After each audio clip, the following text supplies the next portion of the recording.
I'm just making a cup of coffee, guys. Shouldn't be too long.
Alright, hello. Welcome, everyone. Let me turn this down a little bit. Let's get in there. Just gotta turn the speakers down a little bit more. Carrot Whiskey, Disco Wizards, Driftons, Midgusers, Lonya Andy. Hello, everyone. Hello. Sorry, Lonya Aindil. I need to learn how to say your name. Days of playtime remaining, 29. Veteran reward rank, none. Days subscribed, 0. Days until next rank is at 60. What is this? This is like an incentive program to keep you subbing, is it? Oh, I get 8 characters now on the same world.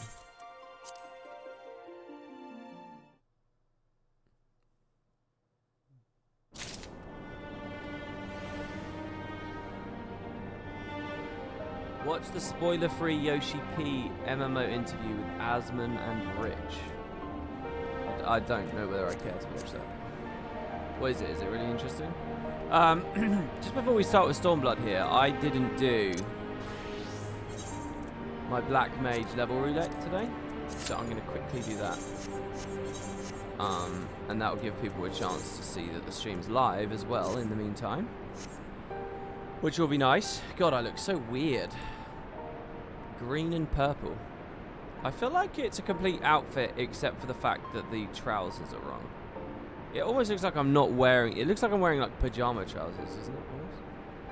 Okay. It's the most anemic... I love that word, man. I should talk about that more. I should use that word more. It's the most anemic veteran reward thing. I think you can get some not so great glams for the first few months you sub, then nothing ever. Oh, really? And it keeps it occupies a part of the UI, does it? In the past, veteran rank rewards were essentially rewards given after X amount of days had passed. Now I think they just give rewards directly after you've signed X amount of days subscribed. Mostly vanity items like clouds, Zidane or School's gear, minions. So I can ignore it, right? It's like a half-baked thing that I can just view as an irrelevance.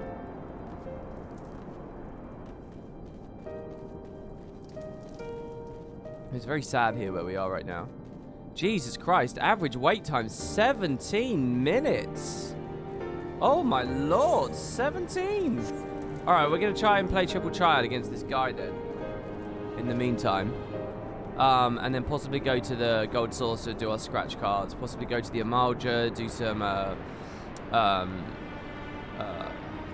what the hell are they called? Beast Tribe quests. And yeah, just work our way from there. I didn't actually do anything in this game after the stream yesterday, so I didn't do any reset stuff. I was playing God of War with Kerry. It's my first playthrough ever of that. And, yeah, it's quite interesting. I've ended it at the dwarf bit, where you first meet, like, the vendor, the dwarf guy, who swears a lot. It's way too early for the US. Yeah, I guess that makes sense. Okay, so... I mean, I kind of want to put Noctis here, but then I'm not using his stats to flip anything, am I? So that's always the thing with Triple Triad. I wonder... So I'm going to go here instead, with the Scarface. Okay. What are the rules here? Ascension. A card's ranks increase in proportion to the number of cards on the same type played already. A rank 1 side can flip an A. When a reverse is in play, a rank A side will flip a 1. Fallen Ace. A rank 1 side can flip an A.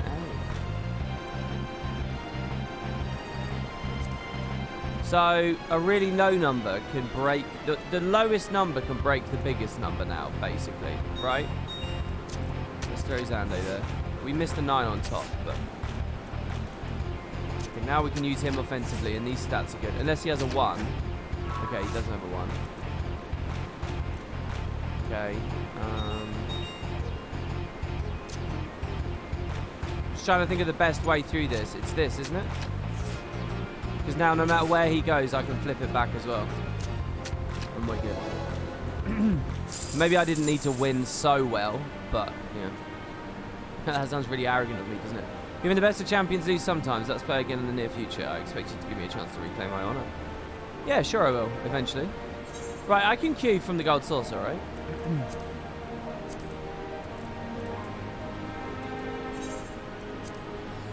Let's go have a look. Yeah, welcome, guys. Lunar Knight, Diamond Rosette, Fraggle, did I say hello? Carrot, Big Mac, Coolster, Whiskey. Oh, you're Carrot. I read the different word. DPS queue for leveling is always this long. That's not true. This is the longest DPS queue I've ever seen. Usually I'd say it's around 7 minutes. Sometimes I've seen it go up to 13-ish, 12, 13. But 17, that's a big queue. That's a big queue. So, mini cackpot, right? This is the lottery thing you can do every day. So how did this work again? It's, I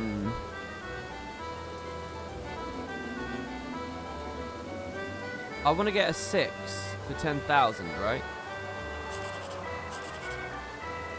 So the only lines that 6 are possible on are these and this and this. And I can scribble off to reveal one more.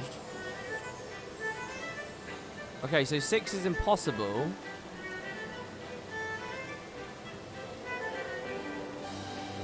It's just straight up impossible, isn't it? Isn't 6 just straight up impossible? No, I'm not on a time limit, am I? No, I'm not. Let's see, let's math this out. Because there has to be a 1 or something. Because it's every digit appears. So if we don't go for 6, we're going for instead 24. We could try to sum 24. So what does this add up to straight away?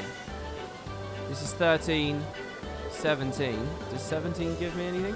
Oh, it's just like a scratch card, isn't it? 17 doesn't give me... It gives me 180. How do I get 180 for that? How do I get 24? It'd have to be like an 8 and a 9 here, wouldn't it? Let's see, that would be 16 plus 8 is 24, yeah. If there's a 9 and an 8 there, or it could be a 9 and an 8 there, in which case I'm screwed. So it's either this line or this line for the big 24. Do you guys want to guess? If I can start on 11... No, that's not that good.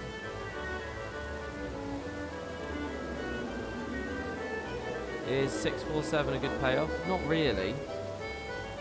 It's okay. I don't want to gamble on either of these lines here. If the 8 and the 9 are there, that's going to be awful. Maybe there's nothing else I can pick necessarily. I'm going to go this line. Number 36. Let's try again. We can play that 3 times.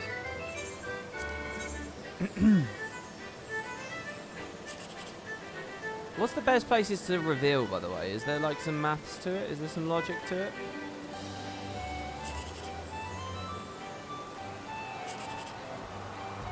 Okay, so there's the 1. So I could, if there's a 2 there, then I win big. But is it a 2 that's there? I mean, there's not a very high chance, is there, really? Make a Y shape, though in this case the 1 was good info. There's no point in not trying. Well, what if I can math out something else? I've got 16 on the board, so I could win 72 if I do that. I have a 1 in 5 chance for a 6. For a 2, you mean, to make 6, right? Let's try it. Come on. Oh, we got it! What happens in the saucer stays in the saucer, baby. But that's 2 10,000 gil payouts I've had in 5 tickets. Don't tell Kerry. 1, 2, 3 is such a big win over everything else. If there's a chance, you have to go with it. Well, there you go. We got it. Oh, I see. That's why 6 is 10,000, because it has kind of the aesthetic property of him. 1, 2, 3. Booyah! All right, one more. This is all going to fuel my triple triad addiction.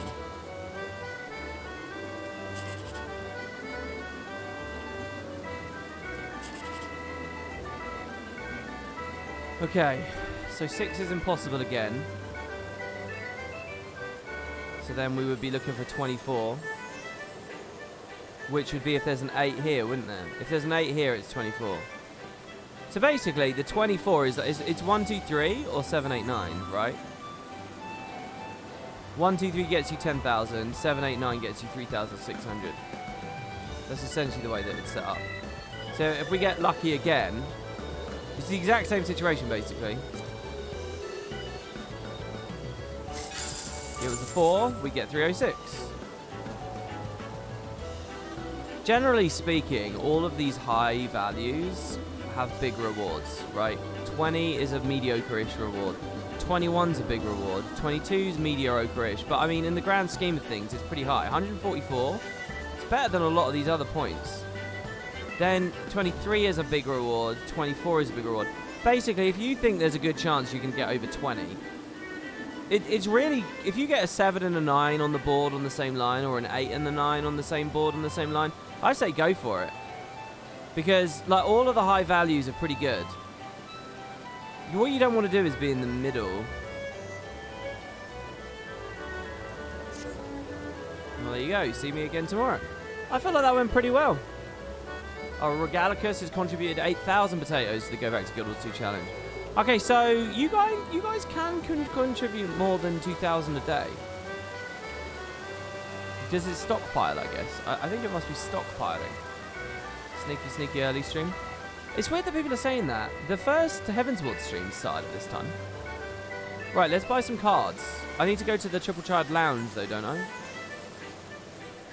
Sadly, it can be 21 as a safeguard because the 5 was already elsewhere. Yeah, I guess that's a good point. Also, there's not a gate going on, is there? Also, we still have a blue quest. What's the blue quest at the saucer? Also, I've never beaten this guy. There's a match.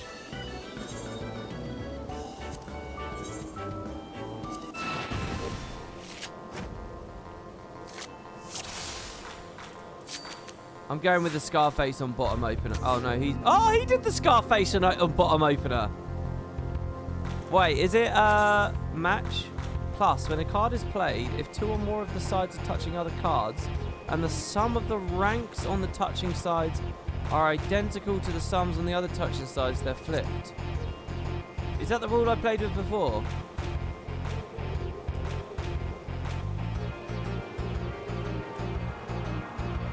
This is kind of weak, to be honest, this card.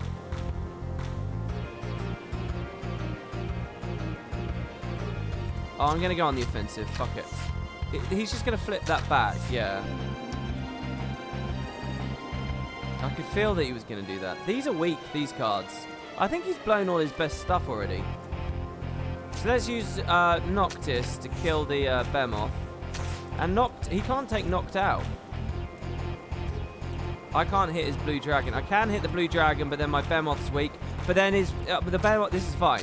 The weakness on the two remaining sides of the Behemoth work to my advantage here. Oh, he gets the luxury of an extra go. This is bullshit. So who do I want to flip? Can I win this? I think I win this, don't I? The bomb's not going to be able to do anything. It doesn't matter who I flip, right? So let's just put the liquid flame down. Oh, I got a combo. Well, how do combos work? Oh, I played in the wrong place. Oh, well, I didn't. It's only because I got a combo. Alright, there we go. We get the key pop. And so the diamonds are cracked once more. If I continue like this, they'll change my name to Guthwint the 3 Eggshells. Okay, so we're going to do this queue, and then we'll get back to the story. Okay, guys? King Elmer. That seems quite intimidating. The people at the desks seem scary as players. Don't you guys think? I sort of feel like I need to watch out for these guys. All the cards flipped will try again to flip neighbours as if they were just placed. Oh, they can, it's like attack of opportunity. Does that make sense?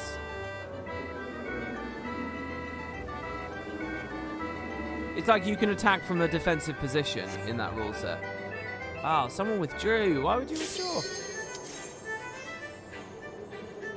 Not that I'm complaining, but every time I turn on your stream, you always seem to be playing Triple Triad. Well, I like Triple Triad, and it's well integrated. Oh, we got this again. Hello, everyone. I streamed this yesterday, or the day before. I can't remember, one of those days. There are lots of dungeons, I swear, guys. Look, I'll show you. Oh, I can't show you because we're in a G. There are lots of dungeons, I swear, guys. Is the Triple Triad Mafia? Something like that. Why are we not allowed to leave? Is it because someone's not loaded in?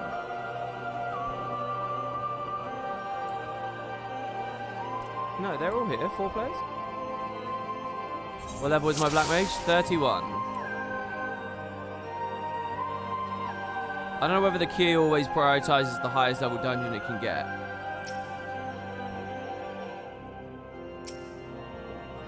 Oh, I don't know how we're pulling this or what we're doing, really. I forget what we learned with the whole Fire 4 thing. But it doesn't matter because I can't use it in this dungeon anyway. Okay, I'm going to walk over to the tank because then he can aggro these things that I've got. Because I pulled because I was standing in the hallway. Let's retarget here. Get another Thunder 2 going. Blizzards. Swap back to Fire Attunement. Fire Astral Fire. Oh, it's called Astral Fire and Umbral Ice, like in the lore. Like how there are Astral and Umbral eras. Eras of energy and happiness, Astral, and then eras of sadness and depression and cold, Umbral. There's a toggle you can set for the high level dungeons. Yeah, I think that's a new feature, isn't it? I think that got added right when I started playing the game. Well, shortly after I started playing the game. It was earlier this year, was it not? I don't know why I'm doing this. This was dumb. I saw that my fire was about to run out, so I swapped, which was silly. It's based on the wheel of the 6 elements. What? Astral and Umbral? Yeah, Copperbell is like the early dungeon, and I've done a lot of Copperbell. Copperbell's like Aston Catacombs for the Guild Wars fans in chat. where there's just like a room that you stand around doing nothing for ages, like Ascalon Catacombs P3.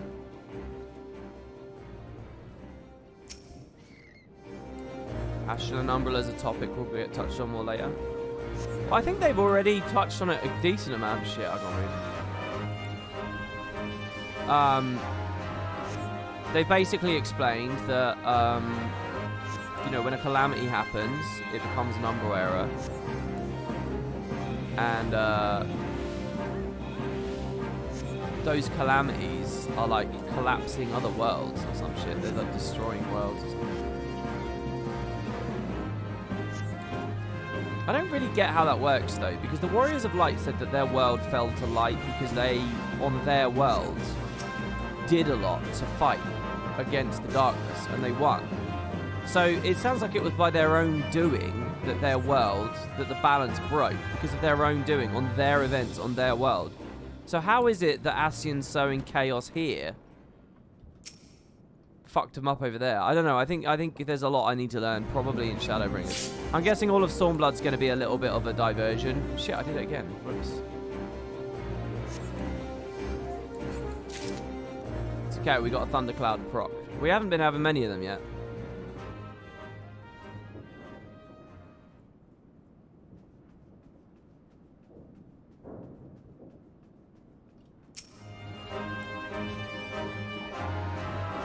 Place with the wasps. Khan, a place with the wasps? Oh, I don't have a thing. I don't know why I did that. I remember Khan. I liked Khan. Khan was like one of the pyramid dungeons, right? What's wrong with the pyramid dungeon? So here, I feel like I should swap quicker.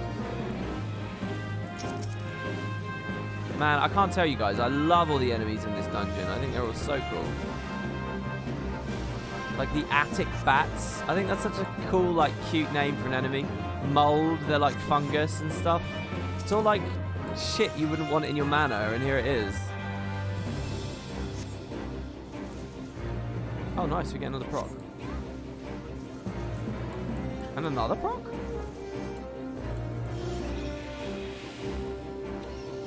Aurum Vale exists as fuck you. See, I've ran a lot of Aurum Vale, and I actually quite like the Aurum Vale. Just because I sort of get it a bit. Also, it has lots of stunnable bosses in there, so that's fun for me. I quite like the Aurum Vale. It's definitely a bit harder than the other dungeons, don't get me wrong. And the pools are a bit dicey. But as a tank, you have control over that. So I quite like that.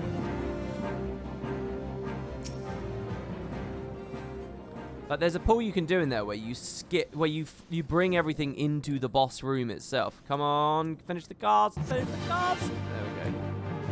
So this we gain a crystal when the cast finishes, not when the projectile lands. They're two distinct moments.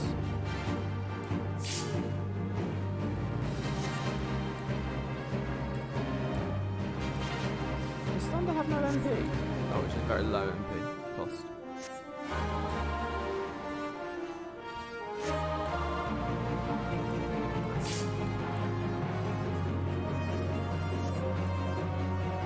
Fine in that case, but when it's one of the days that the team doesn't get it. Oh yeah, I don't think I've ever leveled in there on a non-tank.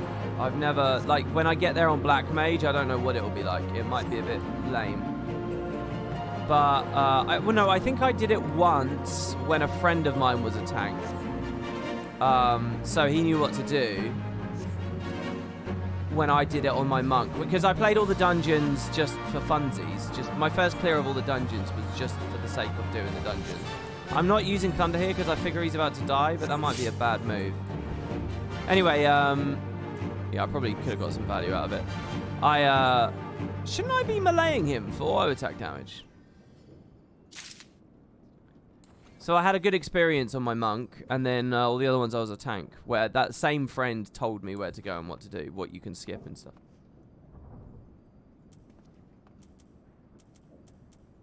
Now, if I've got a question, guys. If I pass this loot that's coming in, right? I've passed on everything. Then we finish the dungeon and everyone leaves before me. Don't we have to go into the basement? I think we go into the basement. Does all the loot come into my inventory? I've passed on it. Everyone's left.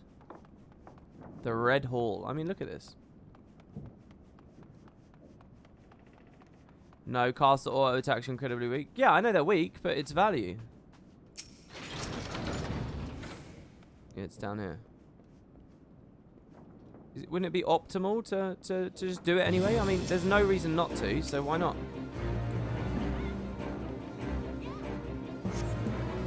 If you pass it, it just falls on the floor. Right. You mean that metaphorically, right? It doesn't actually fall on the floor, does it? You don't auto when you cast? That's weird, because on the other classes, you kind of overlap.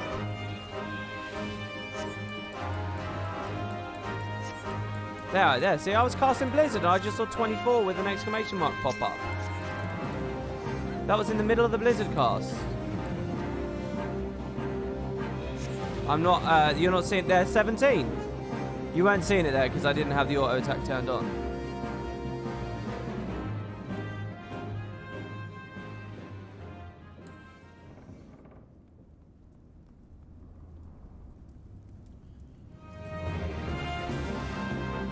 It's more value in ARR, but after that it's minuscule. By the way, if you get a dungeon loot you don't need, you can hand that in at your Grand Company. Yeah, my armory chest is full of that stuff. So you guys are telling me as long as I actively pass, I don't have to worry about leaving the dungeon first. Because I like to leave the dungeon last so that, I'm only hitting 2 targets here, so I should see. I like to leave the dungeon last. This is a bad idea. Because I feel like it ups my odds of getting commendations. But I don't know. Also, I just like to explore, and I'm just an old man that goes slow.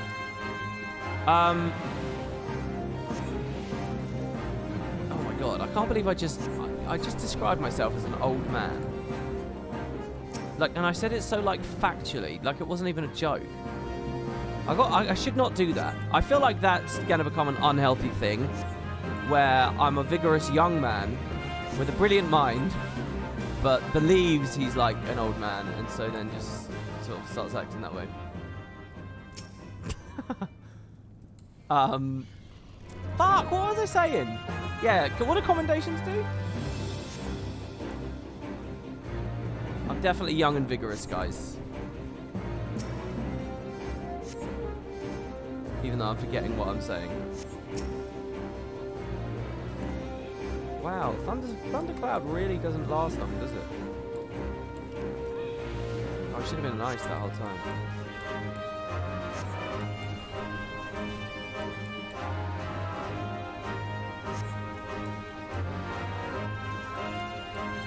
I love how many procs I'm getting. The animation is cool as fuck. Oh no, it died. Commendations give you a Burger King crown? Is that the mentor thing, or is that something else? You're 27 and you don't think you've ever actually been young? What does that mean? What is young? It's just a state of mind, isn't it, really? So maybe it's true. Once you have enough commendations, you can apply to be a mentor. Is that it, though? It's just mentor application becomes available. Oh, the white mage with me is a crafting mentor. Oh, I see. Wait, how do you become a crafting mentor?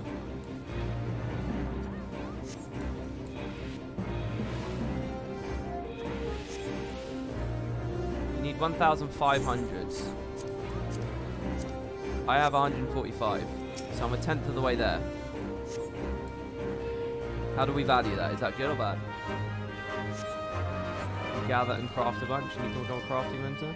So if I ask that person a question about how to craft, what would they say?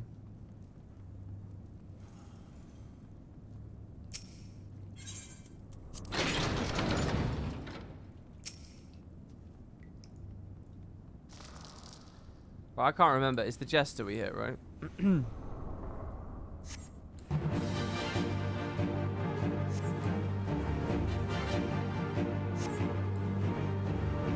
They might say Google it, idiot.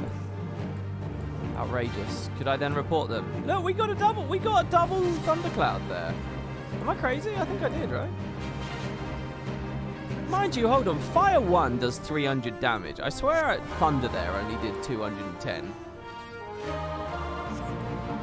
So it's not like it's that insane when it comes up. I mean, it's extra damage. It's on GCD though, isn't it?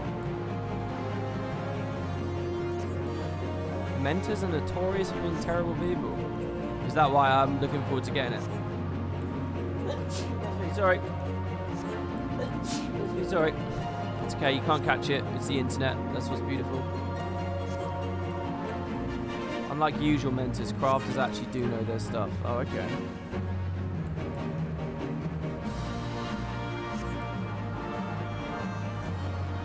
Lots of mentors farm commands and use the crown as a status symbol, and they fuck all about the game.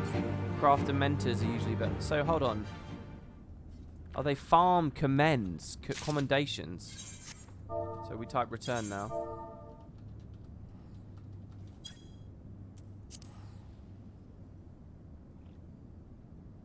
This is a weird dungeon that they make you do that.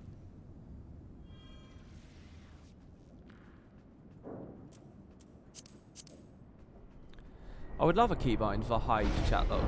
I would bind it to right control, which is what I've always used in Guild Wars.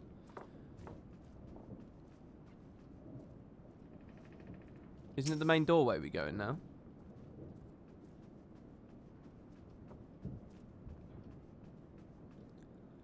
I love this place from the outside, by the way. You guys haven't seen it because I'm just like flicking in on the duty finder. But it's such a cool looking mansion when you're out there. It's one of my favorite places in the core game. It's in like a nestled foresty area in Gridania. It's sort of near the Sylph territory, and it looks so good. It's like, I think of the outside of this dungeon as like Final Fantasy XIV's Garenhof. That's honestly how I look at it.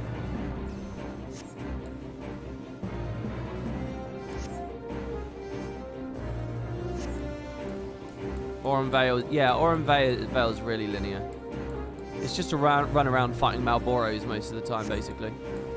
Again, I like that dungeon. I like a lot of the I really do. I think the variety in the dungeons is super cool.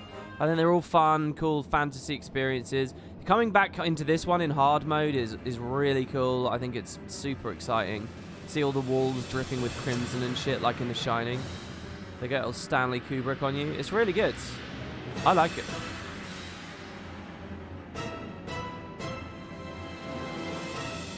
Oh yeah, I think Aurum Vale you have a little bit more choice as a tank, yeah. Because you can skip pulls and stuff. But I've been under the impression you can do that in all dungeons. Oh, I had another question, guys. Talk to me about dungeon soloing. I'll just leave it there for now. Just talk to me about dungeon soloing. What, whether you believe in it, all that kind of stuff. What do you guys think? Should I not close the curtains now, by the way? Because I was doing that before.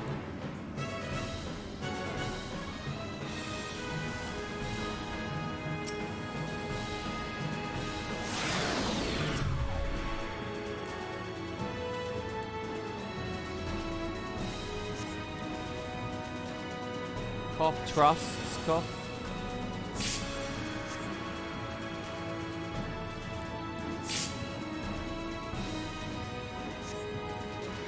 ARR on tank at level 60 is pretty doable. Maybe warrior or paladin. Actual solo isn't actually very cool or engaging in my opinion, but soloing them on Blue Mage after the recent patch unlocked skills. Wait, what was the recent Blue Mage patch?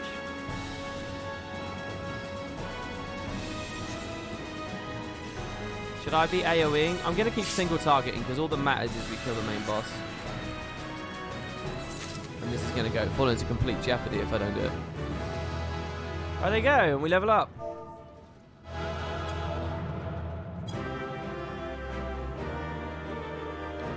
So real quick, can I walk out? Let's command the tank. I've got a phone call. 1 second, guys.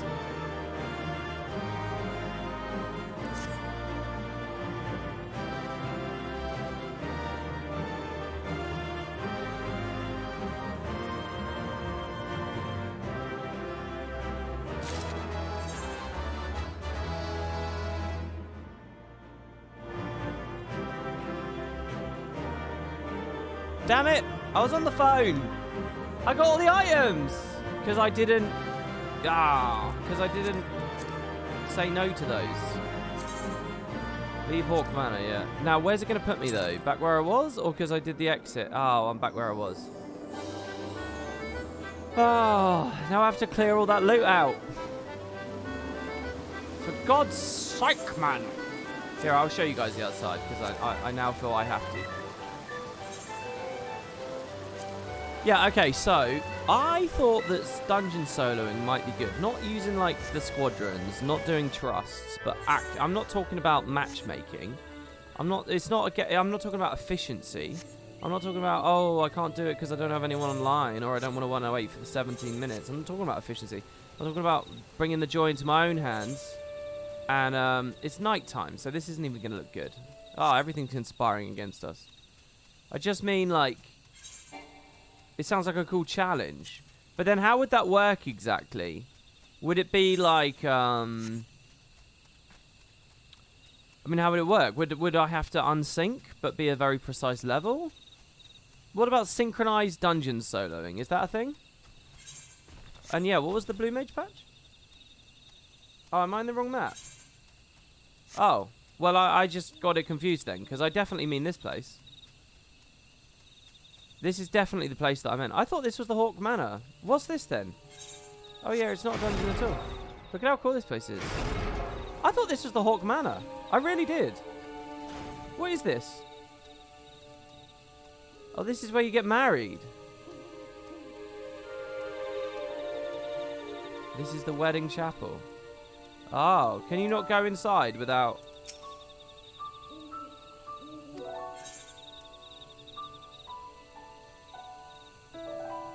So I can't go inside? Unless I pay? This place is gorgeous on the outside.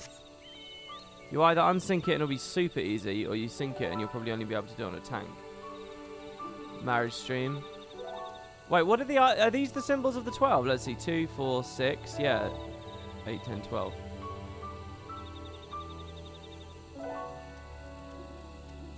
So if I stand here, will I see people getting married? So was this not in Realm Reborn? Was marriage always a part of the game, or was it later?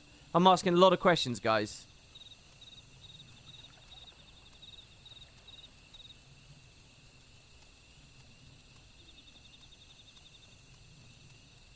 That is amazing. I have to do that setting for everything to go to inventory. What's the setting?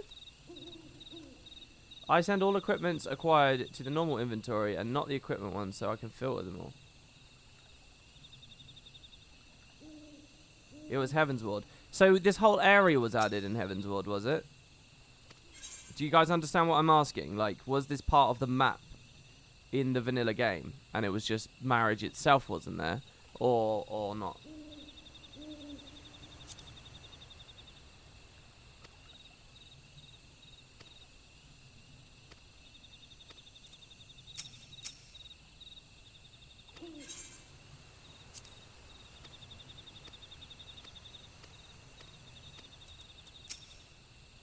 So it's not called marriage, it's called the ceremony of eternal bonding.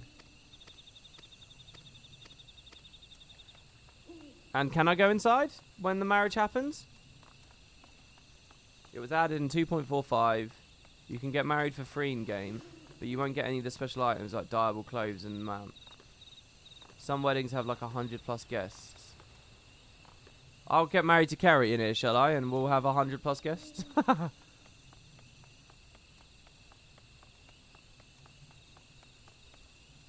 It was always in the game. This area was always in the game. The feature was added in 2.5. So here's my question: when it was before 2.5, what did people think this was for? Does that make sense? Because it's not a dungeon or anything. And so then, where's the dungeon? You said it's at the Central Shroud.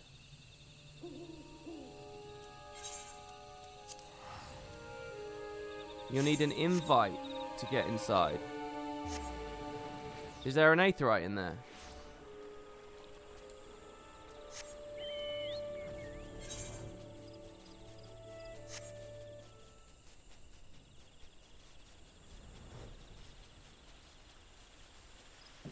It's on the western side. Oh, there it is. Shit. Okay, so what's this dungeon then?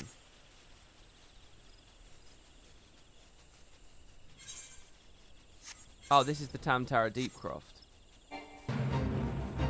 Oh, and you get in there through a weird thing. This feels a lot like WoW. That one of the dungeons in WoW has a sort of a dungeon entrance like this. Are you going to let me fly over this? They are. I'm just not going to be allowed to land.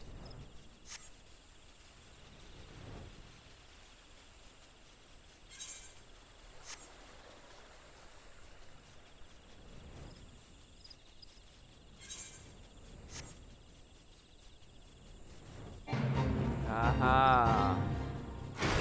So this one's definitely more grim. It's still pretty good, though. It's still pretty good. And it's still Gridania, so I shouldn't feel too bad. Oh, God. Oh, God. I don't want to do this. I don't want to do open world, level appropriate, Black Mage.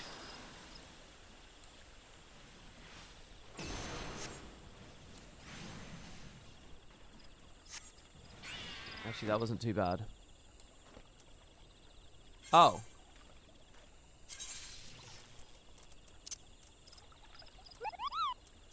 Woo, woo, woo. I had that turned up the whole time. Because of the duty we did before. Well, there you go. Okay, so enough dilly-dallying. You guys ready for some Stormblood? Is there anything you guys feel I should know? I got the Succubus card. The Maiden's Lament. Generally pretty good. Blue is actually the only class with real buildcraft. Really? Why is that? Since you asked about blue earlier, let me repeat. Blue Mage got a skill that basically gives you a big buff if you're solo in an instance. It's intended to make you strong enough to dungeon solo, because a lot of skills you unlock are in dungeons. Also, the Blue Mage is multi-role, so you can be a tank DPS hybrid, which makes solo more fun in my opinion. I really want to max out a Blue Mage. But what patch did it come in at? You did not redeem your car mount. WP, listen to me. I did get the car. You mean it's in my inventory somewhere? I've been looking to see.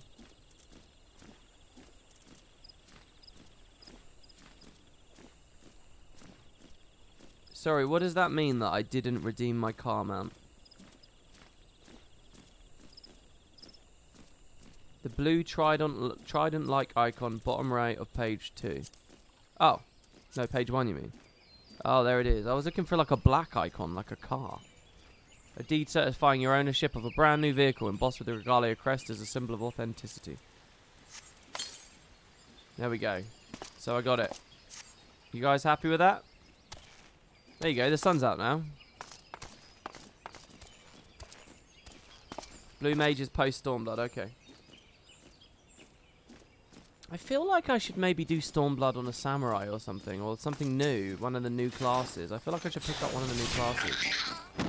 I feel like I'm going too fast through the game. Like, I haven't done the extremes and stuff. I kind of want to do it all. Just whatever. Let's get into Stormblood, shall we? Right. Bereft of hearth and home. So, if you guys missed it. On yesterday's stream, the story kicked off. We came to Girabania, baited into this war. We weren't sure if the Imperials were really going to do anything to us. And then as we were going to mount an assault, they got into our hidden base and they slaughtered our people and some new friends we made. And it was really, really sad. Ishtola has been seriously injured and might be down and out for the count. And basically we've learned that who seems to be the antagonist or an antagonist so far of this expansion. He's a guy called Xenos. He's a brutal bastard. He has the Yay title, and that means he's in line for the throne. We've just done some general side questing, got to know the area of the world a bit. Struggles of the Alamegans and those who cannot commit to the resistance, and we haven't done any dungeons or anything yet, so that's about it. That's where we are. And we've been doing it on a monk, not a dark knight.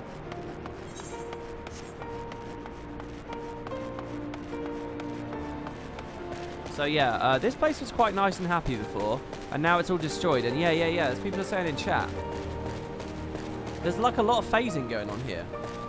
It's like fucked up now. None of this stuff was here before. You see, it's now the ruins of a battlefield, and it's miserable. And Ralger continues to look on, presumably still in his element. Yeah, and he has a golf bag full of swords. Yes, we learned that too. So, let's continue on with our adventure. Oh, new minion today, right? Lieutenant Revgaji, Marshal Toropin said you might have something for me? Yeah, I've got these medical supplies. They're an assortment of potions and potables that may prove invaluable in keeping the wounded alive on the journey back to the castrum. 12 be praised. This should put the driver's hearts at ease. Tell the Vice Marshal we await his orders. So, you guys can hear the game and all that, right? It's all good? Hello, Heartlust. Welcome. You're just joining at the right time. Stoller and the others are safely strapped in. Don't worry, I'll be by her side the entire time. And yeah, guys, if you feel like I'm mispronouncing something or there's something I should know about or whatever, just if you've got any impulse to type at all, the happier I'll be. I like an active chat, so... Yeah, welcome. All right, Ishtola and the others are safely strapped in. Don't worry, I'll be by her side the entire time. Thank you, Crow. And Lise has learnt a little bit about herself. I'll walk alongside. They'll need protection in case the Garleans try anything. Hang on, you're injured too, aren't you? Shouldn't you be in one of the carriages? Conrad says, I'm not so frail that I can't make the trip on my own. Besides, there's still work to be done here. I'll see you at the wall when it's finished. And Pippin says, as you wish. Then let us set forth at once. We shall move as quickly as our comrade's health allows. To Castramorians.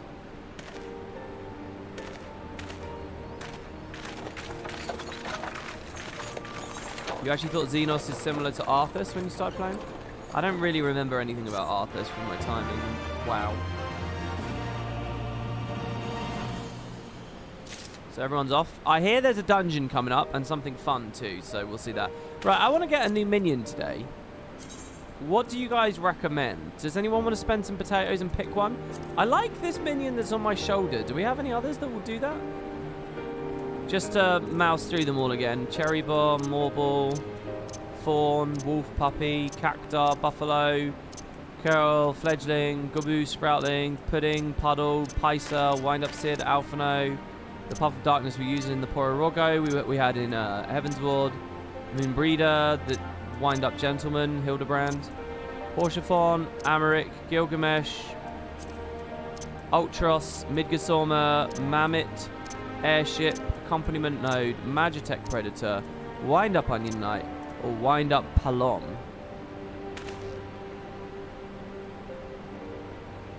Is Matoya in the main story at any point again?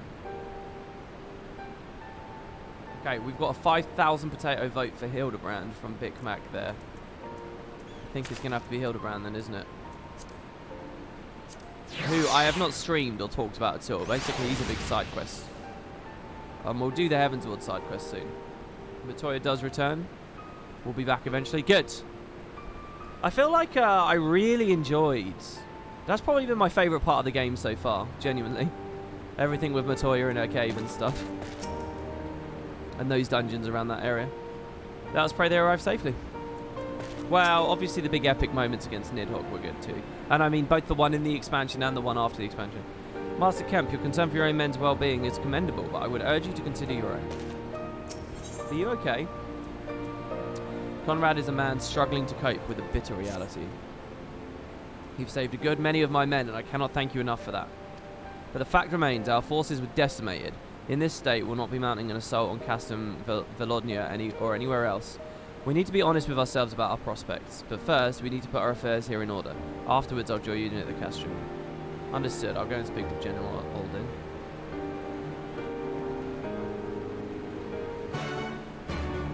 Twitch, stop playing me this cringe as fuck cola ad.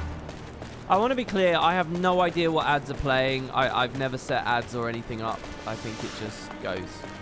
I actually think I have, like, I can click a button to run an ad, I think, but I have it disabled.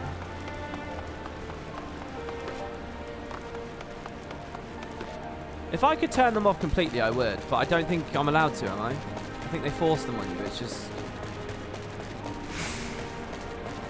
Jesus by Boomers the Zoomers. I can see the reach means a lot to these people, but it would be suicide to stay.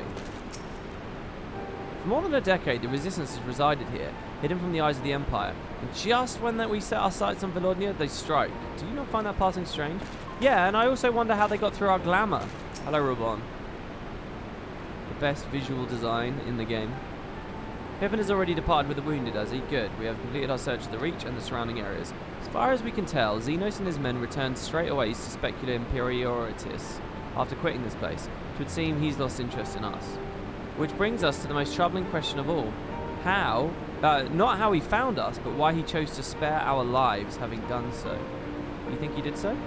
In war, you kill or you capture your enemy. You don't leave him to fight for another day. Only a fool would turn his back and walk away. Xenos is no fool. Whatever his motive, this is neither the time nor the place to think on it. I'll leave a token force to watch over the Reach. The rest will fall back to Kashamorians. We can discuss our path forward there. Okay.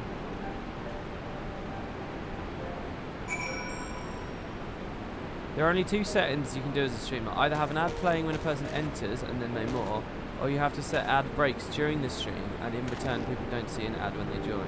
It's quite annoying. Which one's better? Because honestly, if it's very rare I'll go to Twitch for entertainment. But if I do, and I see an ad, I'm very likely to click off before I even get to the person watching. If it's like 3 ads in a row we're going to play or some shit, I just leave. And the worst experience for me in the world would be watching those ads, getting to the stream, and it's a guy with no face cam, not even speaking, possibly AFK. That's why I get so nervous about being quiet for a long time, and I get nervous about like leaving, because I know that I would instantly leave. I just know I would. And I try to imagine myself in the audience. Oh, what's that? That's a Vista over there, is it? I remember going to a stream once and it played 7 in a row. I think it was something like I think it was like a Riot Games official stream, and they had fucking 7 in a row. And I was like, oh, who would watch these? How do I get up there? Did they want me to learn to fly first? Is that a jumping puzzle? I like how in this game this kind of jumping puzzle can still exist. In Guild Wars you would never have this as a JP because it would just be Springer. It wouldn't even be Springer, it would be get on Raptor and get off Raptor, and the little leap you get from the end of that would put you up there. It is a jumping puzzle. Wow, okay, so I probably want to drop down from above.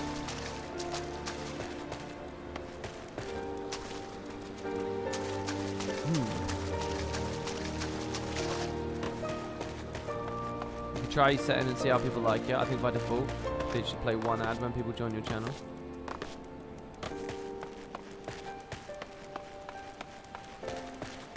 Yeah, I don't know what I should be doing, really. Are you happy for me to come up here? Okay.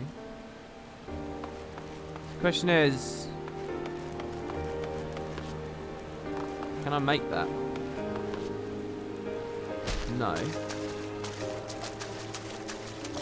Maybe I can make it from the other bit, though?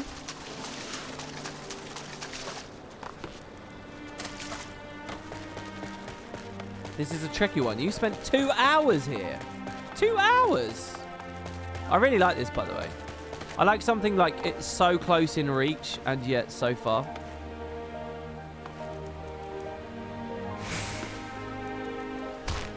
You spent 2 hours doing that? Are you joking? Or is it you talking about something else?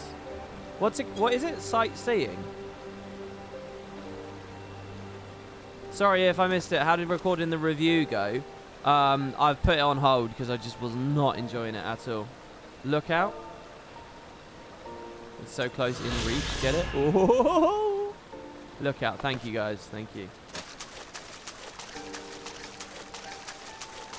The Guild's 2 jumping gods ain't getting any of your bullshit. It's slightly different, the jumping in this game. I don't know how much the skills are transferable. But I'll tell you what, guys, and this is true. This is fact. These skills pay the bills. Okay, let's go. Continue with our adventure. Easy. Yeah, let's get some potato easies.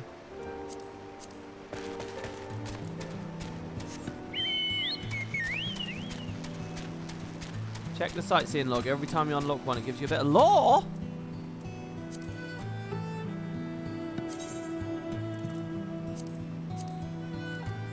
This fucking game. There's just so much content in this game.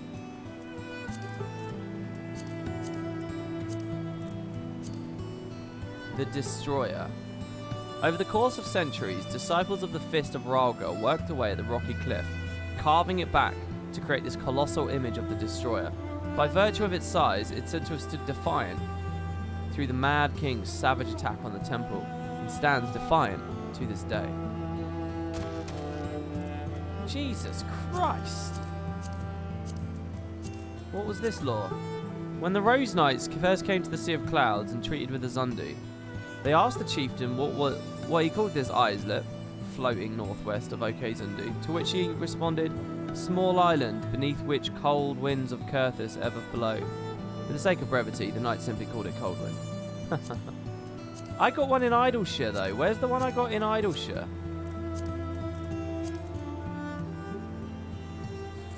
It might have been this one. A primeval forest that stretches across the northern reaches of the Dravanian hinterlands. Its rich verdure sustained by the pristine waters of the Thaliak. Nigh untouched by the hand of man, its wild stand between those who would make their way to Sharlayan without braving a trek across the Forelands. Primeval forest. That's a fucking cool term. I'm going to steal that.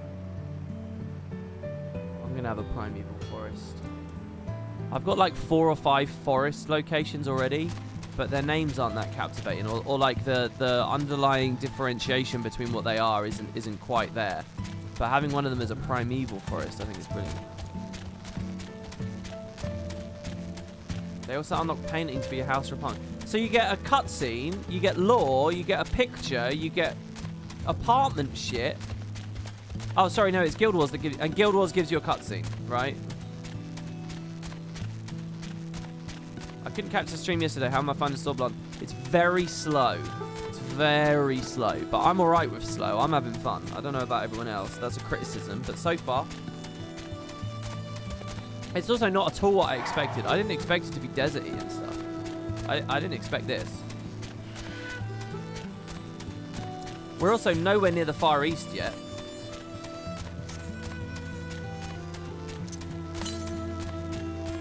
$284 to the north. Do you want to go up there a little bit and have a look, maybe?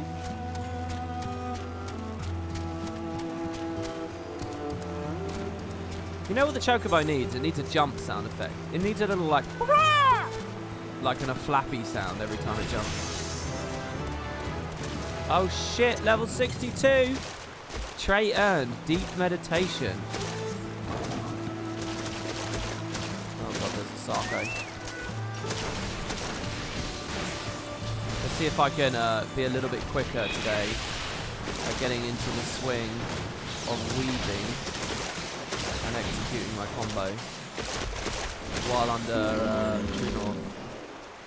Okay, what was I about to do? Oh yeah. P. Traits. Deep meditation. Grants an 80% chance that a chakra will open when dealing crit damage with a weapon skill.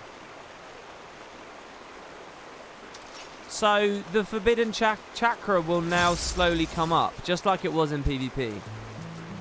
Enhanced tackle. Oh, I can get 2 charges. Oh, that's good. When is that? Level 66. And then next expansion. Should I read these? Or am I going to get disappointed? Whoa, they moved they moved the global cooldown even lower. There's a T3 Grease Lightning. Holy shit. Guarantees a chakra will open when doing crit damage. How often do I crit? Mind you, 80% to a guarantee. That's pretty boring, to be honest. But hey. Oh shit, and that doubles the modifier. These are interesting. You can have a dark theme. I know. I specifically turned dark theme off. In Endwalker, they're removing shoulder tackle, but giving you 3 charges of a dash that can go to enemies and allies with a really smooth animation. Oh! Is this just getting deleted from the game then? Or do other classes have shoulder tackle? Boot shine is guaranteed crit behind. Oh, you're right. Oh my god.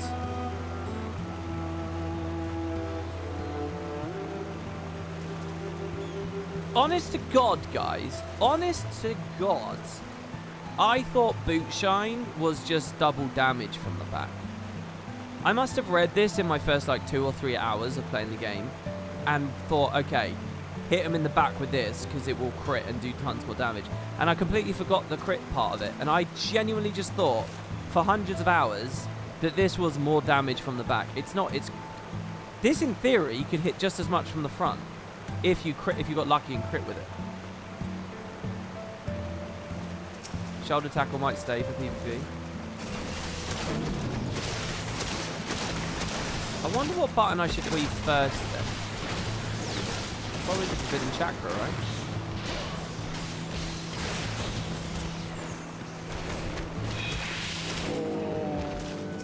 So I don't really actively do anything, but I can slowly watch my chakras come in, right? But I have to get lucky. Well, I got one there.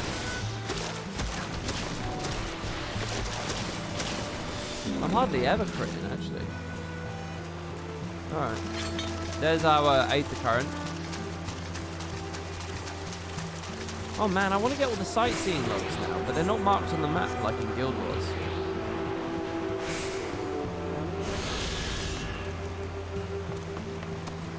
So how do I get them? The waterfall looks a bit weird. Yeah, I think you're right. Sometimes technically, on a technical level, this game looks really good, and sometimes it looks really bad. Well, not bad, but I mean kind of bad. Depends on your perspective, doesn't it, really?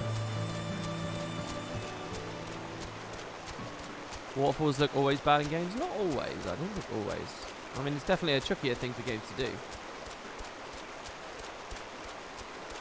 It's like a Dragon Ball Z instant transmission dash. I don't really know what Dragon Ball Z does much. I mean, I've seen a few clips.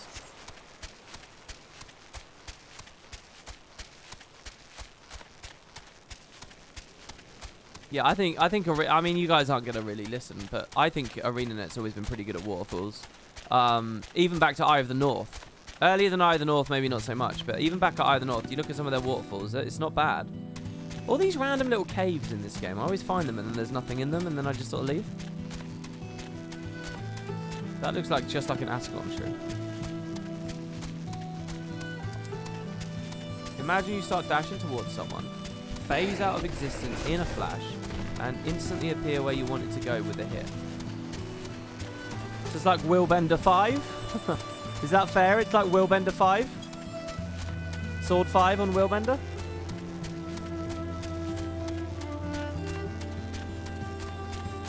I mean, I didn't hear anyone compare that to Dragon Ball Z.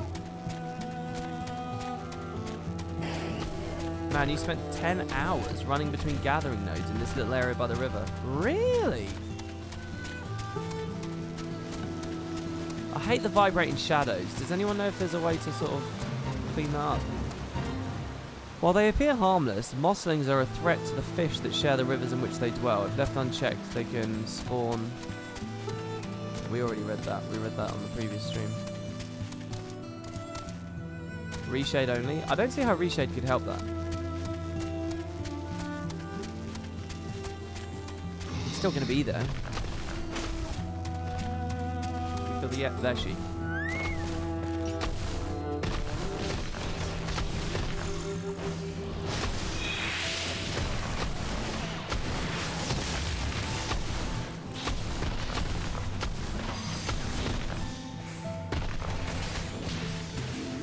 Nice. I was hoping that would kill it. I was really hoping that would kill it. Let me get some striking dummies. Hello. Not so many side quests. Have you guys noticed that? I mean, there's a lot at the camp here. Lise, sorry, Lise. Fuck, I'm never going to get that in my head. Kral is with Y'shtola. She still hasn't woken up, but Kral says she thought she's through the worst. Given the severity of her wound, we could have hoped for no more. Let us pray she makes a full recovery. We lost a lot of good people, didn't we? Lise nuts. That doesn't work though, because it would be Lee's nuts. There would be a Z sound there, wouldn't it? I saw it happen when that Skull's commander cut down Mifrid. A single blow and that was it. Everything he fought for, all his hopes and dreams for the future, gone in an instant. Alright, I get it. It's a dead dog story. We're very sad that Mifrid's gone. Everyone's sad. Do you want to know the worst part? It wasn't a Garlean who did it. It was an Megan. Gods help me if I ever... No, not now. Not while the general's waiting.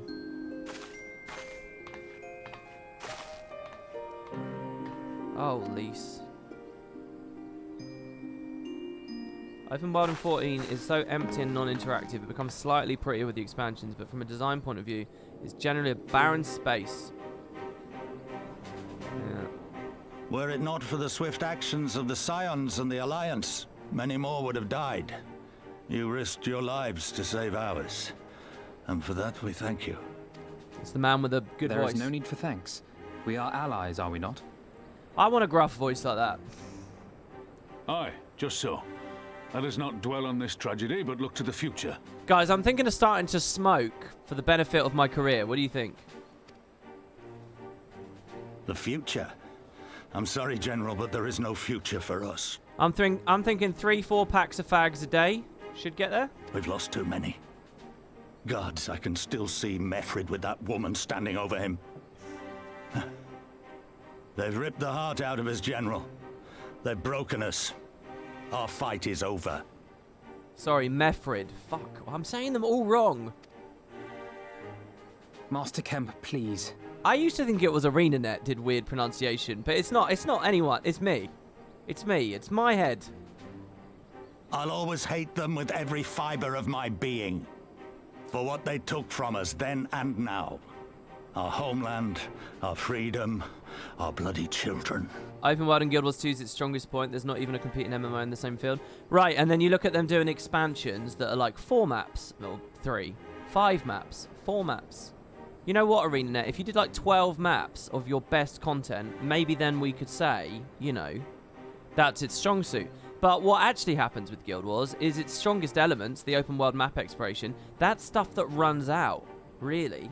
I mean, yeah, there's open world meta events and stuff that you can do, but that's like a very thin slice of the full experience that people are talking about when they say they enjoy the open world stuff.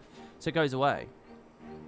So they either need to really, really look at repeatable co-op endgame, which is what I've been recommending, or they need to readjust what they look at as expansion value or living world value. I mean, at least they do a new map every living world release. Final Fantasy doesn't do that. You mean the Skulls? The youths who fight for Xenos? Grania Lupi, the Black Wolf's legacy and our shame. A unit made up of children born to Alamegan dignitaries who came of age during the occupation. I've been wondering if maybe the video I should make is just like, hey, I've been getting asked what's the difference between Guild Wars 2 and FF14, what are the principal differences, and just illustrate those as something of a buyer's guide kind of thing, almost. And I think that video I could illustrate in maybe 20 to 30 minutes, and that's like the big topics, and those are the main key differences between them and where the games complement each other. And that maybe is the more intelligent video to make in the short term than the big review thing.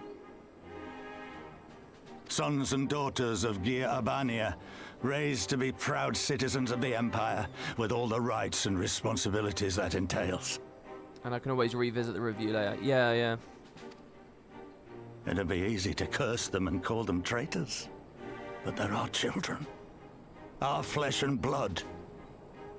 If the only way to forge the future we want is to cut down our own, then... Then what was it all for? Nargo, she's cool, man. Nargo? What will you say to the families of the fallen? To the mothers, and the widows, and the orphans? Will you tell them it was all for nothing? Listen to the girl. We dare not suffer our comrades' sacrifices to have been in vain. Now is the time to steel our resolve and press on, painful though it may be. Well, what I'd like to do with that, you guys all think it's a good idea, but I don't actually know if I've ever had a comment of someone saying on YouTube, "Hey WP, what? I see you're playing FF14. What's the difference between the two games?" I would love to start the video with that, you know, as like a little, you know, like my Q&A content, right? Just have that in frame. So here, a bit like the new player guide. You know, you set the topic off with the question, and then you just move. It almost like justifies it immediately in everyone's mind, and everyone's casually passing by. But I don't know whether I've ever even had a comment like that, so... And when Xenos comes back with his army, what then? This isn't the first time, you know. You'll be hard-pressed to find men brave or stupid enough to face him again. You can have a handful of those comments now. Yeah, I mean, if anyone was going to leave one, if after this stream I go look at my YouTube comments and I've got at least a comment somewhere on any video like that, I'll screen cap it, and maybe that's something I can do. Yeah. Also, we're ruining this cutscene. I'm so sorry. I still can't believe how strong he was. He humiliated us back there. The Warrior of Light included. God help us if he's next in line to the Garlean throne. Loath though I am to say it, we should not be surprised. Before succeeding Van Baelsar in Alamigo, Xenos led the Imperial army to Doma, where he crushed the rebellion utterly. As a matter of fact, Doma remains in his charge to this day. Suffice it to say, Varus's heir is a peerless warrior and an accomplished general. The question is, how are we to contend with such a foe? I get a choice. I have a feeling you're about to tell us. Bury one in a 4-year-old video. To put it simply, I would say we have it. one legatus overseeing 2 provinces a world apart. I say we divide and conquer. We kindle the flames of revolution in Doma once more, thereby forcing Xenos to fight a war on 2 fronts. For that, there would need to be someone left to fight on this front by the time you got back. Look, I'll not deny the plan as promised, and I feel for our brothers and sisters in Doma, truly I do. But I fear we lack the strength to see it through. Have faith in your people, Master Kemp. Them and the Scions. Hold fast, rebuild, and when all is in place, we shall defeat Xenos together. If you're going to Doma, I'm coming too. I want to help our friends there. And make sure nothing like this ever happens again.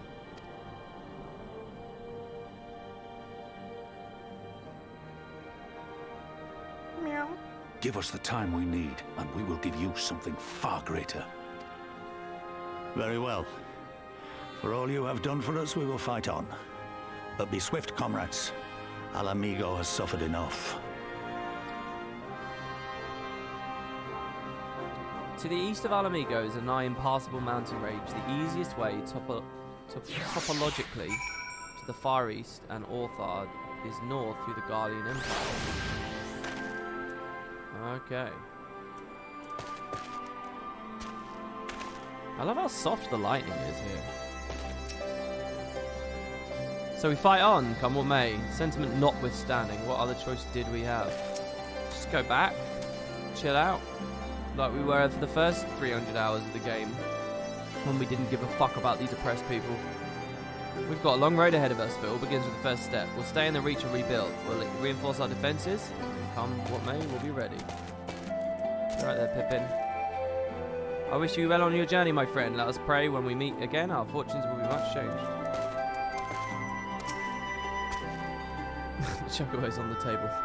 If the rumours are to be believed, this is not the first time Xenos has spared his foes. They say he abides by an unusual code and takes pleasure in the fight. Whatever his reasons, we must use this time to our advantage. Hello, Monago. You gods the pain. It seemed like a good idea at the time. No. So, let's get on a boat. It goes without saying, but the Scions have not always had the strength to topple a provincial government, here or elsewhere. And I'm quite certain the same can be said of the Doman Liberation Front. Nevertheless, we can go and assess the situation for ourselves and see what can be done. Lest you doubt what good we few can accomplish, I will remind you that my grandfather and his 12 disciples once journeyed to these lands to save Eorzea and her people from certain doom. Brave souls with an impossible task, and Eorzea lives on. Is that the original Warrior of Light? Who are the 12 disciples? 12 disciples, 12 gods? Coinky dinky? I doubt it. Our present mission may not be as monumental in scope, but it is no less important to the multitudes whom we would free from Imperial oppression, whom we will free. Yeah, the people last night that were trying to get me to do all of this, we're still not at the dungeon, guys. It was much better we stopped when we stopped where we stopped yesterday.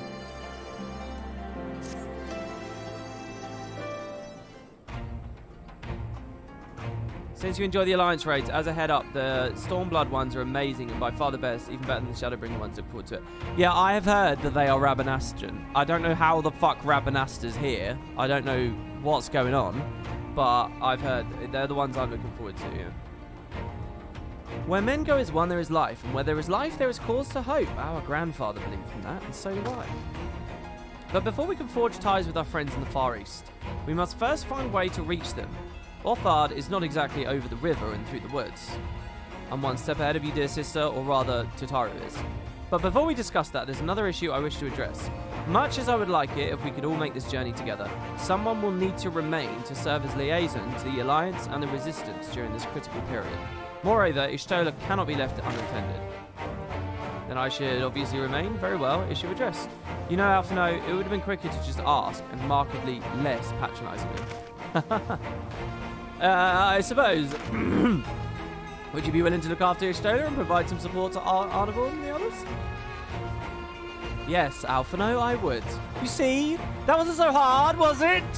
Enjoy your trip and don't you dare return with a gift. I like the idea of voicing Cryon as like a really mental, like almost like a psycho. Oh, I wouldn't dream of it. Right then, sister. Macon, Lise, gather your things. We're off for Limsa.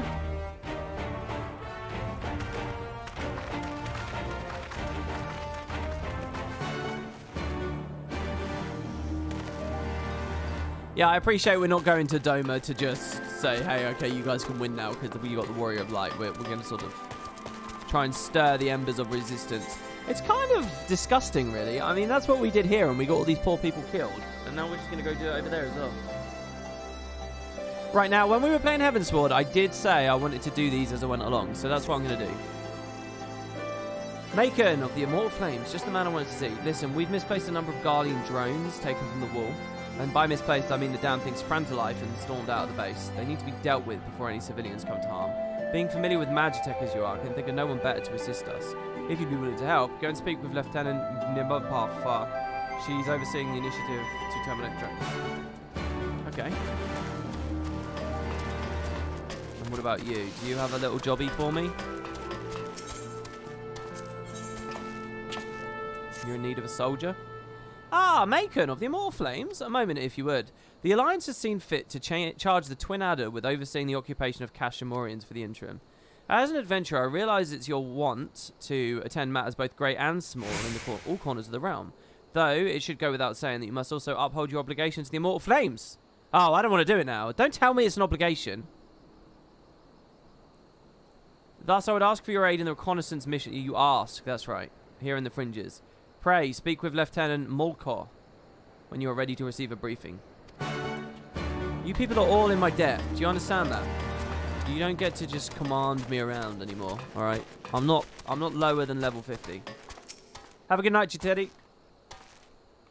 Ah, Macon. Oh, there are side quests in this area that actually add to story elements later. Really? Your assistance is greatly appreciated. The drones were not in our possession for very long, but a cursory inspection showed they're made with heretofore unknown metal alloy. They're all but impervious to traditional firearms, which is why we commissioned Garland Ironworks to fashion a weapon capable of penetrating their armour. It's since been fitted to a suit of Magitech, which I would ask you to pilot. If I'm not mistaken, this would be the first time you've piloted one of these suits. It should take you no time then to familiarise yourself with the controls. Now, the drones were last sighted due east of here and to the north, along the river. I fear recapturing them is out of the question, so do whatever you can to get you over deem is necessary. Holy shit, mate.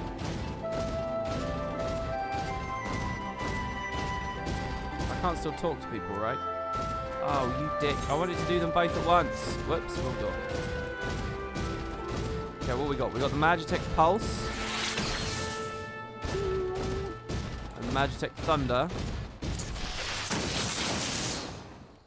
Called the ground target. I don't know if I've said this on stream yet, but the ground targeting is so bizarre to me. Purple when it's out of range, red when it's in. Are they high? Like, what is that? That's so weird, isn't it? Can we actually kill the Leshy, or should I just run away from it?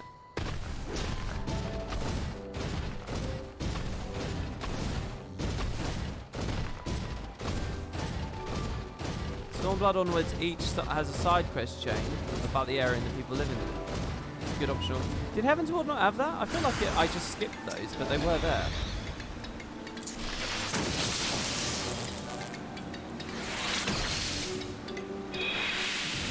Do I at least get an auto attack on this thing? Wow, these drones look so weird. They look like forged. Don't you guys think they look like forged? Oh, I can cleave with that. That's good. Oh, it's still alive.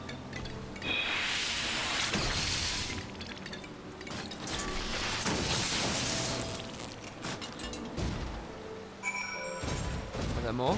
There are more.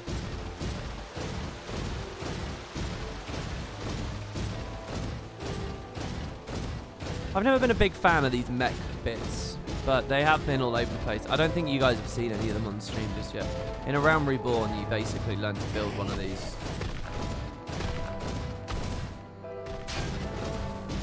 Heaven's Ward only had the Triad to release. Side quests were disjointed for the most part.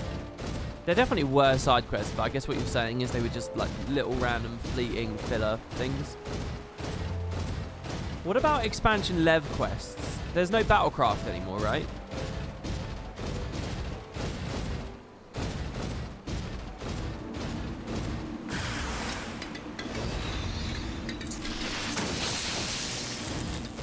Oh god, there's 3 of them. Can I like LOS them so they'll actually... Yeah, what about behind this tree? There we go. There you go. If there's any newbies out there that don't know about the principles of line of sight, you just learned it. See, we can now cleave them down. Because they're all standing close to one another. And they'll all get hit in my one beam.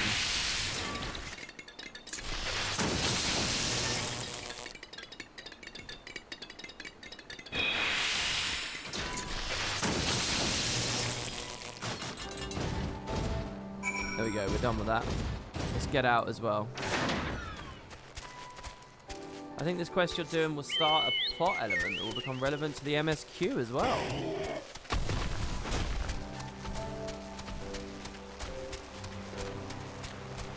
WP already at a level to teach tanking. The thing is, in this game, there's very few like ranged mobs like that. There's not many dungeons where you have to do that. Basically, there's one little tool that you can just, a principle, and that's just stand on top of ranged stuff in this game. And all the melee will go there, obviously, immediately. In Guild Wars 1, you quite often had you had like 3-stage balling. You had like the run around to gather everything stage, which doesn't really happen as far as I can see in Final Fantasy. Not really. Not to the extent it did in Guild Wars. You've got like the gather everything stage. Then you have the like LOS against a cliff or whatever to pack up the range stuff, which would be like the stage 2. And then walk into the range stuff so that it's one giant ball. All the melees on you on the range stuff. And then everyone would nuke. So it was like 3 stages. And that was very regular. There was a good flow to it. It would happen continuously. And it always changed based on like the nature of the corridor you were in, or the forest you were in, or whatever, you know, where the patrols were and stuff, what you could actually use to LOS. There's always lots of fun and always changing, but the principles were kind of always the same. And it was good. It was just fun in Guild Wars 1. This game, you tend to only get that last step, and that's stand on range things. And I'm not even good at that in this game, because I never even really know what is a ranged target and what's not.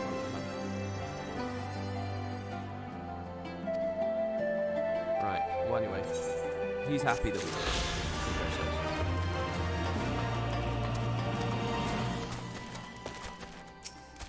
mobs have collision with each other, so you can't stack them exactly. Do the Guild Wars ones? No, they definitely don't. In Guild Wars, they didn't. So you could get some epic balls. Do my eyes deceive me? But it's Macon, the Griffin's Bane himself. Hello. Yes, the great hero defeated the Griffin atop Belsar's wall, bringing his plans of conquest to a shuddering halt. I can think of no other title that so aptly befits your prowess. That's not quite what happened, but okay. A pity no one else seems to think so, but enough of that. What brings the illustrious Griffin's Bane here?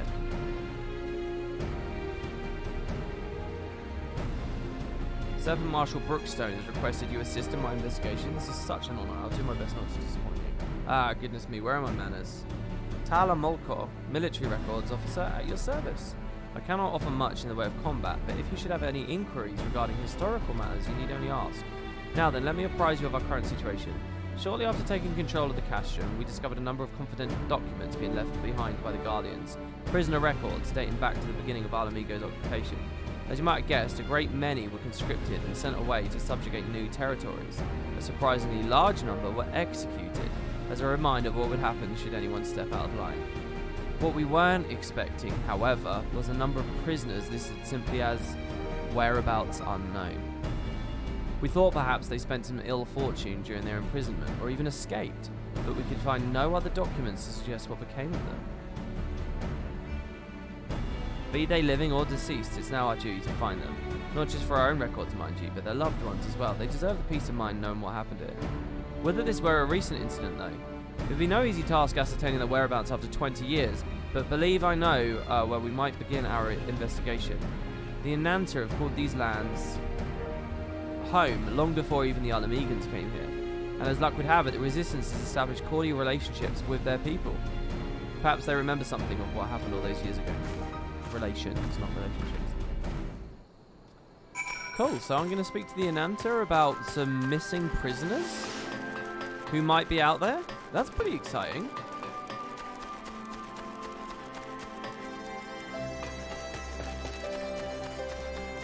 Hey. Yes. Alamegans captured 20 years ago? Yes, I remember when the Garleans gained their foothold here. They interned any and everyone, Striders, Ananta, it mattered not. Most were forced to serve in the military, dispatched to other lands from which they would never return.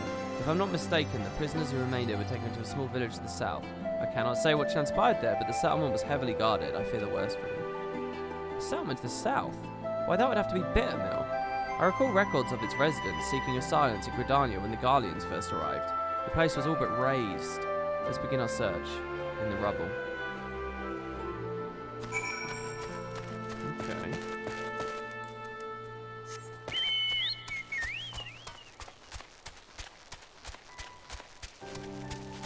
Yeah, I didn't pay much attention to this series of quests when I played. That was a mistake. It's all relevant. Really? Oh, you guys are giving me a lot of confidence. That's good. Right now, it feels pretty much the same as most of the side quests.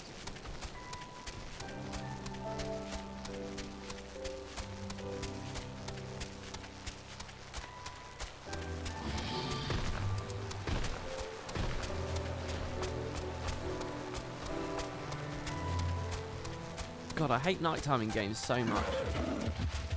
I think my perfect game has weather, but doesn't have nighttime. I'm not joking. Well, it does, but it would be like specific. It would always be night where it's night, or it would always be day, or it would always be sunset where it is. Like, it'd be something that is specifically designed for.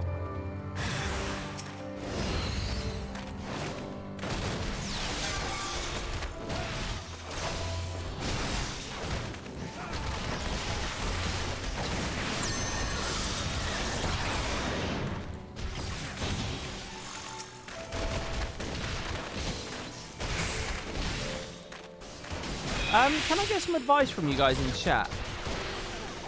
When should I form shift? And when should I perfect balance in the open world stuff? Like, should I just perfect balance, true north, and spam snap punch at someone?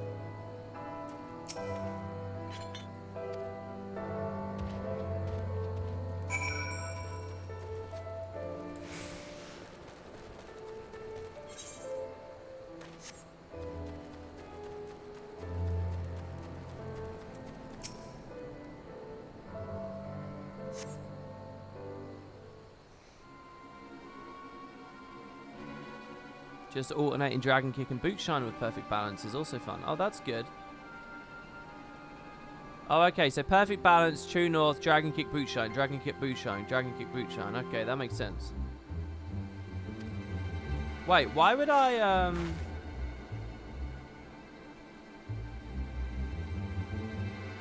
Why would I perfect balance for that? They're the openers of the combo, aren't they? Thank you, Griffin's Bane. By all rights, the Guardian should be too busy contending with the Resistance to waste time in a place like this. What are they doing here? I'm afraid our search for answers has only raised more questions. If we're to make any sense of this, we should return. Wait, what am I missing here? What's she doing? We must search place from top to bottom after my heart returns to my chest. Oh, I see. Okay. She's just trying to calm down. No, I know that Dragon Kick does a massive boot shine thing. True North gives you perfect balance, which unlocks all these other skills. If these two are the openers of the combo, who gives a fuck? Sorry, who gives a... Not True North. Perfect balance gives you all these other things. Who gives a fuck if I perfect balance? I can do that anyway. I can Dragon Kick Boot Shine anyway. I understand that Dragon Kick procs Boot Shine. That was never in question. There was at no point I didn't know that. What I'm saying is, why would I perfect balance to use two abilities that I have access to anyway? That's what I'm asking. I understand True North spamming those, but why would I perfect balance for those?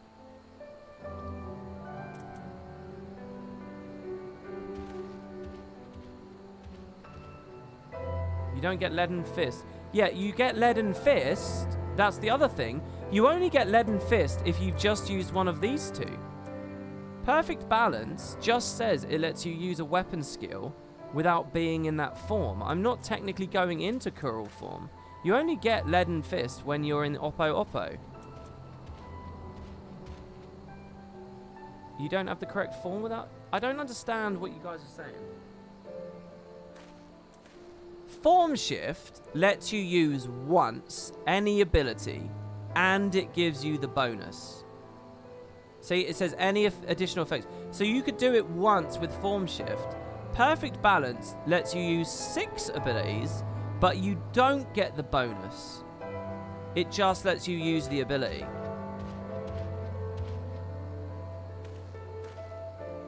Oh, I see. B-Dude's explained it. Perfect balance is needed to go backwards. Because if you want to just Dragon Kick Boot Shine, you can't Dragon Kick Boot Shine. All you can do is Dragon Kick Twin Snakes. Because you've shifted forwards. Yeah, I had it in my head that you slowly unlocked access, but it's not that. You shift along each time. So what this does is it lets you stay at the start. That's what it's doing. You can't go... I understand now. It's got nothing to do with the bonus thing. It's just... So you're not... So why am I doing it anyway, though? Because I'm not getting the Leaden Fist. Because I'm never in Oppo Oppo. Oh, or am I always in Oppo Oppo?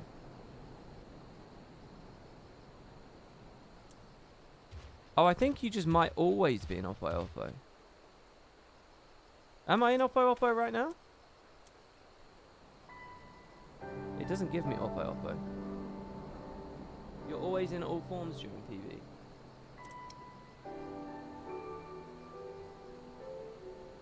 So then what's the difference between why does Form Shift exist then?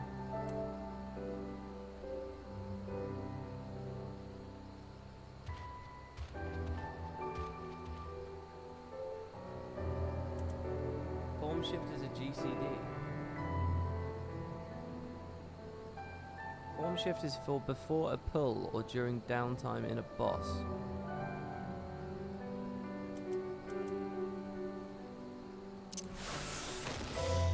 Oh, I can spam Form Shift. I see. So Form Shift is just like a little tool for me to help me out a bit. If I want to swap to something slightly. Yeah, it's a mini perfect balance that you can spam. That's the key thing. It's a GCD, so you can spam it. So yeah, if I'm like moving out of an AoE, maybe I proc this. You can use it at the start to get a quick leaden fist.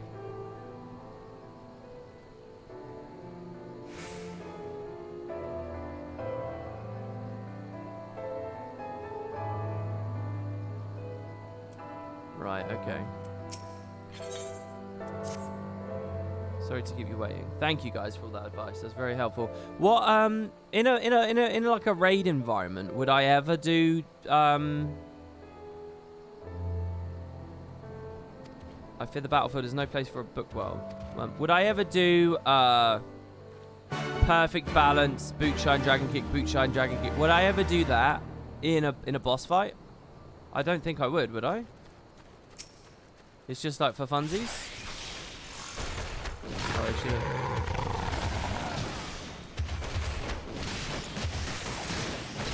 Yeah, I am getting it. Obviously, I'm not behind the guy.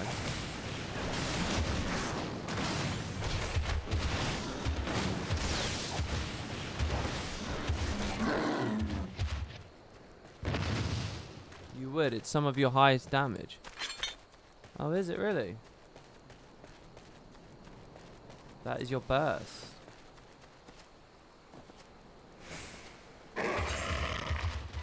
Oh, we're going the wrong way.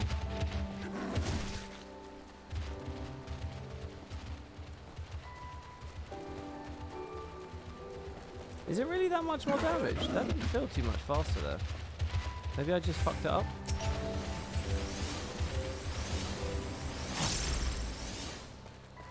So would you not open with a burst?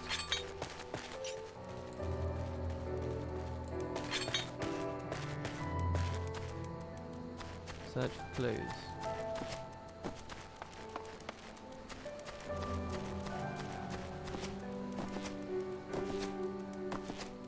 Before you do it, make sure Demolish and Twin Stakes is refreshed.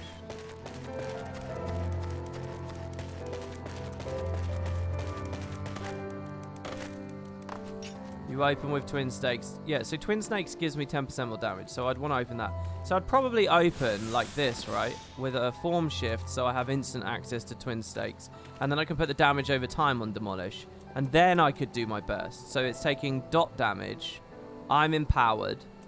And then I do this. And then once that's all over, then I start just rotating normally. No?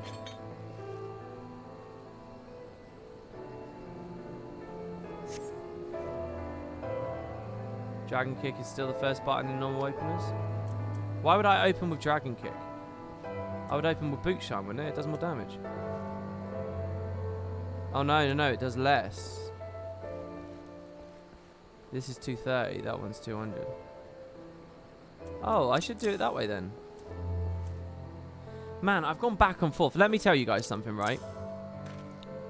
I used to open with Boot Shine, because it's the first skill you learn, right? Then I got Dragon Kick, and I was like, oh, I can start with Dragon Kick, because it will give me this Leaden Fist thing, so this is designed to go first. So then I was opening with Dragon Kick a ton. Then I realized that I don't actually get Leaden Fist until the second time through. So I thought, well, I'll open with Boot Shine then. I'll just do a I'll go back to the Boot Shine opener. And now I realise that Dragon Kick actually just has higher potency anyway. So now I'm back again to the Dragon Kick opener. Oh, but I could form shift Dragon Kick, which would give me Leaden Fist, wouldn't it? Sorry to anyone who doesn't play this game or doesn't know Monk. I could do it anyway, right? Because then you get the Boot Shine buff. Yeah. That makes sense. So this is really the opener. So it's flank, rear,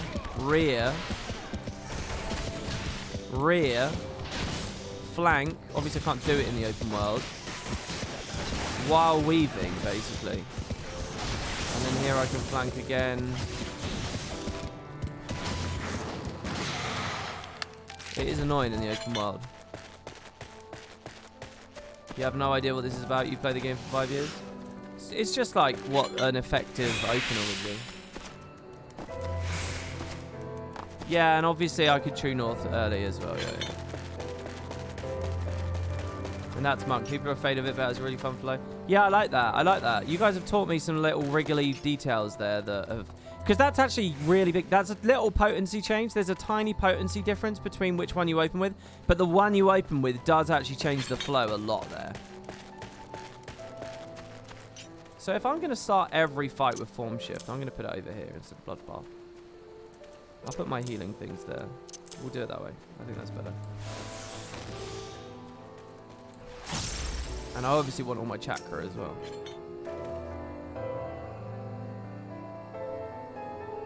I wish they had an indication of what your positionals are at a glance. Learning that flank rear stuff on Monk gave me a headache. Well, it's not too bad. This was my first class, so I sort of got that easily because the way they unlock the skills is it just alternates. Like, first they teach you a skill that's like hit the guy in the back. Then they teach you a skill, hit the guy in the side. Then it's go the back. It's just backside, backside, backside, backside. Which is also how it all like flows eventually as well.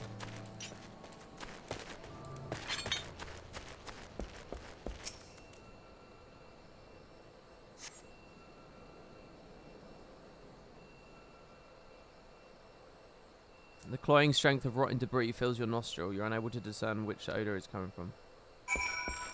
Okay.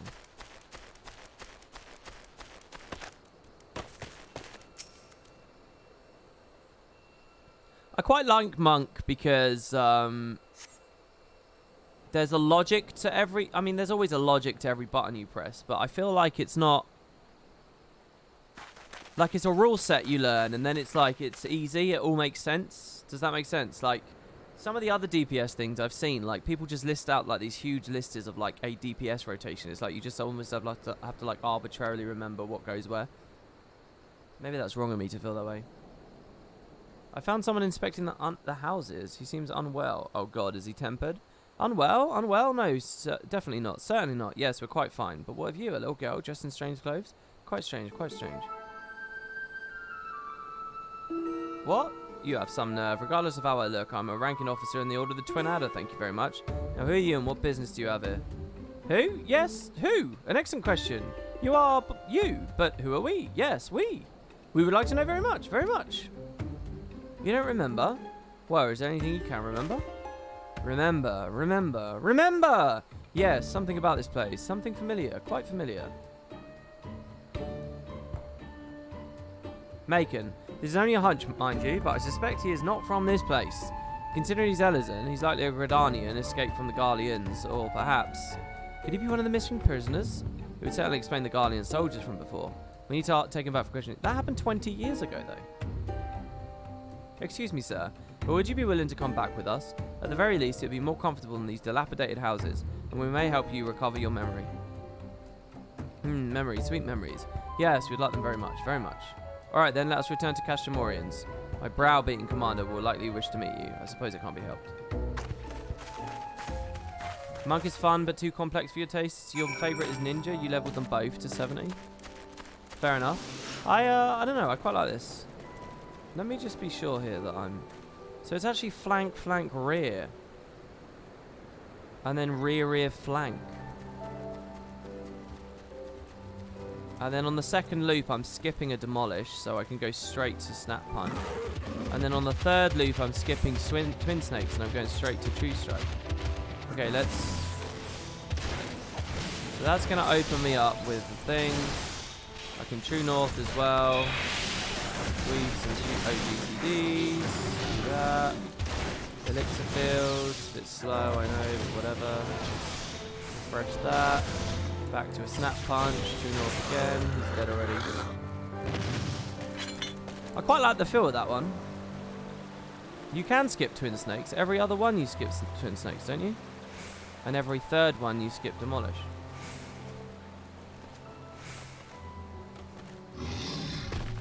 Oh, well, it depends what you mean by skip.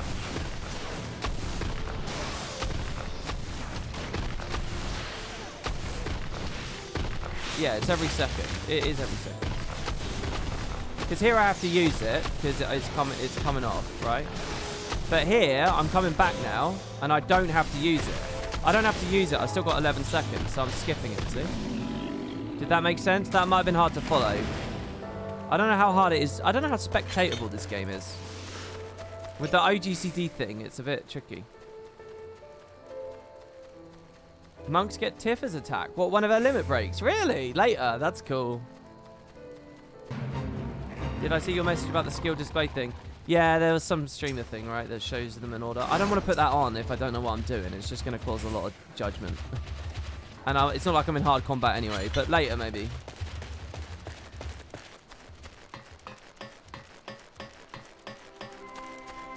Why not summon Chocobo? Just because I've literally had the Chocobo on like 90% of the time. It's just off at the moment. Because the Gissel Green ran out. Possibly, and besides, all the Chocobo would do is kill shit quicker, and I'm trying to get stuff in my head here. Possibly one of the missing prisoners, you say? I expect such wild claims from Lieutenant Molkoff. But if you would corroborate a report, perhaps this warrants investigation. Until further notice, he shall stay until the protection of the under the protection of the Eorzine Alliance. Sir, with all due respect, you cannot just... Lieutenant, get this man a hot meal and a warm bed. When he's had a bit of rest, we'll see what he knows of Bittermill and the Guardians. It shouldn't be long before we reach a resolution to all of this. You're free to wait here until she finishes questioning our new detainees.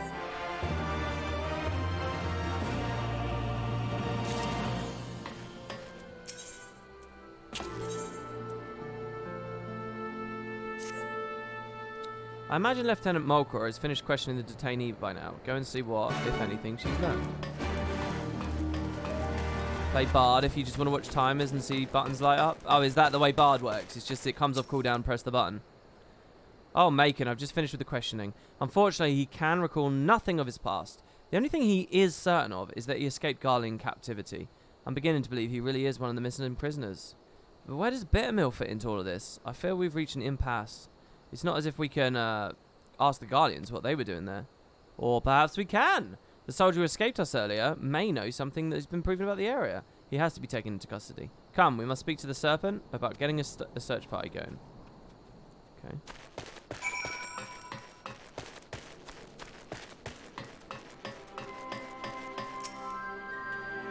You wish to capture the soldier at Bittermill? Well, you should know, I'm already dispatched a reconnaissance team. After reading the report, I thought it prudent he'd be apprehended. However, therein lies the rub. We lack the manpower to sufficiently survey the area. So you do it.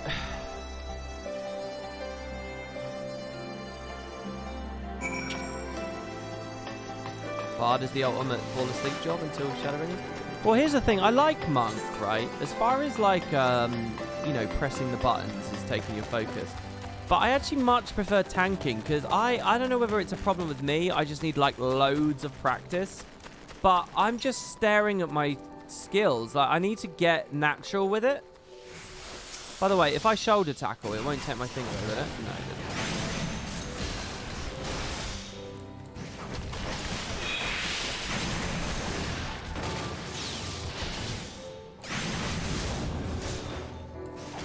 Oh, I should have tree morphed earlier. For the purposes of this. Let's do it. It's like there's 3 things you gotta prep. I think I doubled that up as well when I didn't need to. Oh wow, I'm actually taking damage. Let's put Bloodbath on. Was I standing in an AoE or some shit? Maybe I ate one of those cone attacks? Wow, I'm solo.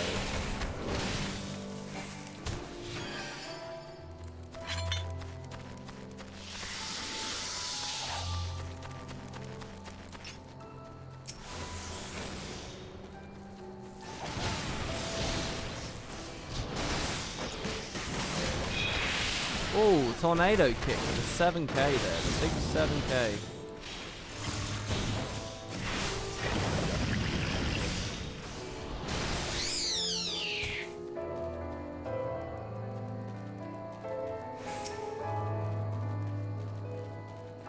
What I'm thinking is I should probably do tornado kick super quick because it's got the highest potency.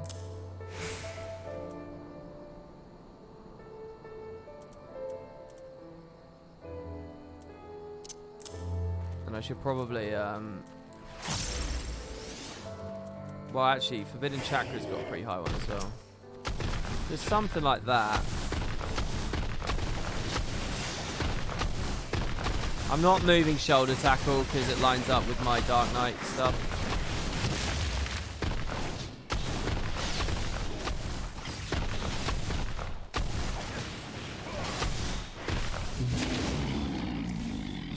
So I can actually, let's do it that way, actually.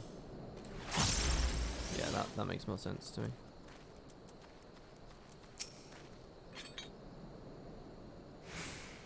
On your guard, Macon. I have a bad feeling about this place. I'm assuming the principle of use the biggest damage first so it gets on cooldown first is correct. How long does that last? Not long. That's a shame. I wonder if there's a macro I can set up where on sheath I could do that, couldn't I? On sheath it presses oh, that might mess me up in fights though when I want to swap the UI. Never mind, ignore that. We found him, Macon. We really found him. What are you up to? Ugh, these wounds. If he's not treated soon, he won't be telling anyone anything. He's likely to bleed out if left unattended. Go and tell Serpent Marshal Bookstone we found him, and if he needs medical assistance before he can be moved. Okay. I'm gonna TP. God, how long has nighttime been here? I'm sorry, guys. It's just that it's very dark on stream. You still not at the dungeon yet? No, I'm doing this side quest. People are telling me it's an important side quest, and I'm getting Aether currents, crystals. What are they called? My men have searched high and low, yet there is no sign of this runaway soldier.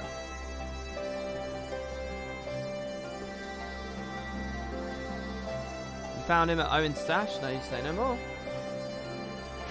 Attention, this is Brookstone speaking. The subject's been found at the stash. I repeat, the subject has been found. He's severely wounded and in need of medical attention. Yeah, pop the big damage first. Okay, thank you for confirmation on that. I feel like on these side quests I should skim read a little bit more. Alright, let's see what the Guardian dogs were up to.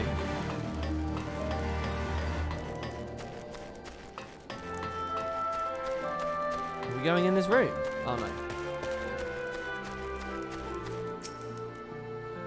I'm Macon. I'm happy to report we managed to bring him back to safety and not a minute too soon. I imagine we won't have to wait very long. I like the idea of side quests. Like, we spend all this time at this town, and then it's later in, like, an optional side quest. You actually unlock an interior you otherwise would never have. And we get to go inside one of the buildings. I feel like that's quite a rewarding... If you reward me with additional exploration opportunities, I think that's the coolest thing you can do. Standard opener for bosses has elixir filled before Tornado Kick. What's the logic there? I don't understand. I mean, for AoEs, I can assume, but... Like, if there's tons of mobs around, I understand that. But why would I elixir field first? It seems he's finally fit to speak. I didn't expect you to be grateful, but I'd like to remind you you likely wouldn't be standing here if we hadn't found you in the cave. Now start talking. What were you doing at Bittermill? Speak. We were looking for someone. An escapee from one of our facilities. He lost his memory and was otherwise mentally unstable, so we knew he couldn't have gone far. I believe the man you're speaking of is already in our custody. We found him seeking shelter in Bittermill. He claims you captured him, though he cannot recall where. So he returned to Bittermill after all. I guess the past came back to haunt him, even if he can't remember it. Listen, my superiors are not to show you any leniency. If you tell me everything you know, I can do all in my power to see your life is spared. Do we have a deal? Miss, I may be dressed in their uniform, but you'd be mistaken to believe I owe the Guardians any allegiance. I'll gladly tell you. 20 years ago, a group of prisoners was relocated to Bittermill to assist in the Guardians' more unorthodox experiments. They wanted to create a new chemical weapon, one that would leave buildings untouched while killing any and everyone it came into contact with. Black Rose, I believe it was called. So what, they don't have to spend money on rebuilding the settlements that they've just raided? That's horrible. Their intention was to drive back Eorzean forces without wasting any of their own on the front lines. Of course, they wouldn't know if it really worked without willing volunteers, and what better place than a village long since abandoned by its people. Not a single prisoner survived. Their tests proving a resounding success, it was only a matter of time before Black Rose would be deployed, or so they thought. Oh, we're getting full-on flashback. Ooh, what is this? To the surprise of many, the project was shut down before Black Rose could ever be used.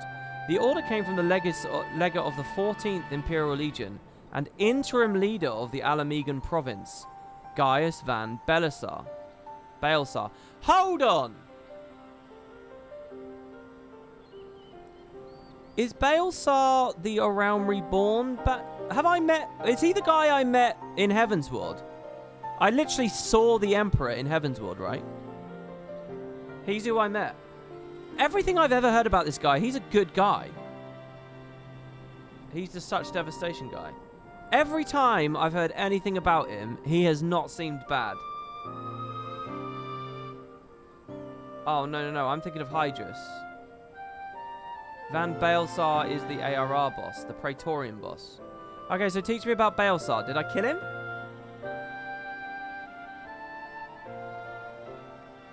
I only remember Nero at Praetorian.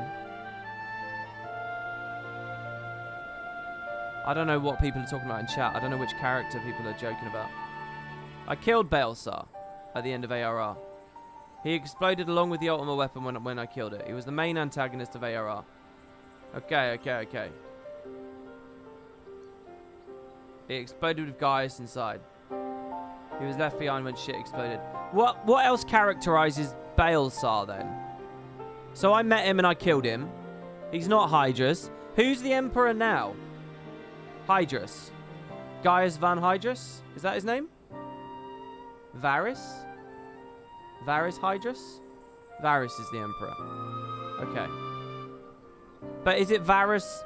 Is it Varys Van Baelsar? What's the full title of the current Emperor? Varys Van Baelsar? Varys Zos Galvus.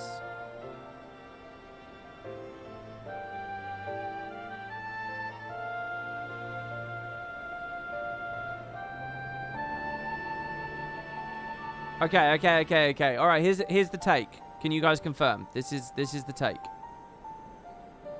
The Emperor is Varys Zos Galvus. Zos Z, end of the alphabet. He's the leader. Then there are two legatus leaders of Imperial legions. The leader of the 14th was this guy, Baelsar. And if I remember, what characterizes him is, wasn't he a bit of a renegade? Wasn't he a bit of a rogue? Didn't he take his legion to do all that ultimate weapon shit? And it was a bit... Not everyone agreed with him doing it? Or am I getting that mixed up with the people who built the Agrius? And did Project Dalamud or whatever the fuck? Am I getting that confused with the Project Dalamud people? Anyway, Hydrus is not the leader of the 14th. Is Hydrus the leader of the 16th? Am I remembering that right? Hydrus is a whole other... When did I meet Hydrus then? Because I met Varys in Heavensward. Was Hydrus the guy that died in the the Triad story?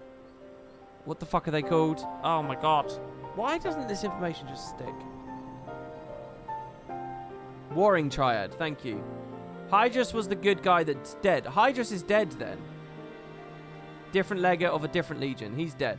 Both of them are dead. Gaius Van Baelsar of the 14th is dead. Hydrus, whatever his later names are, is dead as well. He was the 6th, and he's dead. Okay, good. They're dead. But the Emperor himself, Varys Zos Galvus, he's alive. And I met him briefly, and he was alright. But we're not talking about him anyway right now. This was a Gaius thing. Gaius set up Black Rose. Gaius was the antagonist of ARR. Bad guy through and through. Blew him up with the ultimate weapon.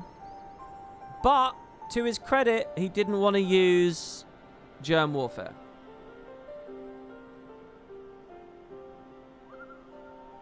Gaius shut down the Black Rose. Gaius is the ARR guy, and he also is the Black Rose guy.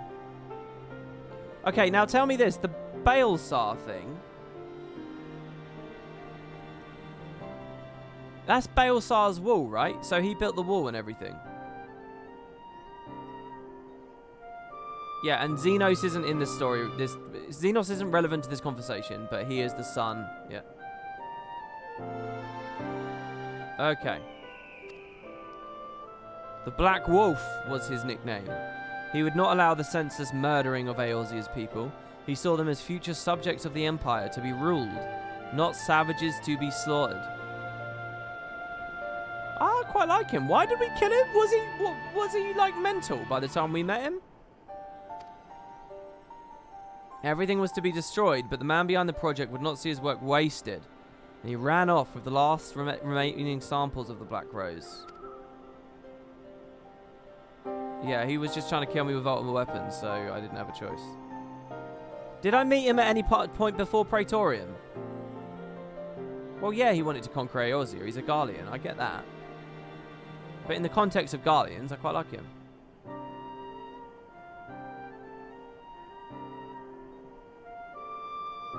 I met him constantly. Well, it reminded me of another scene in which he appeared. You met him first when he brought the ultimate weapon to eat Garuda. Ah, I met him after the Garuda fight. I remember that scene. I do remember that. He was also in 1.0, but I didn't get to play that.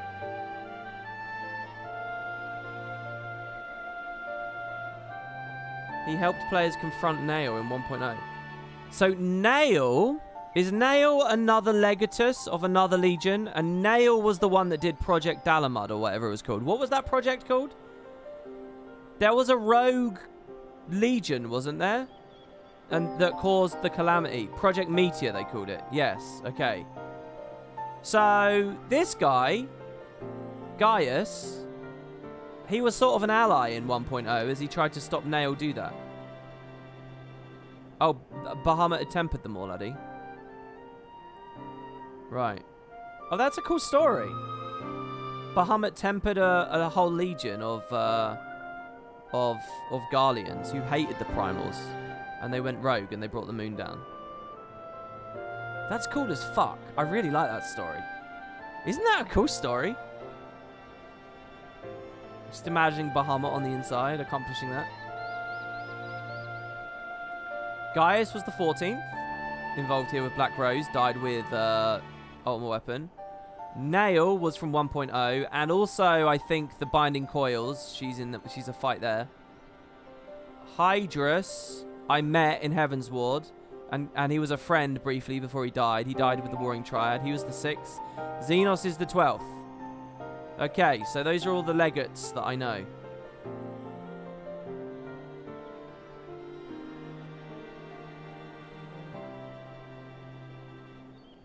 Gaius doesn't want to destroy and kill people, but to conquer, which is why he was against Project Meteor and also against Black Rose. Yeah, I think Gaius was pretty cool, to be honest. I like Gaius. And even his ultimate weapon plan. I mean, honestly, just eat the primals. I mean, not a bad guy. I quite like him. I wouldn't mind being an Agalian following Gaius, to be honest. The fucking Warrior of Light killing him. Well, alright, okay, so let's move on then. He was promptly apprehended, but he'd already hidden away his work. They used every heinous tool at their disposal to make him talk, yet he would not, or rather could not, tell him where he hid it. The doctor had already gone mad and couldn't remember a thing. I can only assume that one of his experiments went wrong and ruined his mind in the process. Then that means the man we found earlier? Aye, that's him. Grillarme? Former head researcher. This is some Cosmo Canyon Red 13 shit, isn't it? Don't you guys think? I can't believe that incoherent mess of a man was a scientist in service of the Garleans. I think we've heard enough. Thank you for your cooperation. Yeah, I think I've quizzed chat enough. Look at how much I'm leaning on you guys. I really do wonder if I had streamed A Realm Reborn, if it all would have gone in much better. What do you think, Macon? A part of me wants to believe it isn't true, but I see no reason why he'd lied to us. There has to be some way to substantiate his story. Guys, you know how Midgardsormr Mini-Pet can fly? Can I beckon him onto my shoulder? If the entirety of Bittermill was used for their experiments, there'd be no easy way to do away with the evidence of such a massive operation. No, there'd have to be some lingering traces of their work. If they could not dispose of it, their only option would be to bury it. Macon, we have to go back to Bittermill. No, but some people say yes, some people say no. He doesn't respond to beckon. I mean, he's a god. I mean, essentially a god. I wouldn't assume he responds to beckoning. He is of independent behavior. Okay. He can perch, but you can't force him to. Oh, I'm bringing Midgardsormr out. Fuck Hildebrand. Oh. So, what was the answer to the elixir field first comment? Why would I elixir field first? I just don't get that. It's less potency. Longer cooldown, maybe? Is it just on the principle of longest cooldown first?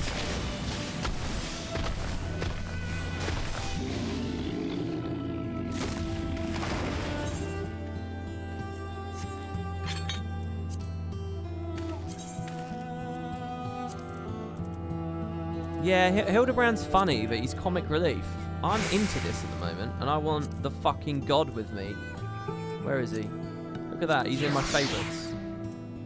Father of Dragons, Keeper of the Lake, Bane of the 14th. Wait. Why is he Bane of the 14th? Oh, the 14th Legion built the Agrius, right? And he took out that Legion. He took out the Agrius. So, who led that? Who led the Agrius? That was Gaius as well. Gaius got around, eh? Gaius did the original Agrius, shut down Black Rose, founded Ultima Weapon. Well, found Ultima Weapon and sought to use it. And he was the final boss of ARR. Gaius got around. Gaius focused most on Eorzea. Wow. I should go back and play that shit. Hello, Midgardsormr. So what's the story of Gaius making... Oh, I understand the plot of 1.0. I know what they've done with the plot of 1.0. The background is that you've got this bad motherfucker that created this giant airship and Midgardsormr took it out. That's the background to 1.0. And then you meet the bad motherfucker and you're like, whoa, scary guy. But you end up allying with him against Nail in the Calamity patches. And it's like really exciting to ally with him because he's been such a villain the whole time.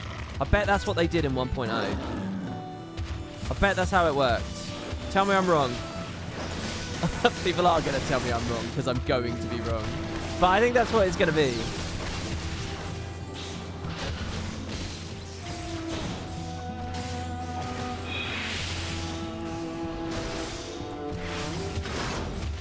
Oh, it's nice that I actually get to do some flank shit. Yeah, enemy of my enemy. Exactly, yeah. They did an enemy of my enemy story. You can't fault Baelsar for trying. So, Gaius is the only Baelsar, right? Baelsar is his second name. Gaius is his first name. So, if I see people talking about Baelsar, they're talking about Gaius. And if I see people talking about Gaius, they're talking about Baelsar.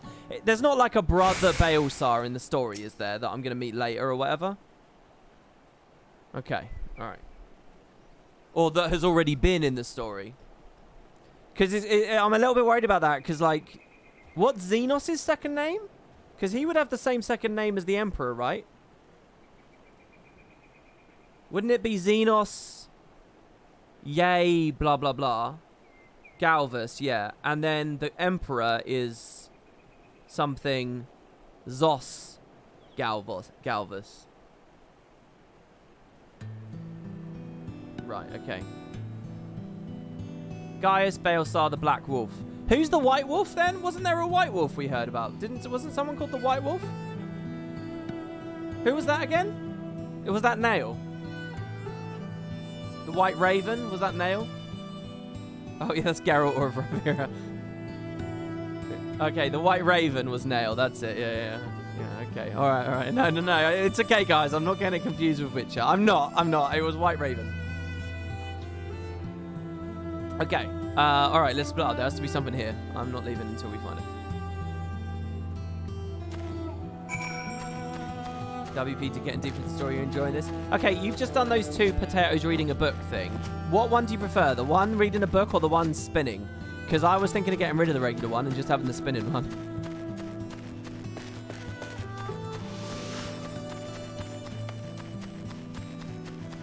Yeah, I know the alphabet bit. According to Wiki, a white wolf is a level 39 wolf found in the Curthus Central Highlands. I don't doubt what the man said, but all those people dying on this very ground is revolting. Part of me hopes we don't find anything.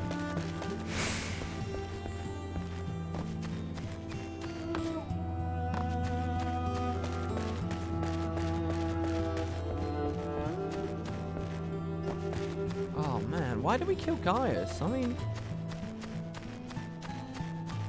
Gaius was interim leader here, did you guys say?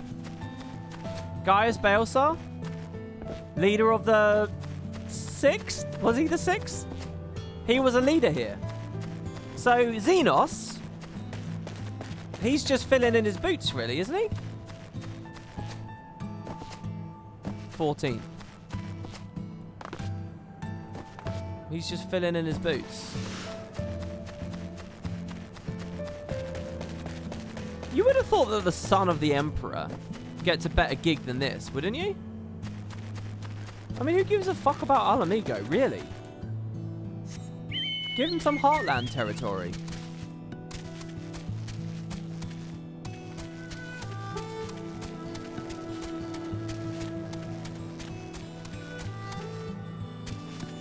Gaius was in league with Ascian Thancred all through ARR2. Yeah, I saw someone said that earlier. Did I read it out loud? I did see that comment, but I don't really care about that. That doesn't mean he's a bad guy. Their interests were aligned. He was seeking an alliance for a while. I don't really... You know, the Ascians are schemers that offer people seeming solutions to their problems that bite them in the arse. But, you know, that's the Ascians. That's on the Ascians. That's not on Gaius.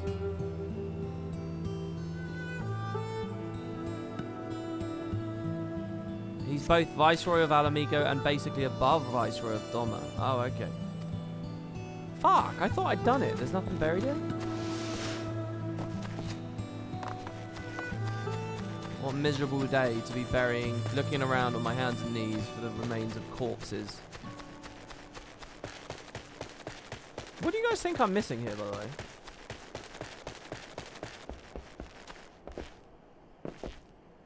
Gaius was tricked to unleash Ultima? How was he tricked?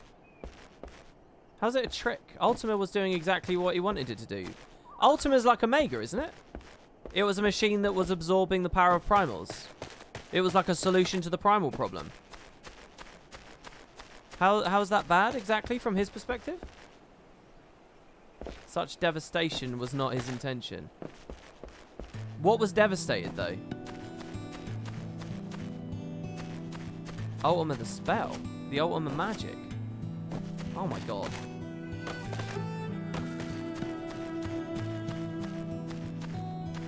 I don't remember anything about an Ultima spell.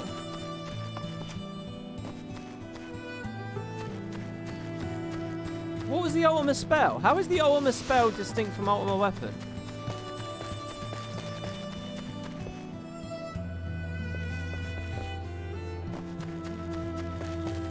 La Habrea was casting the Ultima spell during Praetorian.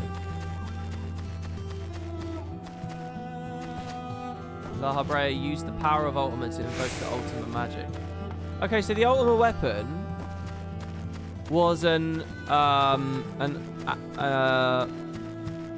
Allagan device, right?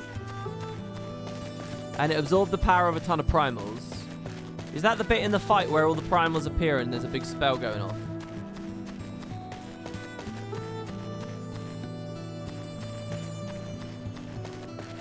Right, did I learn anything of substance about the Ultima spell?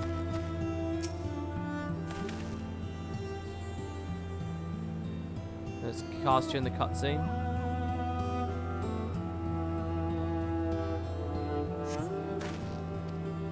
We beat Ultima weapon once, first by having Heidelin pull us out for the primals that were inside the weapon. Then La Habrea shows up and says he wanted to cast the Ultima spell. No, I've done a load of MSQ roulette. I just tune out when it's the long cutscenes. Even Alag did not know fully what Ultima is, so we don't really know. I see. Is that under this deck? So does the ultimate spell come back later, or is that just sort of done now?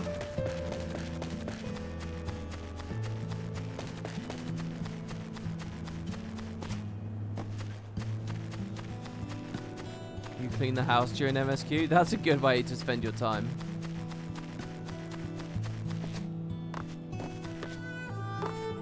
Okay, what the fuck, by the way? I'm enjoying this lore chat. I really am. What the fuck?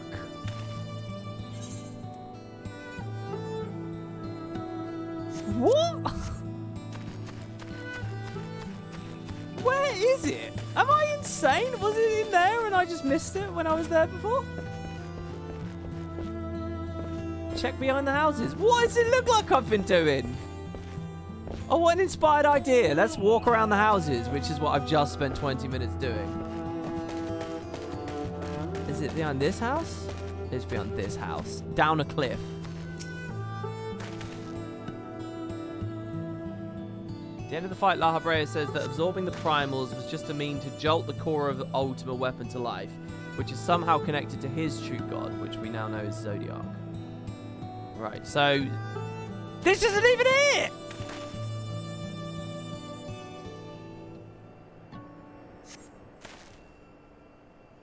This isn't even it!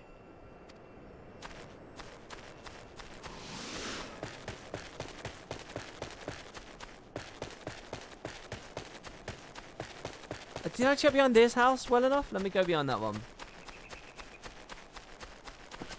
It's behind the same. You've ran past it 3 times now. It's behind the one house you keep running behind. This one?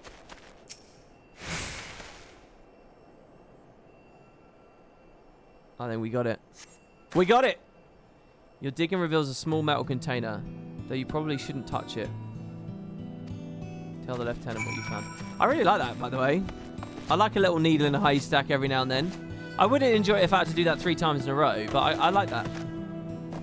I'll forever remember this fucking place, Bittermill, for that. You found something? You bring me something shiny? A metal container. Could this be the missing sample of the Black Rose? So it was telling the truth after all. There's no time to be sentimental or hasty. Any mishap in handling that container could prove disastrous. Let's report back.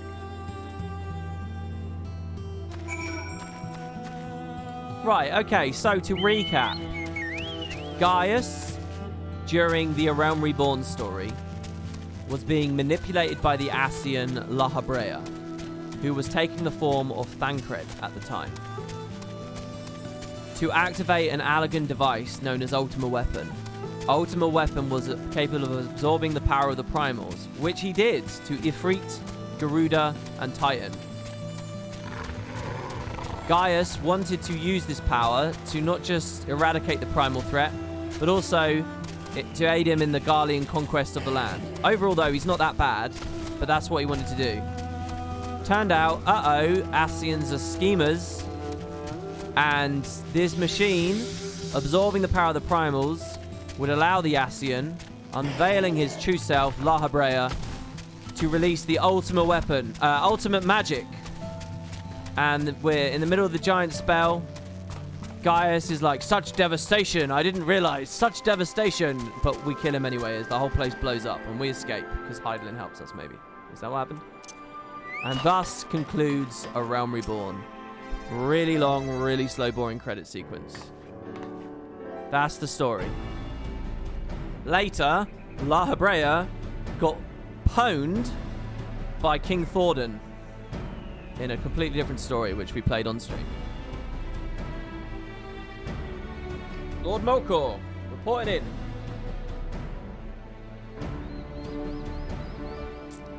We discovered the identity of the man we thought to be one of the missing prisoners. He's Grilamaris, a former chief of research for the 14th Imperial Legion, who oversaw the manufacturing of the chemical weapon known as Black Rose. After a thorough survey of Bittermill, we discovered that we want to be what we believe to be a sample of this weapon.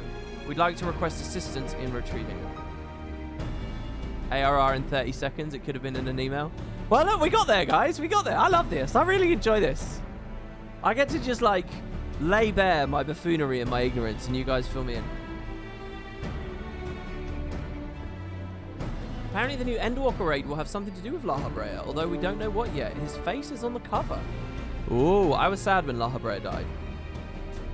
Attention, this is Brookstone. A container we believe to have a Garlean chemical weapon has been discovered. I need you to get out there and retrieve it for me immediately. Yeah, I loved how Thornton killed him too. I'm sad he died, but I really like how he killed him. As for the missing prisoners, they were used as test subjects for Black Rose. There were no survivors. Sir, I don't believe we should allow the risk of such a weapon falling into the wrong hands. I agree, Lieutenant. After the weapon has been safely moved to a secure location, we'll see to its disposal. We will consider the weight of this guy's crimes. His punishment will be severe. I almost pity him. No memories or no, his crimes cannot be excused. Yeah, that's an interesting moral quandary, isn't it, really?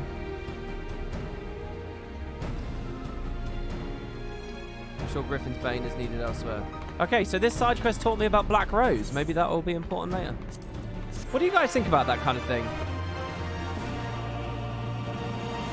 Someone does something horrible, they're not caught for like 70 years, and now you've got a dementia-addled old man. What do you do? Do you know what I mean?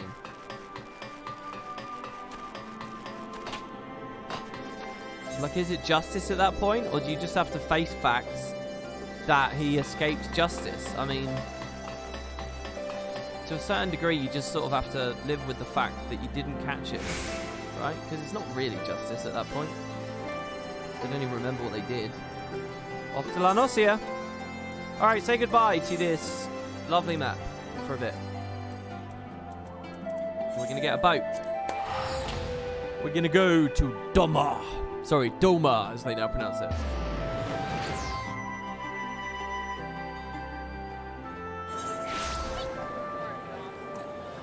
Even worse, you learn about his crimes after death. He did all those horrible things and lived a good long life.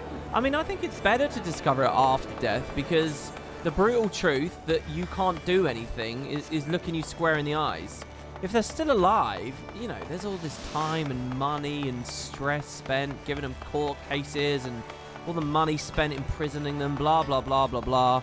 And it's just like it's a waste, you know what I mean? Because people can't get over the emotion of the thing. It's a fucking waste. Better to discover them when they're dead, I almost think. Valebrand was always Ishtola's domain. I haven't spent much time here, to be honest. I spoke with Urianger and Thancred along the way. To say they were surprised by our stratagem would be something of an understatement, but they did not dispute its logic. I'm not even sure I get its logic, really. Tataru should be here any moment now with our ship's captain. So we're going by sea after all. Is Merwib lending us our pick of the Crimson Fleet? Not exactly. Of course she's not. You are right, in as much as we'll be travelling by sea. Regrettably, it's not simply feasible for an airship to travel such a distance without impossibly large fuel reserves, to say nothing of the inevitability of running afoul of Empire's aerial defences. But then it is equally infeasible to sail an Aeorzean Alliance vessel halfway around the world without the Empire taking notice, which leaves us with only one other option. Ah, speak of the devil. Sid? Sorry to keep you waiting. May I present to you Captain Carvalian of the Kraken's Arms. Hello, sir. The Kraken's Arms? Don't tell me you made a deal with pirates. Greetings and salutations, Scions. I take it from your comrade's tone that you no longer wish to proceed with our proposed arrangement. Not at all, Captain. Pray forgive my sister her outburst. She has ever been one to speak her mind.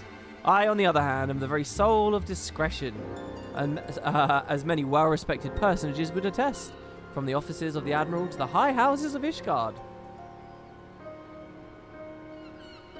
He'd rather talk to Alice, I'm sure. Ah, but where was I? Jesus, Alf, no, it's not coming off well here. Oh yes, the Scions of the Seventh Dawn do and still wish to employ your services. However, it's important that you are aware of the certain extenuating circumstances.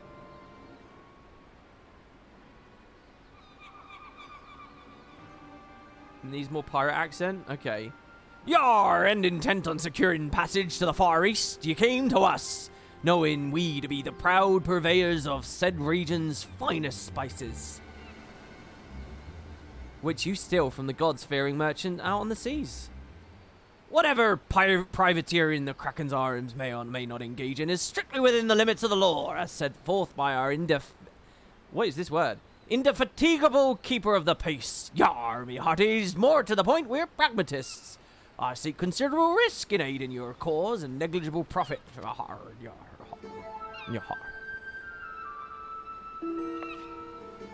Well, I for one think the captain has a point. The five seas can be extremely treacherous, and many a poor unfortunate soul has come to grief out there on the waves. Why, when we were in Ishgard, I heard the tragical tale of how the heir of House Durandare vanished at sea. I don't remember that. Even now, nearly 20 years later, the poor count remains convinced that his son still lives, and would pay a sultan's ransom for news of his whereabouts. Jesus. Oh, why are they just grinning at each other?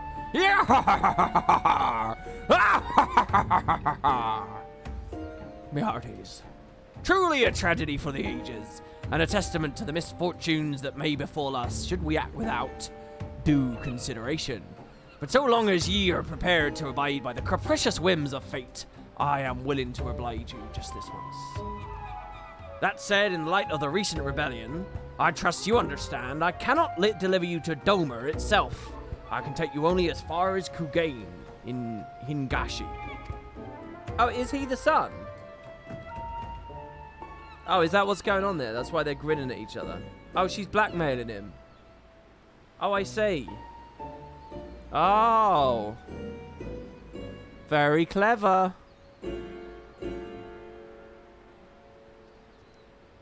We will require time to procure sufficient provisions and make ready the departure. I humbly suggest you do the same, hearties. Okay, that's why he's like a fancy Elizon. They basically threatened to tell him where his father's at. I see. Could I have learned that if I'd done some side quests or some shit? Like, in a little bit more detail? Suddenly, all those hours Tatari passed cavorting and capering at the Forgotten Night seem rather better spent, do they not? That said, I had intended to press the point more obliquely, and there was something disconcerting about the pleasure Tataru took in making the Captain Carvalen squirm. Oh, she's one to watch. There's a crafting quest chain involving him and House Durandare, I see. That poor boy had only seen 14 summers when he left Ishgard. Can you imagine what it must have felt like to finally be free, to explore the world, unbeholden by all the stuffy traditions of the Holy See? Such a shame that he never returned home. Without him, Count Durandare must have looked elsewhere for a successor, and the good Lord Drakenard is one step closer to being the next in line. I'm not sure what just happened. I could have sworn he was about to turn us away, but then he changed his mind. Yeah, don't worry, I would have been oblivious too, Lise. I have a Twitch chat that's helping me out. You want to put your Google glasses on? Blackmail, is it? This is a dangerous game of the two of them to be playing. What guarantee do we have that Carvalen won't just throw us overboard? It's okay, Heidelin will save us. Alphano is thinking of ways you might pass the time. I say we should heed the captain's advice and attend to our own preparations while they ready the vessel. Tatari and I will procure the necessary supplies. Alice, I should be grateful if you would use the time to brief Urianger on recent developments. You may also wish to review the relevant safety procedures in the event of an emergency at sea. How very prudent of you. Very well, I'll go and speak with him. What of Macon and Lise? I would like the two of you to return to the Revenant's Tull, speak with our Doman allies. I fear we know too little of their homeland, and any information they can provide would be of most welcome. When we've completed our respective tasks, we'll reconvene here at the ferry docks. Agreed? Sounds like a plan. Let's go.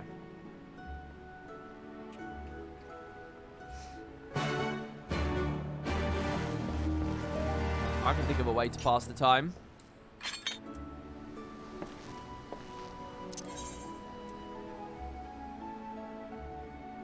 Oh.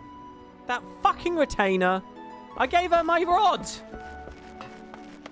I gave her my rod, and I don't mean that in the... For Christ's sake. I'll buy another one. Clips. By the way, clips are enabled again now, guys. And when you scroll down, you can see the top clip of the day. My hope is that some of you are like doing clips and you like seeing... Like, everyone will see the top clip. Whatever has the most, like, traction. It should be there. I don't know what it is right now. You can click play, but I believe the stream and it'll be... Well, here we are. We need to talk to lots of people. So I think we should split up. Ask around the House of Splendors. You take the Rising Stones. I'll meet you here afterwards. Got it? How was my rod? Well, I hope she enjoyed it.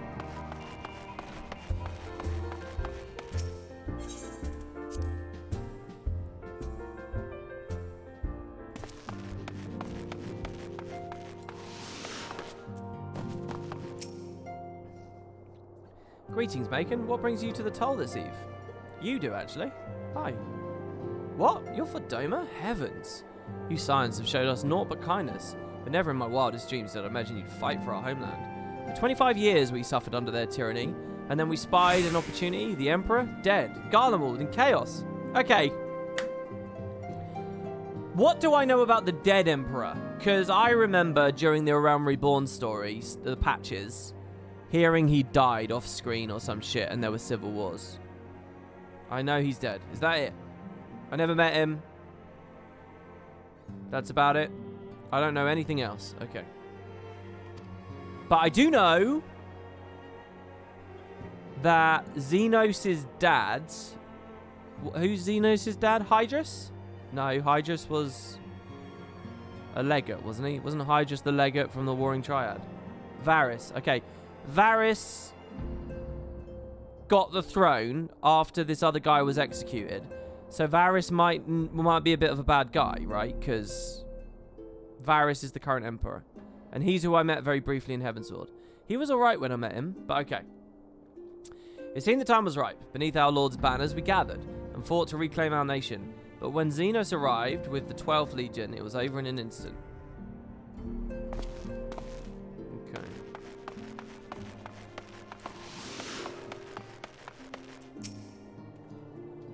What is it, my friend? You look as though you have something to ask. Hello, Hosen. That you go to join Yugiri and Gosetsu in the fight fills me with such joy. Ah, forgive my exuberance. You require information, yes? We of the Nage clan have served Doma faithfully for generations. My ancestors held positions within the Doma castle even now. Now it's home to the Imperial Viceroy's witch and her host of men and Magitech. To think that what was once a shining symbol of our heritage and the seat of our dear Lord Cain has become a den for Garlean dogs. Oh, guys, I'm playing God of War at the moment, and they've taught me about revenants in that game. Listen to how cool a revenant is. In that mythology, and I don't know whether this is just like all Norse mythology, the idea is a witch, every time a witch casts a spell, she can spend like a part of her soul for the spell, you know, because it's like dark arts, dark magic. And when her soul is completely spent and empty, she becomes like a mindless, raging monster of a husk, like a ghost husk. And that's a revenant. It's like a witch that's gone beyond repair. A witch that's completely broken apart her being with the black arts. How cool is that? Now that's some badass revenant lore. I like that a lot. Solus was the guy who created the whole empire and industrialized it. He founded Ceruleum and he showed the ways of using it for the weapon purpose. Solus is the dead dude, is it? Is Solus the dead dude? He was a patron of the arts. Right, okay. You're truly planning to travel to Doma? I do not know what to say. Forgive me, I shall aid you to the best of my ability. Ours is a beautiful land, nestled on the eastern coast of Orthard. Along the banks of the One River, our nation thrived, proud and free, until the Guardians came 25 years ago. The river was our lifeblood, free to travel and to fish, but travel was soon restricted, and now the river belongs to no one. None, sorry. Okay, so I learned a bit about a castle, a river, Guardian occupation. Now, where's Lise? Where are you, Lise? She better not be in the solar. She's not in the solar. You know his name is Solus Zosgalvus. He's the founder and the first emperor. He founded the Ceruleum, which is basically magic oil, which took Guardians from poverty to the position they're in today, since they can't use magic. He also approved the Meteor Project, and so was he tempered when he did that? And he also approved the invasion of Eorzea. He died many, many years ago, and it spiraled the Empire into internal conflict, but resulted in his son Varys taking the mantle after the infighting. That can't be right, because I only just heard about an emperor being executed. Not many years ago. Varys is his grandson. Ah. So Solus was the first. And how many years ago are we talking? So you just gave me the birth of the Empire. When did the Empire become fanatically anti-primal? Can anyone tell me that? When did they become fanatically anti-primal? Why did they? Or do I not know that yet? You can't just tell me since always. Why then? Why? That's what I'm looking for. What's the story? With Solus. Why was Solus fanatically anti-primal? Why? Who knows? Smiley face? Smiley face? You don't know yet? Okay. I mean, I would expect it's got to be for reasonable, sound, logical reasons. The same we're anti-primal in Eorzea. Don't get me... We're anti-primal. It's just we're not trying to slaughter and commit genocide on all the beast tribes. Ah, there you are. Learn anything interesting? The older Domans I speak of tried to teach me all about the Far Eastern customs and the importance of formality and politeness. I'd like to think Eorzeans can be just as stiff and stuffy as anyone, especially Ishgardians. But anyway, do you know what they eat? Did you know they eat with sticks? It wasn't all that hard, actually. Or at least that's what I thought until they told me I was holding them wrong. This is all very accurate. And then when I spoke with the younger Domans, they just rolled their eyes and told me it was all a load of stupid old... Wow, what you learned sounds a lot more useful. Unless someone invites us for dinner, of course. I hope they do. I hope they do as well. When I was in Ishgard, I ended up having dinner with Emmerich. He's my boyfriend. Lise thinks it's time you return to Limsa Lominsa. Right, no point waiting around, is there? We should head back to Limsa. Alphino said to meet at the ferry docks. Can I go to Ishgard and speak to Emmerich right now? Or Estinian? Can I find those characters? What would they say to me? Do they get updating dialogue?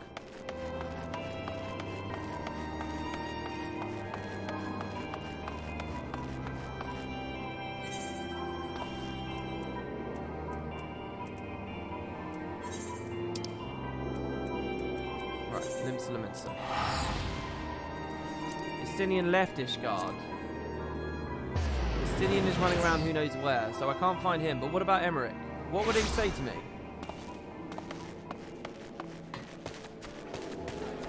He left at the end of Heaven's Ward? Well, yeah, but I didn't know he'd left the whole territory. You're like...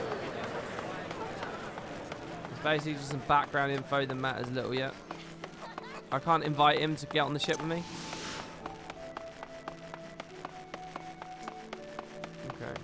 Whoa. That looks pretty.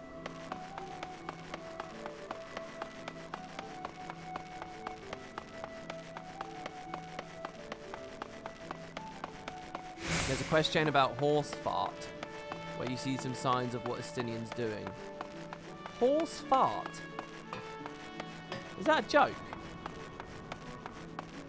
Horse fart? I'm guessing we say it like horsifar.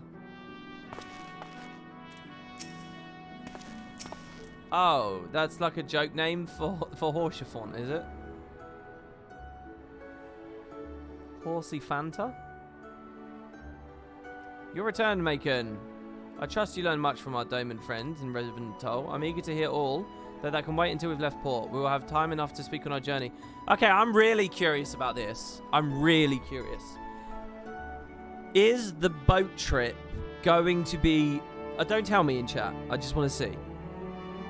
But they could do some cool shit here. In theory, they could do some cool shit here. I would like most... Here's what I would like most. I get on the boat.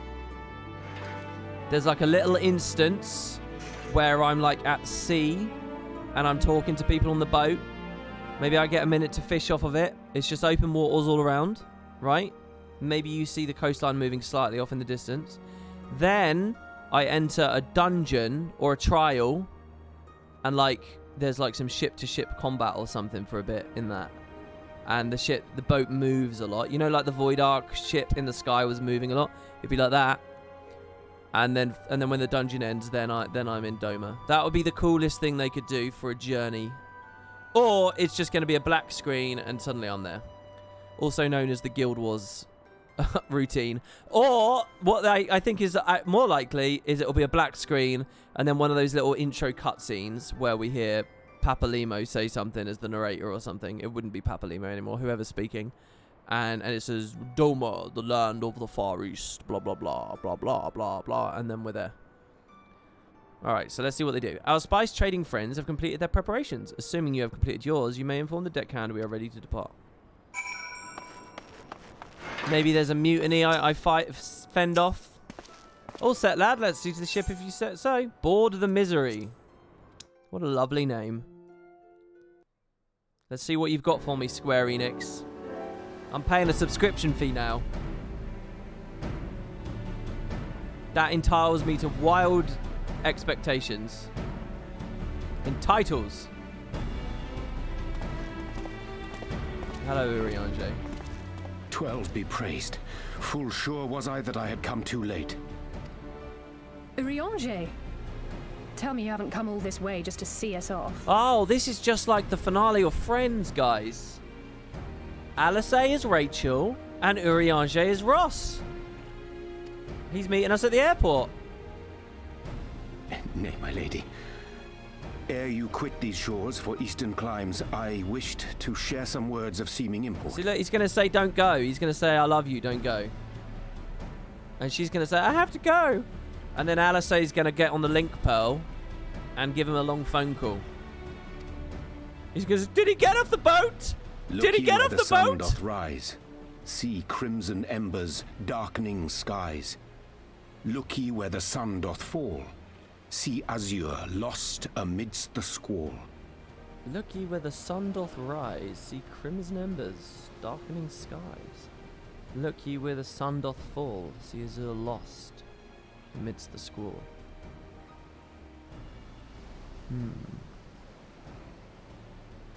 Did I read that already?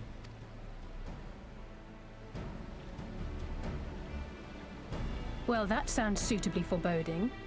Another one of your prophecies, I presume? I wish she had said, well, that sounds suitably foreboding. More of your flowery bullshit, I presume? This is just what Oriana just says all the time. Of far eastern origin, aye. It is mine earnest hope that this ancient wisdom may serve to guide you on your journey. For what dangers lie in wait for you upon those distant shores are yet beyond my knowing. A parting gift befitting your roundabout ways. Thank you. Alright, she didn't say the word bullshit. That's what I was really looking for, but it's good enough, Alice. It's good enough. I'll shake your hand on I that. have more than words for you, my lady. Ooh. What more does he have? Oh, he's getting it out.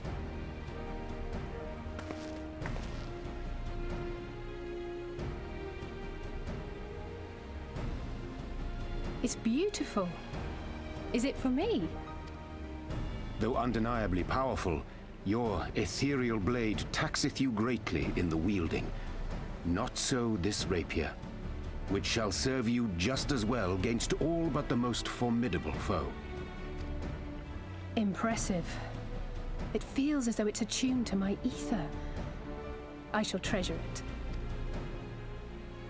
Honored guests, say your farewells, for the moment of our parting draws nigh. A fair wind blows, and I mean to follow it. Why did you guys make me voice him as a pirate? It would seem our ship is set to sail. Pray give my regards to Thancred and the others. And take care. I put in all that energy. He doesn't even sound like a pirate.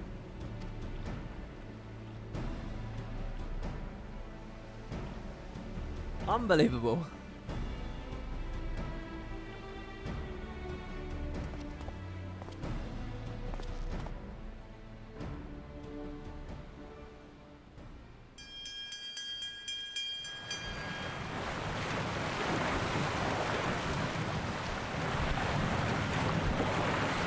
Ooh, we're on an adventure.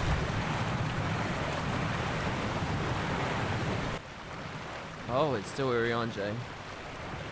I swear to fucking God, if Elidibus appears at his side now, and they start just powering down, I'm gonna be mad.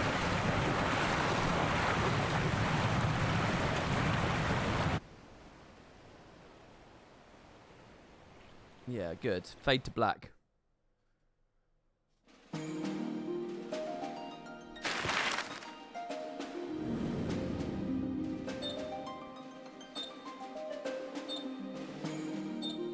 Oh, there you go. That's the full world map. Oh, there's a whirlpool. An island chain. This is pretty good.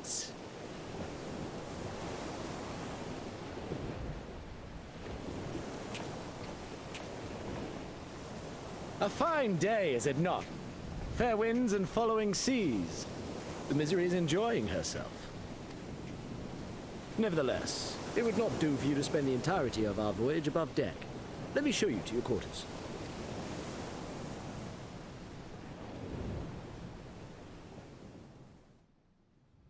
Oh, I like this.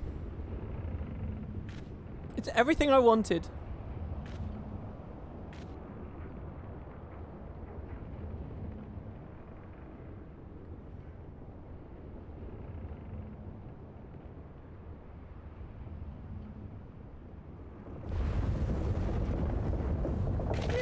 Is it supposed to do that? Not under normal circumstances.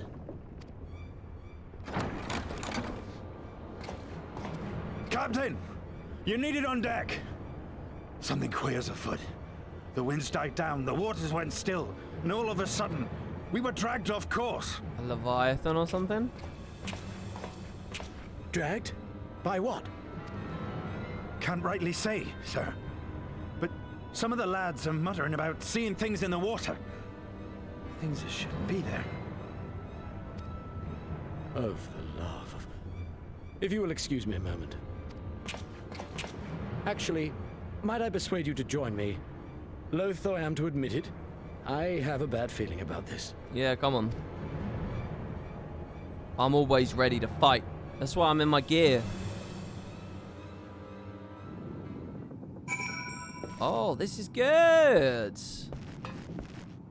So I get to play. What the fuck? This is quite creepy.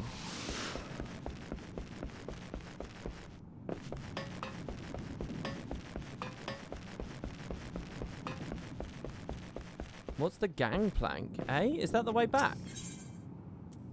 Oh, they have to have that there. What happens on the world map right now? I'm technically in La Mafia right now. The ship looks like a whale.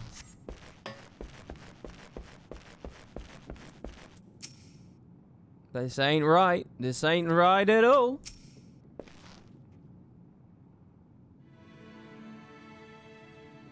This is what happens when you don't just take the Yasura portal. Yeah, exactly. Or to be fair to Guild Wars, they've had several more of these moments. They might be bored of it by now. This is the first time this game's had a moment like this. Well, do you have any idea what's going on? No, as the man said, despite the absence of wind and current, the Misery is somehow being pulled off course. Well, why not fire up the... So ceruleum is a fuel that the Empire invented. Solace invented. An excellent suggestion based on knowledge you should not have. Alas, our engines appear to be malfunctioning for reasons that escape my engineers at present. It's oil. I'm telling you, Captain, it's them things the lads saw. What are they, sirens? Things? I don't suppose I could convince you to attempt something more descriptive. An adjective, perhaps? For example? Seawolf superstitions and fairy tales, not more. If you must know, the things which he is so reticent to name are the souls of deceased women, said to lure sailors to their deaths. Preposterous! Yes, indeed. If it is neither the sea nor the weather which is responsible, then it probably is some predatory entity of some sort, perhaps a siren or some such. For all we know, it could be a fellow spice trader, employing magics to seize and plunder passing vessels. Regardless, we have but one recourse, to let the current take us where it will, and deal with whatever we find there. She's mental.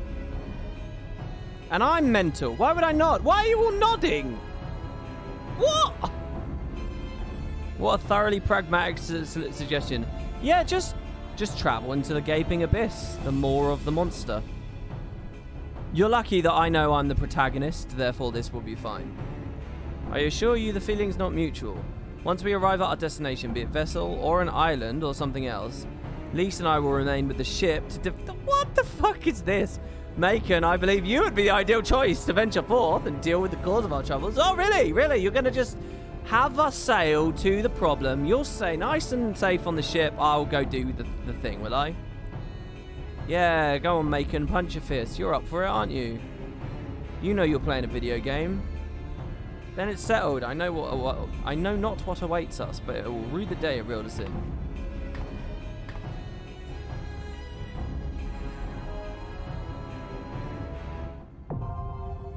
The Siren Song Sea. And it's a dungeon! Cool. Fuck me, guys. I've been streaming 3 hours. We were not going to get there in 15 minutes. I want to go back to the VOD and just see who said that. And give them a stern talking to.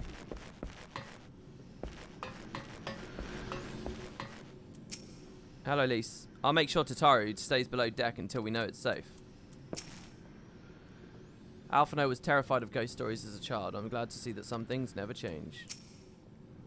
What? What are you looking at me like that for? I'm as calm and collected as ever. Carry on. That's cute. I can do my min-eye levels now, right? I can make groups.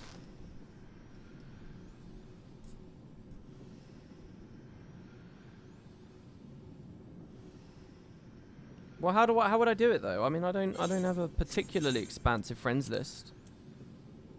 I mean, it's all right.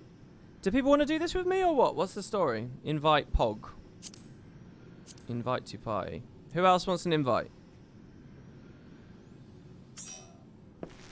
You need only 3? Okay, Moogle Tart wants to come. Anyone else? So somebody in chat said min-eye level isn't that important. Which one do you guys think? You wish you weren't at work?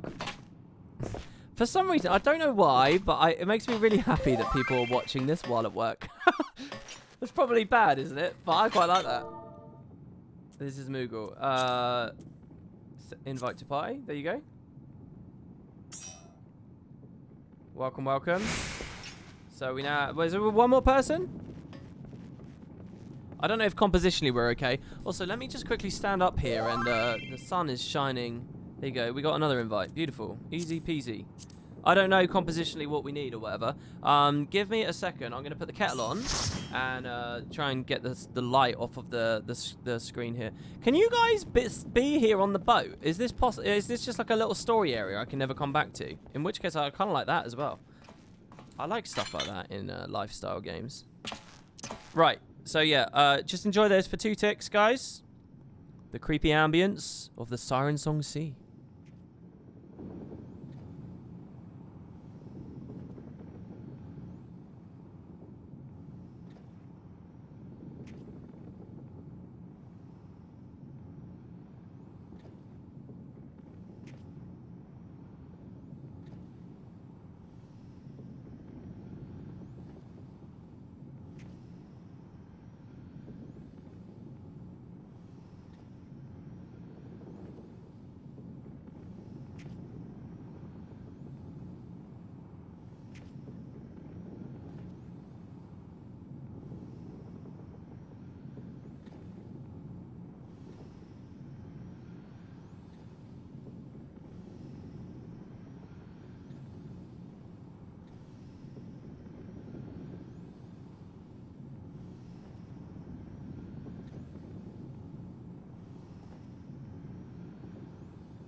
Jesus Christ, it's so silent in game. I can't even hear it. Can you guys hear the game? I mean, it's slightly louder for you than it is for me.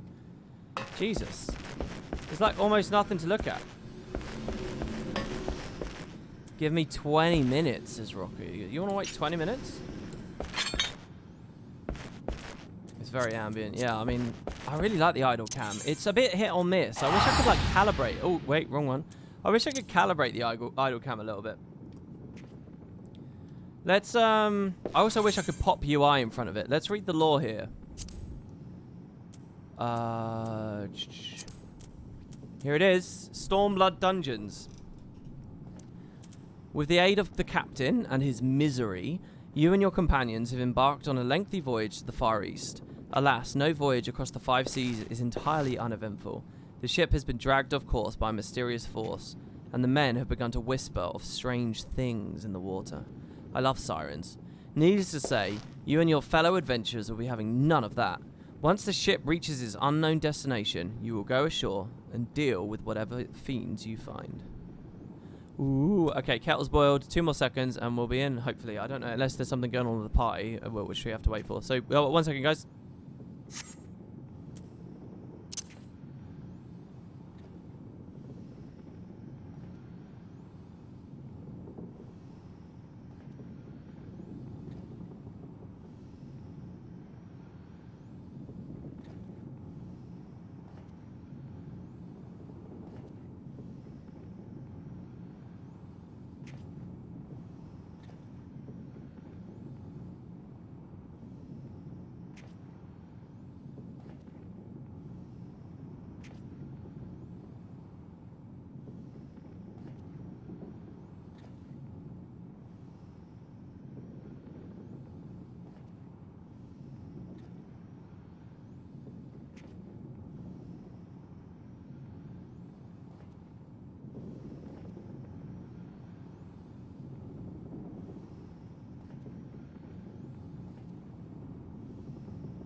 Alright.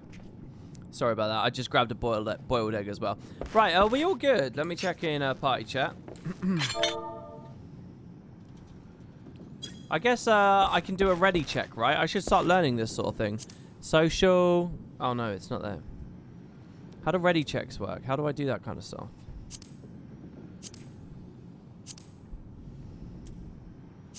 Travel, Aether Current, party, ready check. There you go. / ready check, I believe. Okay, well, I found it in the menu up there as well. You can just type /r check, /ready check, or navigate as I did. Also, cog on the top left of the duty finder if you want to try min-eye level. Yeah, so sorry, I ran off before I got a response to that. Do you guys think that that's actually relevant in dungeons? I mean, could be cool. I wish we'd done that on the Heaven's Horde dungeons.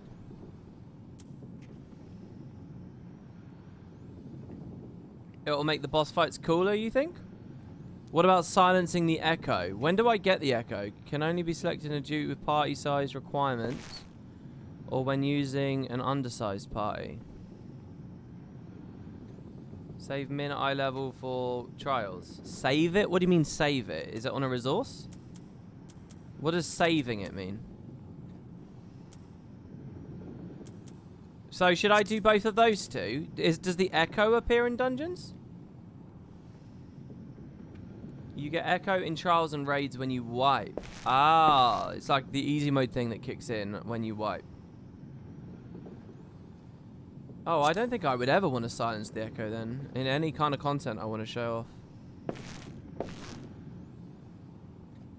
You see plenty of dungeon mechanics anyway. Oh, I'm going to do it. We're going to do it min-eye level if people like the idea. So, Rocker is not readying up. I think he left. I was asked, what do I need? How do I see people's party and stuff? Profession and stuff, or like class and role and all of that. What do you guys think? It would be lovely if there was a target dummy here. Man, imagine an X-Pack launch with a bunch of players here on this boat. Open the party list UI. Party. Members. This one here. What does the speech bubble mean? So the dotted line means the leader is above, I would guess. Company. Wanderer. What does that mean? 2 people are wanderers? Location. Yulmore. What is that? Wanderer is from another world. Company is their guild free company. Wanderer, they visit. Okay, so I can't see what they're in a guild, but I'm not allowed to see what guild because they are actually technically from another server on my data center. Or does that mean whole other data center? I guess that just means on the data center. Oh, he says he had a work call, but now he's ready. Right, so... But how do I see... How do I see who's what? I still don't see who... Cross data center's coming, but it's not here yet. Right in the middle? It wasn't right in the middle? Oh, it is there. Oh, but I don't know what the fuck these icons are. Oh, wait, I do. Monk. Goggles is... Scholar. Is it? Glasses? Scholar? Is that a DPS? The bow thing is Bard? Is that a DPS? I don't know what that one at the bottom is. Is that Red Mage? Oh, that's a Dark Knight. I've been playing that. Scholar is Healer. Oh god, their glasses, TIL. Yeah, we had a whole conversation about it. They're supposed to be glasses, yeah. Okay. So, we're good. Because that's 2 DPS, a healer, and a tank. Everyone has it all set up. This is all a lot easier than I'm making it look. So, minimum eye level is still on. So, join. Brilliant. Thank you, everyone who came to play. I mean, honestly... It makes me really happy to have people to play with and then also have people active in chat. So it's really, really, really cool. Okay. Siren Song C. And you guys all had decent rolls.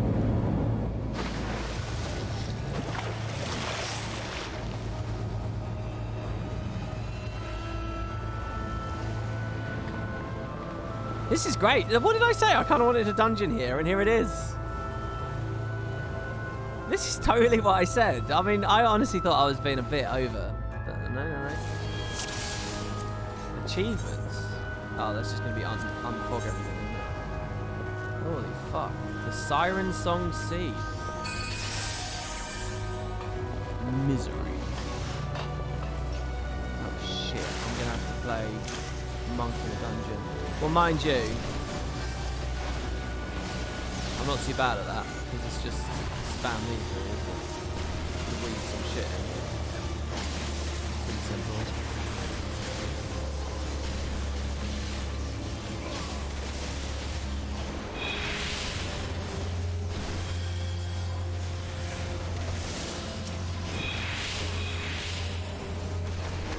So as min eye level, right, this is basically this is what it was like at launch, right? That's the idea, right?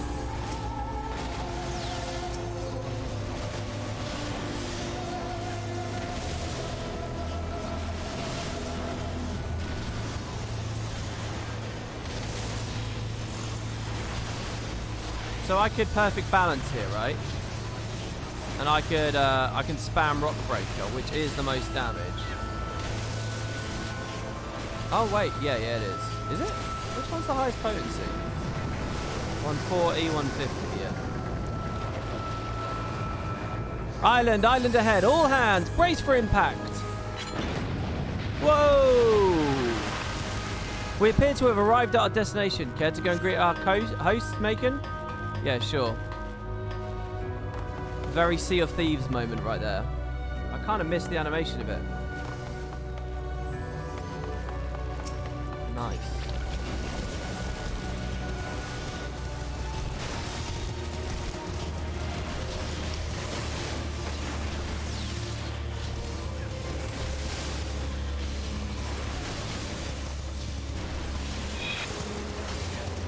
Now, I don't need to use True North here, do I? Because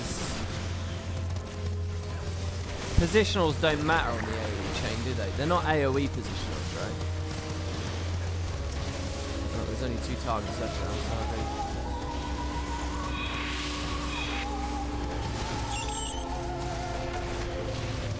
Oh, I didn't kill him. I was really hoping to kill him.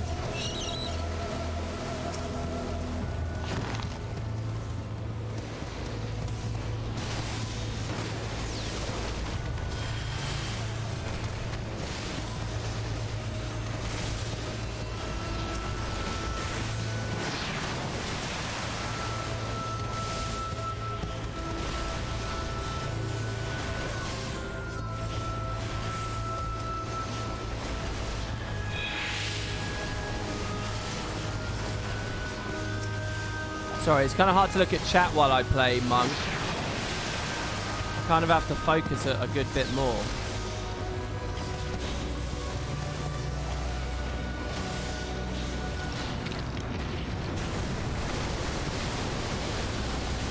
Whoa, what is this? Min-eye level makes more of a difference in 50, 60, 70, 80 because that's where you get the bigger bumps. Whoa, Lugat. This one hits like a truck. Sorry, I missed it. What am I meant to do?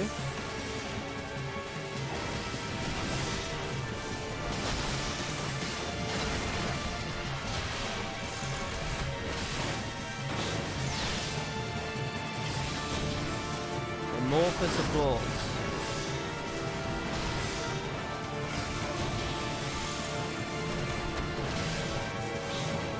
Oh shit, I need to ball up, right?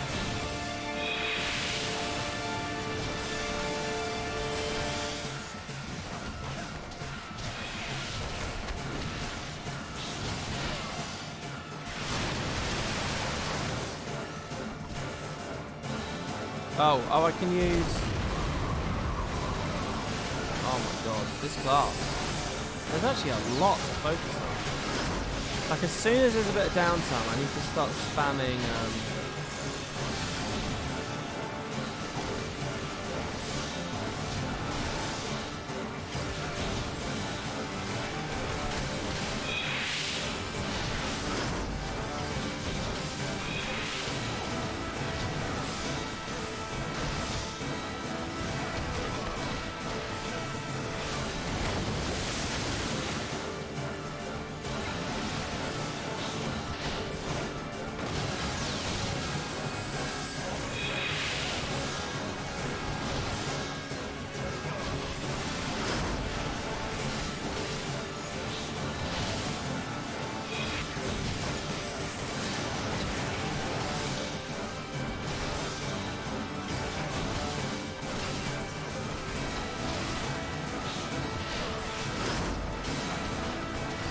getting it at the moment. Oh, I messed that one up though. He swallows all. Alright, he's dead. Jesus. Oh, this sucks though. None of the loot is... Oh, this is... Is that better? That might be actually okay for me. Ghosts bark. It's eye level 260 though, so I don't know. I guess I'll pass on them. Wow, look at the clouds. Don't those clouds look amazing? There's like a real sense of depth to them. What on earth? I like that. Oh wow, and a weird tower thing. Where are we? Look at this place. The Whipjacks.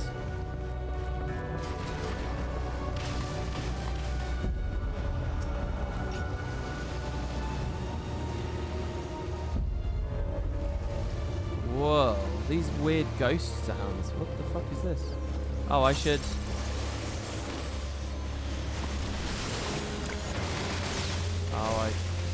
Maybe I should only elixir field after prepping my thing.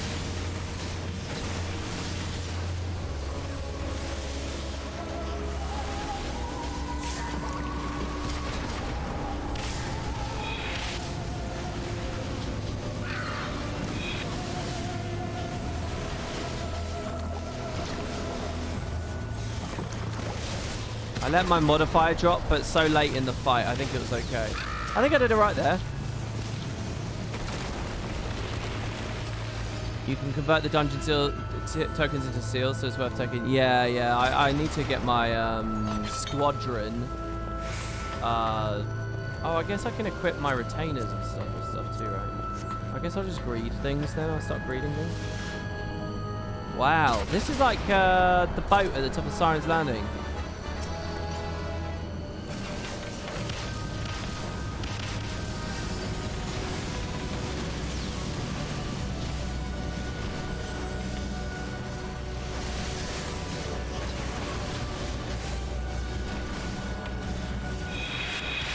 I like how much more regularly the orange circles appear. I don't remember them appearing that regularly in the other content. But here it feels like it's happening quite a lot.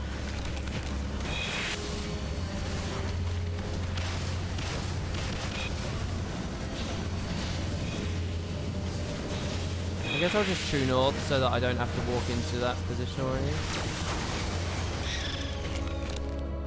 Oh, wow. I like this skeleton thing as well.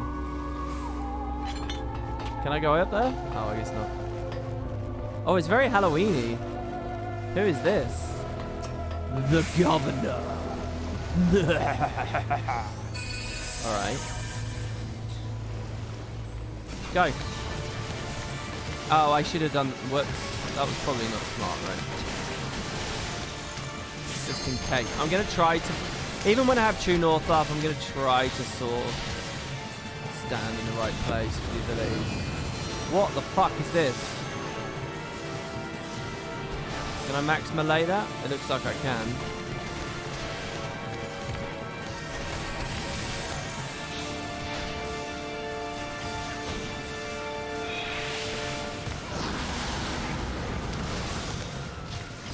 Oh, I messed that up.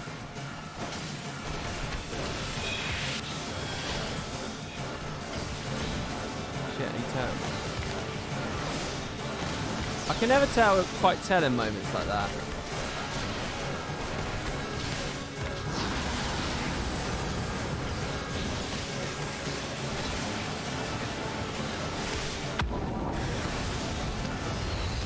Oh, I just had a triple flank. Oh, are they ads?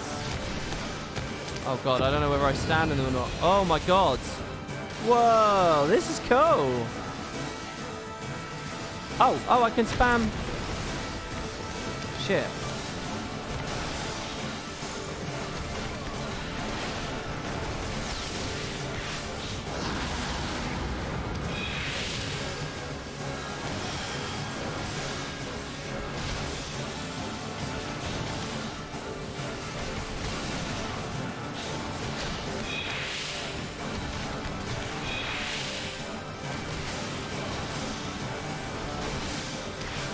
Oh, this is weird. It seems to be... Oh no, it's offset again now. Oh my god. Everyone else seems to move away from that, so I feel like I should as well. Oh. Okay, get the Forbidden Chakra up.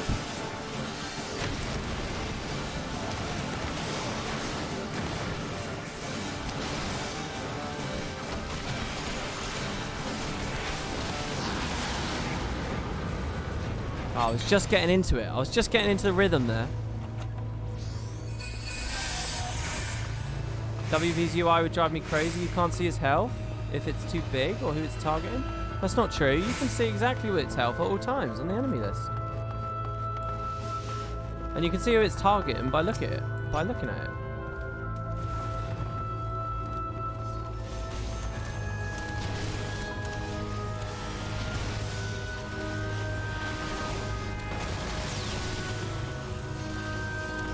Yeah, I've heard there's those math bosses where like you've got to have certain numbers, and I'm sure I'll change the UI at that point, but there's no reason to do it until then. These mobs hit hard if they're pulled all together? Okay. I hardly even paid attention. We're in some kind of crazy dungeon place now, right?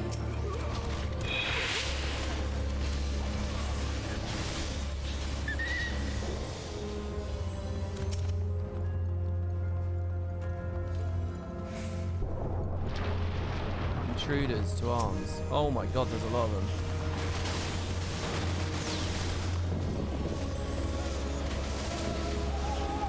I really don't like having to give up the AoE combo just to hit a tiny little bit on one guy so that I can get my modifier up. But I mean, you gotta do it, I guess.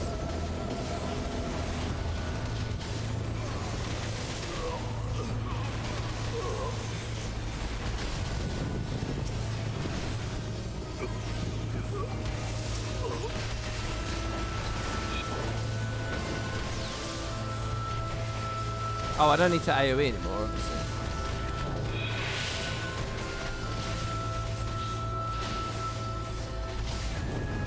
Nice. Treasure.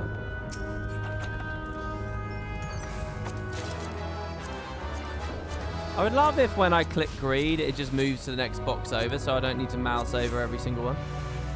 Oh my god, it's pouring with rain. Oh, it's a lighthouse. I get it. It's like an Allegheny kind of lighthouse.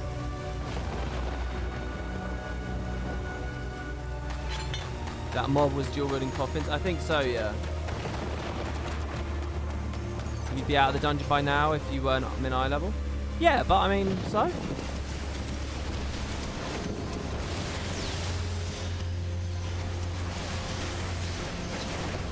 The fleshless captive. We should move in a little bit more.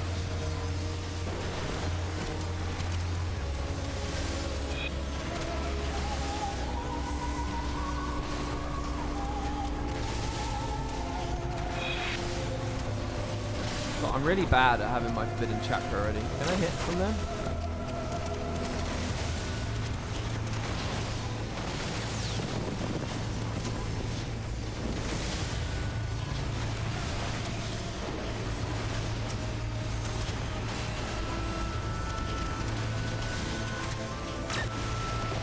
Or maybe chakra.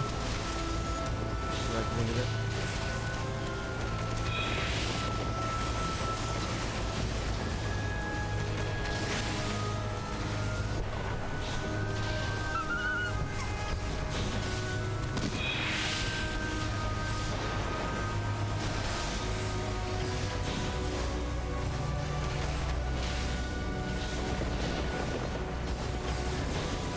I've made a mistake here. I was thinking I shouldn't demolish him.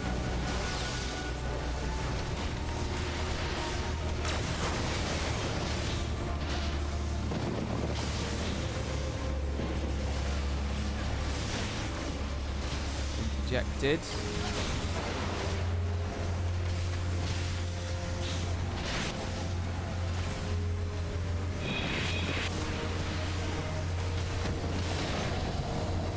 Goes. Do I have limit break? Yeah.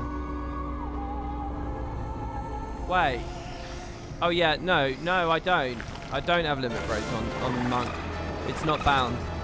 You're right, it's not there. It should be there, it's not there. I'll set that up in a minute. Thank you for telling me that. I have the user interface showing the bar, but I don't have the button. I think you guys got a little bit confused in chat there. I don't on Monk. It's missing. So are the special action things. I can grab it. What are they? It's in general, isn't it? Or something? Yeah, there it is.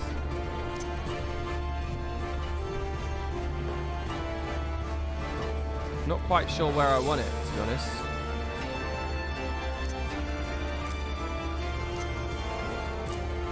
I'll have to set up the other bars later. 6 is fine for now, I suppose. Okay, I'm ready. This guy's cool, Lorelei.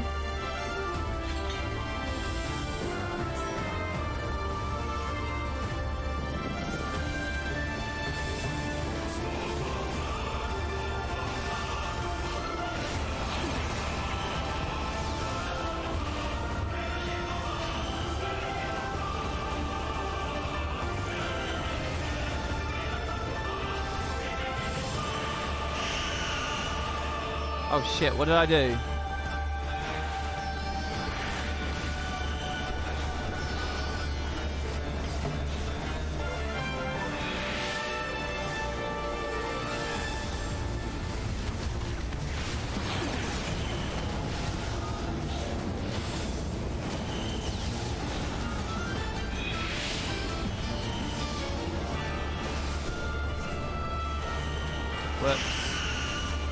Oh, I'm fucking something up. Oh, see, this is my problem. I'm barely getting to grips with pressing the buttons, let alone doing it well. And then as soon as the mechanics, I'm just going to miss the mechanics straight away. I might want to change my binds a bit. You need to mind the name of the attack. Okay. Morbid retreat. So what is that? I need to face away during retreat?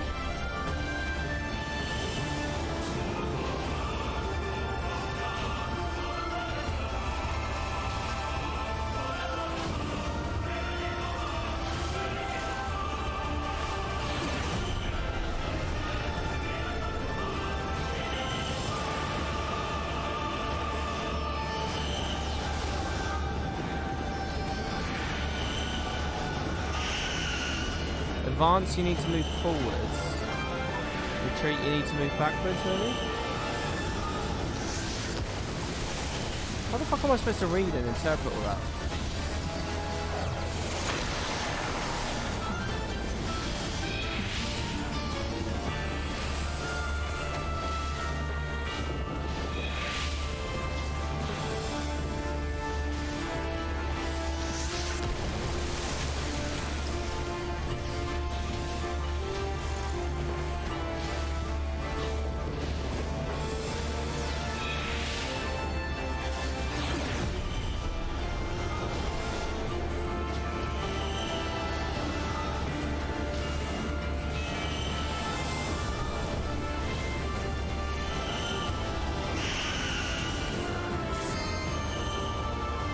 Limit break is up.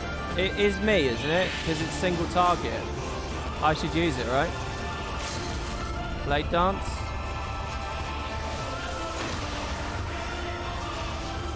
$69,000 damage. Jesus Christ.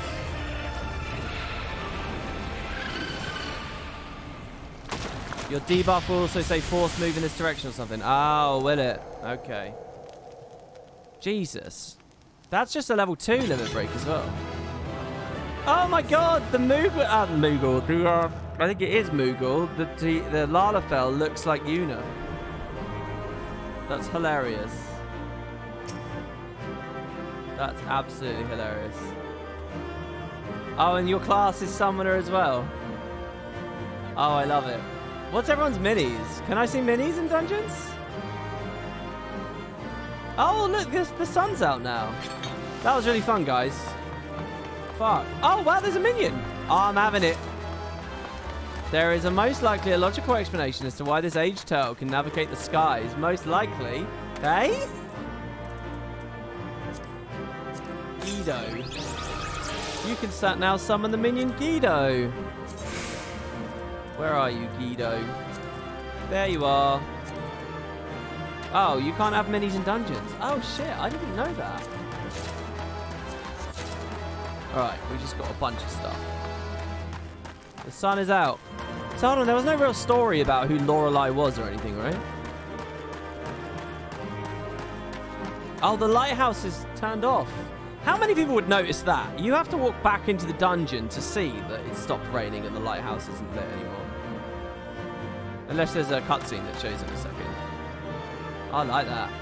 Alright, thank you guys. Let's leave. Abandon.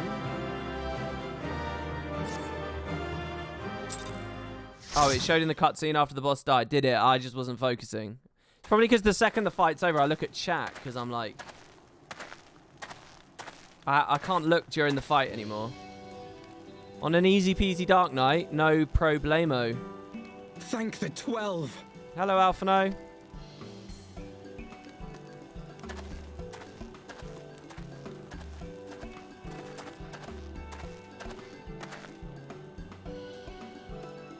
Everything here would appear to be in order. Good. Repairs should be completed by the time we return to the Misery, whereupon we shall resume our journey without further delay. Yeah, that dungeon felt a little bit more involved than the ones I've had so far. I swear, if I never hear another ghost story, it will be too soon. I'm really happy I did min eye level as well, because I need to do a lot of practice on the monk. And off we go! Oh, it's exactly what I wanted. You know what would be amazing is if there's another little scene before we hit the coast. No, this is still pretty good though. Wow, look, Phoenix.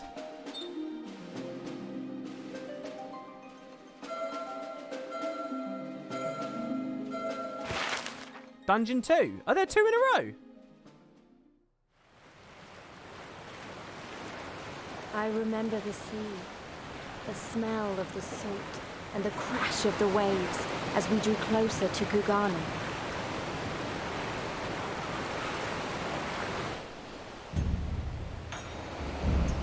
Oh, we're here, guys. This is it. The only port open to outsiders in Hingashi, across the Ruby Sea from Othard, from Doma.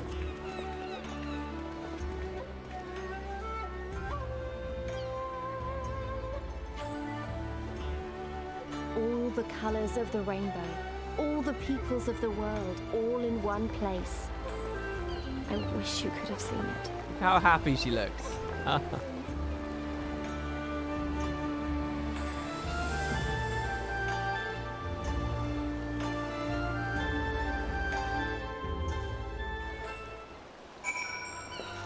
Yeah, the phoenix on the map, right? There's a phoenix, turtle, dragon, tiger, is it? This is a this is like the Chinese. What is it? It's like a legend, or I don't even know how to describe it. But like each represents like a season of the year, right? And they're like 4 elementals of like nature or something. I can't really remember the specifics. Does anyone want to educate me? This isn't even lore. This is like real world education. What are they called? Final Fantasy games often reference them. I'm pretty sure it's a Chinese thing. Usually there's some trivia or some element of a Final Fantasy game that like nods to them. What are they called? There's a name for the myth or whatever. They're tied to side quests in this game. When my 12th LP continues, you'll see they're represented in that game as well. They're like 4 mini bosses as you climb a tower near the end of the game. The Pharos at Ridorana. I can't remember what they represent. The 4 cardinals, the 4 seasons. What's the name of them though? IRL, there's a name for this like myth or whatever, isn't there? I'm not asking for spoilers about the game, I'm just asking what they're called in real life. Is it just the 4 symbols? The 4 sacred animals? See, I don't really remember what the name is. Maybe it's because it's quite ill-defined. The 4 symbols? 4 lords? 4 heavenly kings? I will find out, will I? So there's an equivalent of that going on in Final Fantasy XIV, is there? Like straight up. The 4 guardians? I can't remember what it is. Anyway. Hello. Thanks again for saving us from certain death at the hands of Lorelei and whatnot. We won't soon forget it. Hello, Tatari. Strange, is it just me or is it's a ground swaying? Oh, that's a cool animation. A little emote she plays there. By the 12, I've never been happier to be back on terra firma. Our voyage has instilled in me a new appreciation for surfaces which do not move of their own accord. There's that thing where when you're on a boat for so long, when you hit land, you still feel like the wave, the motion, and it sticks with you for a while. I don't know what I was expecting, but it wasn't this. I was expecting pretty much exactly this. It's very colourful, is it not? So this aesthetic, I've been trying to think of a term in my Guild Wars coverage. Is this like a Shinto vibe? Is this the right phrase right now that we're looking at? Is this... Shinto is like traditional religion in Japan, right? Is this Shinto or is this something else? What's the name for like the red posts, you know, the pagodas, all that kind of shit? I'm way too ignorant of all this stuff. Edo? Classical Japanese? That's not Shinto then, is it? Is Shinto something else? See, I really should have the language. I really should have the knowledge for this. The archers are very Shinto. This is a blend of pretty much everything Japanese. Well, the 4 Guardian things, that's Chinese. I'm guessing there's a bit of an amalgam of different East Asian cultures going on here. Congratulations! You now stand in Kugane, the western port of Hingashi. Regrettably, the only port in this nation open to foreign trade. Oh, and I do apologise for the unforeseen difficulties which befell us during our journey. Oh, shall we give him a pirate voice again? Yar, needless to say, your assistance in overcoming them was much appreciated. Bahar. Polly, want a cracker? Strange, is it me? Yeah, I know. Incidentally speaking, despite travelling halfway around the world, Alphino is in no mood to take any sides. Oh, the 4 lords are in Japanese mythology too. Oh, are they? Glad though I am to have arrived, I would remind you all that we are far from home with limited resources at our disposal. Duly noted, brother. I shall take care not to enjoy myself. In any event, Doma is our final destination, and our first order of business should be to secure passage there. So this place is like the Lion's Arch of the Far East in this game's world, right? Captain Carvalane. I realise you pledged only to take us as far as Kugane, and I have no desire to change the terms of our agreement. I should, however, be interested to know how you would go about reaching Orthard were you in our position. At the risk of stating the obvious, you are in a port. Surely there is a generous soul here who will aid you for the right price. Ye cannot be the first travellers seeking passage to Doma. That captain makes a good point. 'Tis like the Yugiri and Gosetsu were forced to come here for the self-same reasons we were, and must have found a way to Orthard, assuming they're not still in the sea. Ere we seek passage, mayhap we should first seek our friends. Leave it to me, Alphino. Making friends, friendly inquiries is my speciality. Lest you forget, I've got plenty of practice in Ishgard. Captain Carvalane, could you direct us to the nearest tavern? Yar, desperate for a drink, are we? You may find one in that large building just beyond the pier. Drunk Tataru coming in? Yeah, she's going to be right at home. Whether your journeys have come to an end or are about to begin, the Shirakaze Hostelry is an ideal place to rest, relax, and reflect, or so they say. And with that, my dear scions, I bid you farewell. As soon as we replenished our supplies, we must away. Ours was ever a fast-moving business. The spice trade, you mean? Uh-huh. But of course, surely you did not think I travelled halfway around the world and delivered you to your destination solely out of the kindness of my heart? Perish the thought. Thank you, Captain, and may the Navigator watch over and keep you. I like how he's an actual pirate, an actual dastardly fellow, who might be going to attack people now, and we're sort of complicit in it. Right then, to the hostelry. After you. Maybe for your video descriptions, classical Japanese aesthetic, pretty broad but easily understandable. Sure, yeah, I mean, I'm happy to talk like that. It's just I feel like I could be a little bit more educated, you know? So if this was precise, if there was a word like Shinto that just encapsulated it and I just didn't know, then I would rather use that word. Okay, so you guys are talking about a jumping puzzle. I thought Ishgard remarkable, but this...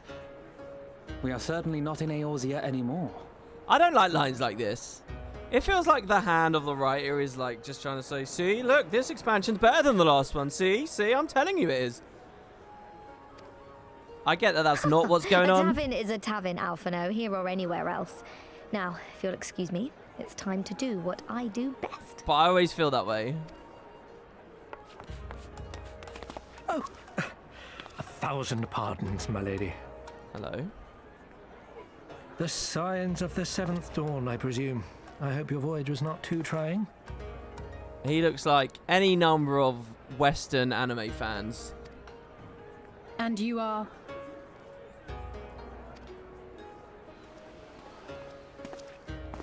Ah, yes, of course. Forgive me.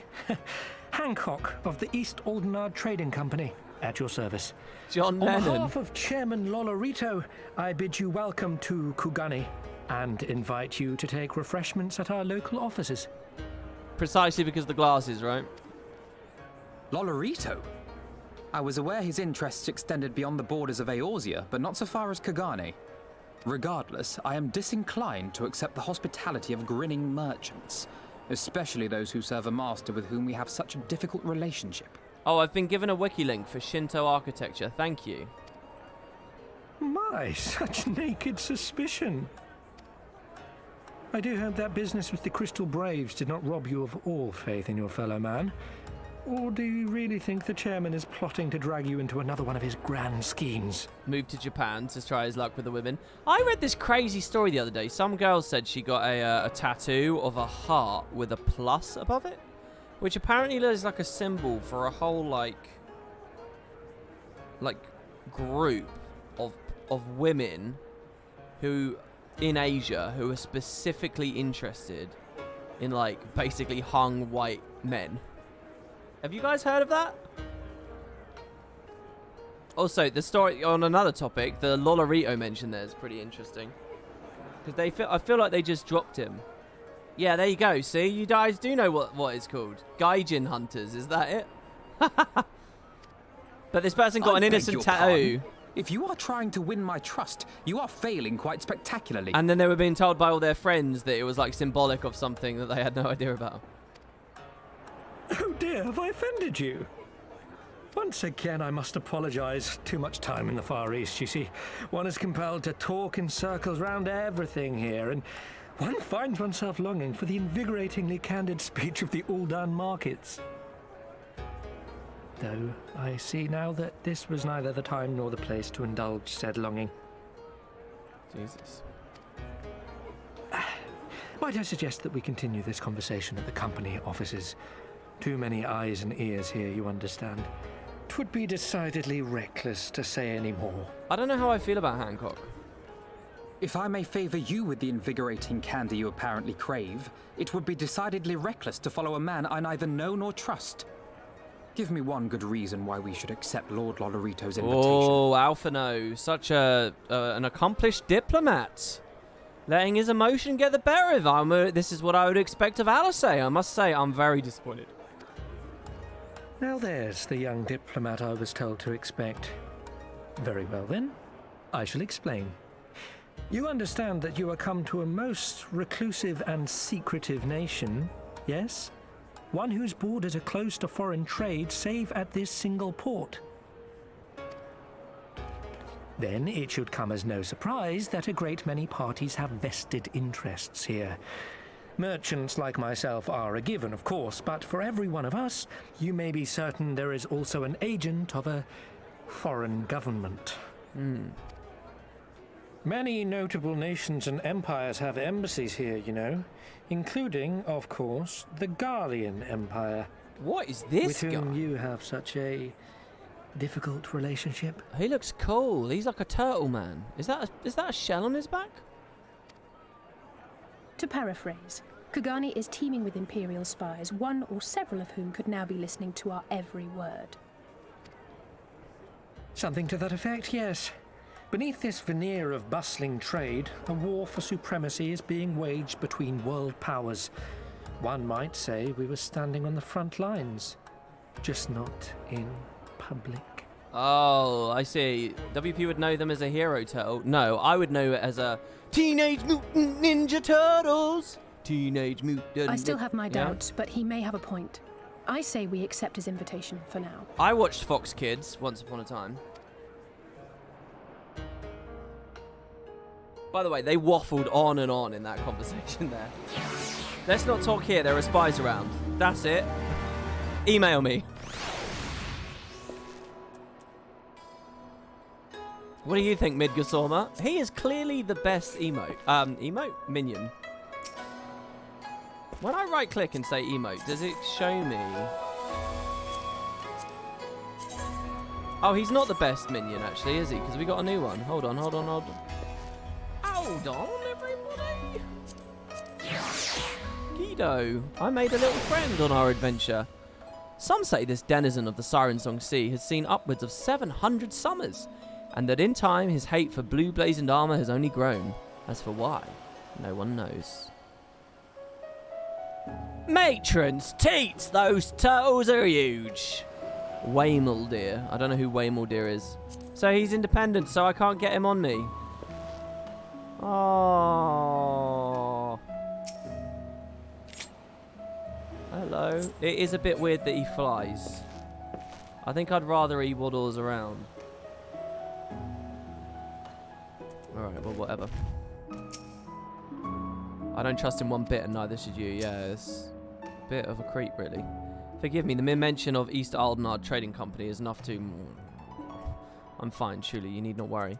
Look, the Crystal Braves were ages ago, man. Get over it. I've forgotten about it. I'd forgotten about it before the blood was even on the floor. So there are Imperial spies everywhere? Great, just great. I dare say Alpha has met his match.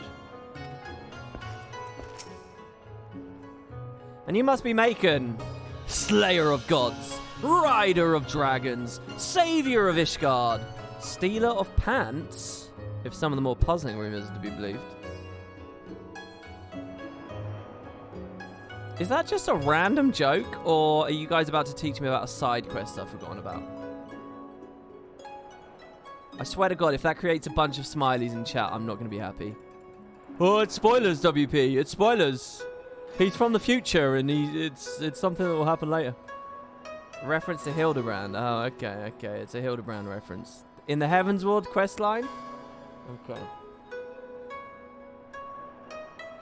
I knew it. May I say, what an honour and pleasure it is to make your acquaintance, good sir. I just know you and I are going to get along famously. Now then, without further ado, allow me to escort you to the company offices. This being your first visit to our fair city, I shall make an effort to point out the various landmarks along the way, if you'd be so good as to follow me. I want to go see the Turtle Man. Are you going to... I mean, that's a bit rude to treat a person as a landmark, isn't it? We're just going to go catch a sly glimpse at them. Sake seems like such a simple drink, but depending on the place it was made and the hand which made it, the flavour is subtly different. I shall have to sample them all. Sake always makes me think of Boots, because Boots was the first person I ever met that talked about drinking it. So I always think of Boots.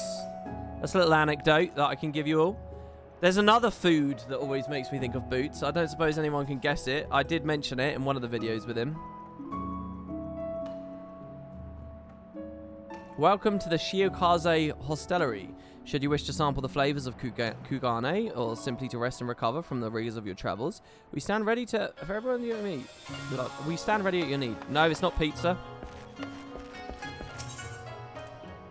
Oh, you play Triple Triad on this continent! My apologies, but I cannot play games while there are customers to be served. What? A fine evening to you, sir. Shall I pour you a drink? You may be assured that whatever you desire, I can acquire in a timely fashion. Okay, what I want you to do is play Triple Triad with me. I'm a patron. Oh, not so much. I smile, pour drinks, and lend an ear as necessary. As you can well imagine, given our position relative to the peers. The Shiokaze Hostelry is the first and final stop for a great many people from a great many places. Kugane is open to all.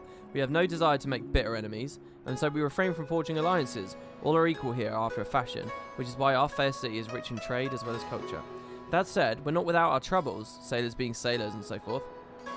Never here, of course. My clientele knows better than to incur the wrath of the... Sekisagumi? Sekisagumi? Sekisagumi. My clientele knows better than to incur the wrath of the Sekisagumi. I trust. I think they're a group of samurai that take the job of police. Yeah, they sound like a police force. Alright. I'm very disappointed you won't play with me.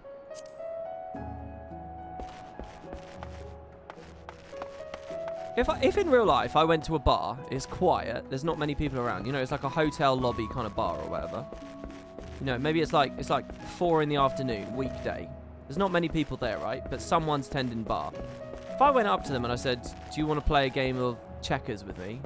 And I pulled out a little checkers board. I reckon they'd play it with me, wouldn't they?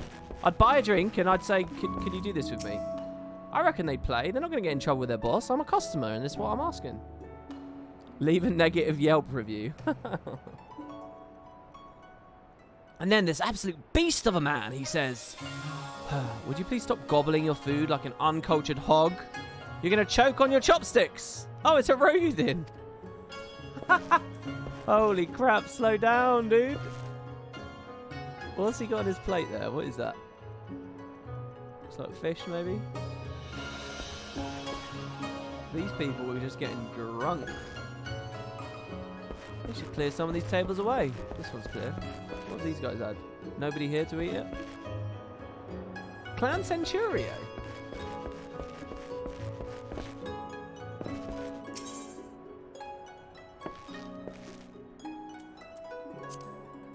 If you wish to trade in seals, you'll first need Estrield's approval. A tall order indeed, but not insurmountable for one who stared death in the face once or twice.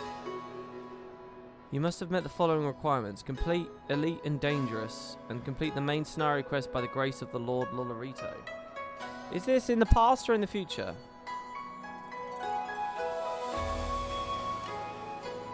It's rude to allow your spirit turtle to hover over others' meals. It's in the future. Okay.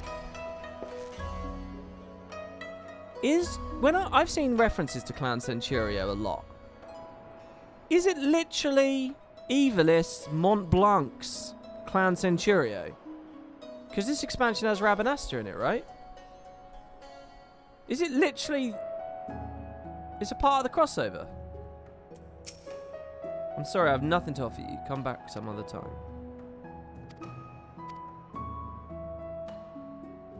One of them is a level 60 quest in Ishgard, the other one's upcoming. Right.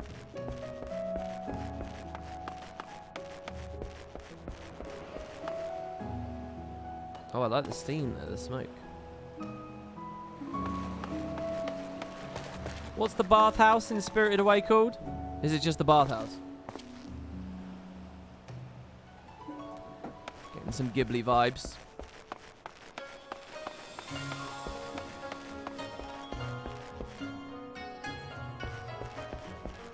Wow. Hello. How do I say your name? Wulverva? Allow me to offer you some advice. Do not let the rich culture of the Far East blind you to its dangers. This sea spews forth creatures from your darkest imaginings. It's covered in bills showing the details of wanted monsters. However, you're unable to accept any of them. Who's the guy on the horse? Oh, there's a vista there. Oh, I get the chain link fence thing a lot in this game. I like that. In Guild Wars, you often see a vista and it's really obvious how to get up to it. How the fuck do I get up to that?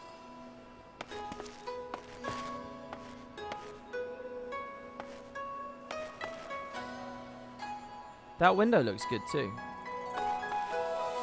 How would I even land on that? Would I need to be up there? Precise jump off the main tower. Oh, I see someone climbing it.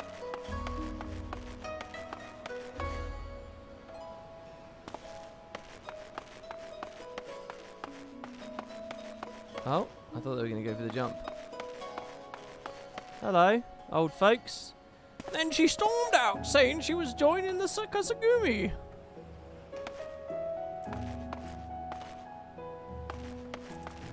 Hello, Tatari.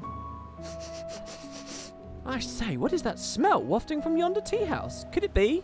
Yes, it could just possibly be the scent of whispered secrets waiting to be overheard. Even the Aetherites look different here. Oh, it does. I can definitely see the difference there. It looks like a teapot.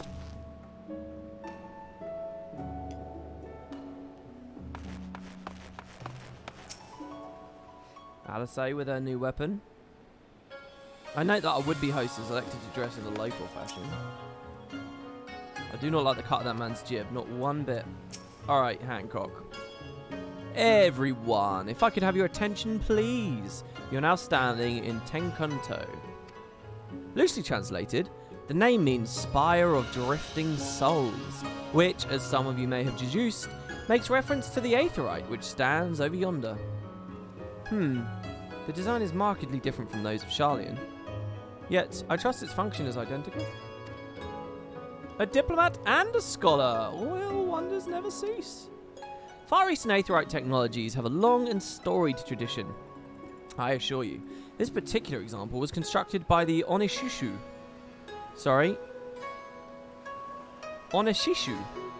a collective of skilled craftsmen who guard their ancestral techniques with the utmost secrecy. In short, you'll find it no less reliable than their Western counterparts. A tune, if you like. It's interesting how similar this is to what End of Dragons will be doing, because they have their Dragon Jade waypoints. I'm sure you'll have an almost identical conversation at some point in that game. Hancock would very much like to continue talking. Beautiful though it may be, we cannot spend all day staring at the Aetheryte. Come, come, let us move along! The markets are next. And he's off. What rank am I? I'm... second flame.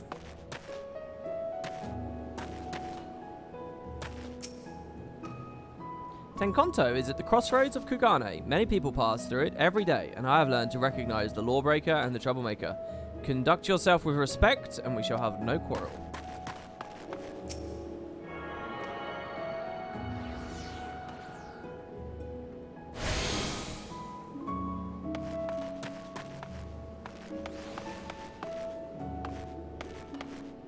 That is a tiny little mini. My goodness. Hello. Ah, Shirogane, one day, I'll wake up to the pristine white sands. Don't know what that is. Sounds fun, though. Why won't you give me levs? I hope I can find skilled adventurers here and enough of them to meet demand.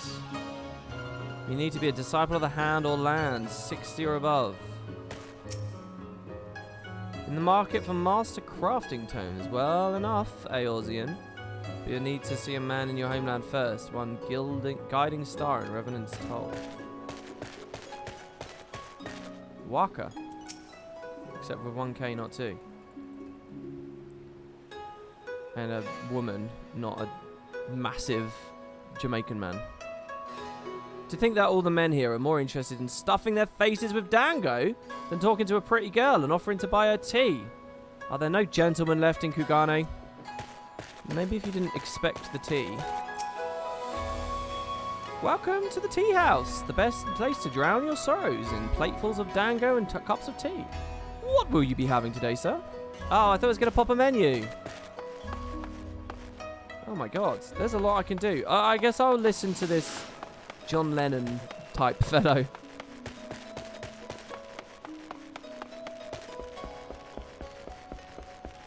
Pier number 2. So wait, should I do the jumping puzzle? Is there a jumping puzzle? I guess I would start it on that bridge, would I?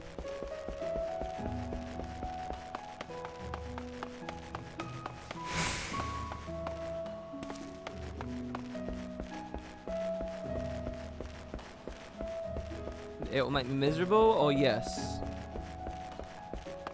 On the top floor on the building on the inside. The gate guard?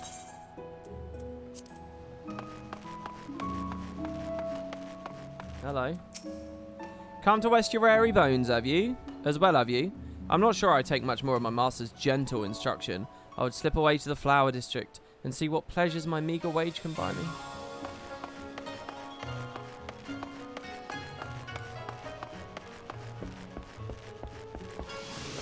You can't change your movement at all, so you have to make your jumps perfect.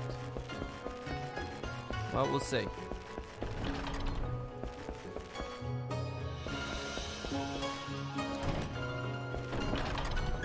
She's looking up at that bit. That building looks so cool over there. Look at that shit. The illumination of the window. So this is the start, is it?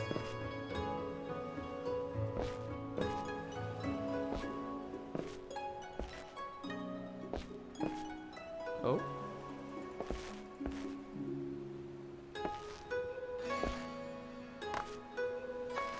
Or do they make you go all the way back up around the bridge every time? Is there any kind of checkpoint or anything? Oh no, you can go this way. That was the most amazing play I've ever seen. Well, this week it is.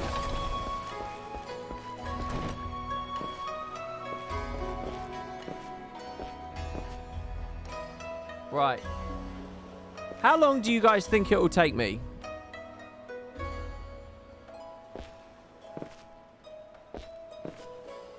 How long do you guys think it will take me? An hour? 30 minutes? 1 hour? An hour? How long is it? Half hour? 4 hours? Do a poll? Well, I was thinking of doing a prediction. Oh, shit. Are there checkpoints?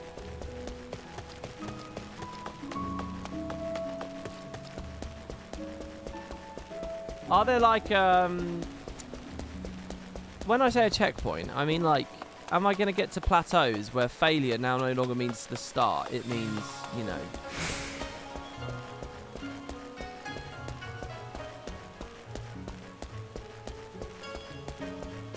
Yeah, I was thinking of doing a prediction too, Lonya. I was thinking of doing one, but not that. It would be a time-based one. I'm not going to count. The thing is, I really like the story. I kind of want to keep going with the story too. But I'm also in no rush, so... Oh my god, why can't I do that jump? You should use the stairs inside the building to go up.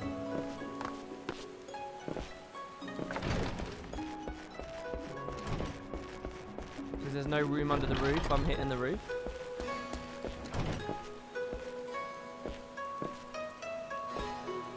That jump's a bitch. That one there is a nightmare. Oh, I see. Alright, here we go, guys.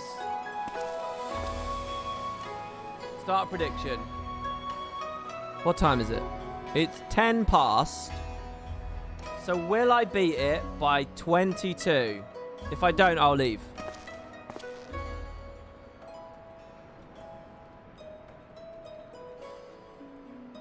Okay, yes or no?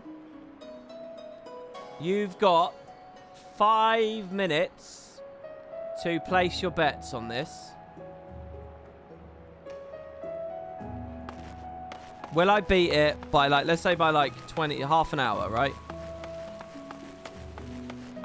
You're all saying no. Somebody said half an hour.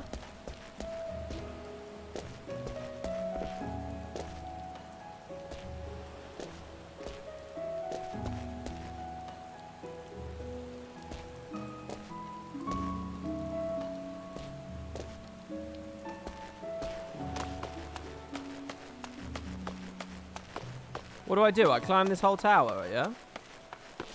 Is that it? It's just climb the tower.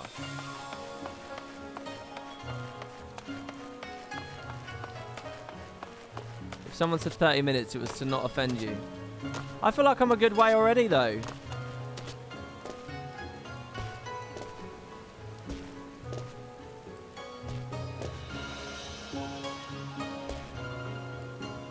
It's fine.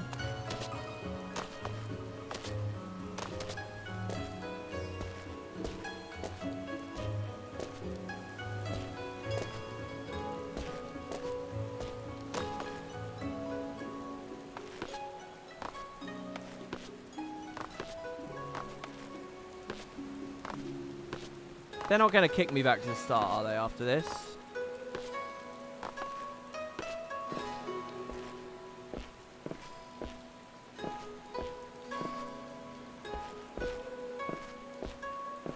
Look at this, I'm already at the clock tower, guys. I'm already nearly there.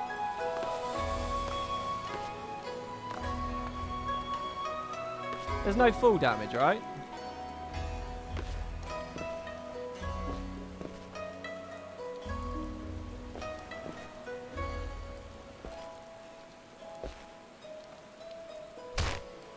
Alright, it's okay, it's okay, it's okay.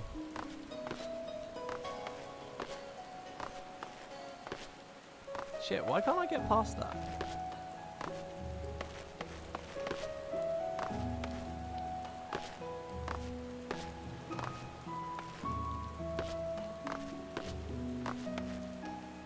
There's no full damage outside of combat. Yeah. So like I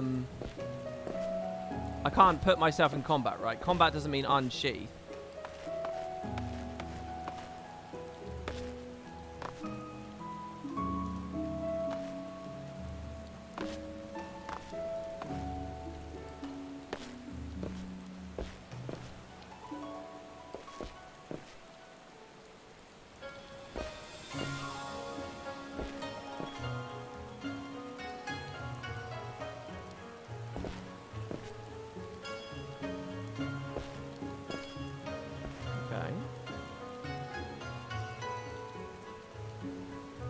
Oh, this is quite scary, honestly. This is really entertaining. I genuinely feel a bit sick this jump. I honestly feel a bit sick this jump. Oh.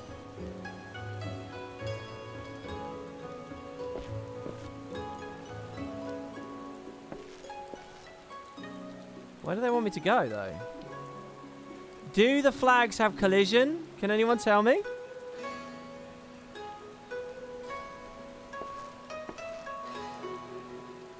The flags don't have collision, so I could land on that, right? And then I could hop over. Oh, that was rough. I've got to go really for that back corner, eh? Shit. Oh, you bastard.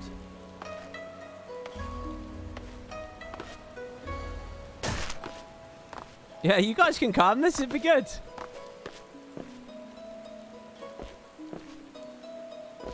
I think you've got to be really brave on that jump back there, because otherwise you'll clip the edge. It's a bit like this jump here, right? You've got to go on around the outside a bit. Unless I have the whole concept wrong. Shit. Oh, shit. That's not good. Your 5,000 potatoes are on the line. Somebody bet I can do it in half an hour for 5,000 potatoes. You would win a lot of potatoes if I get this. Who's actually in my corner on this right now? I'm guessing everyone said no. Shit. What I got to do is just like not lose focus. I've got to keep a clear mind. Just treat it like it's the first time. And let the expertise of the previous run be of value. Rather than growing impatient. Which is what I think I'm doing. So just slow it down a little bit.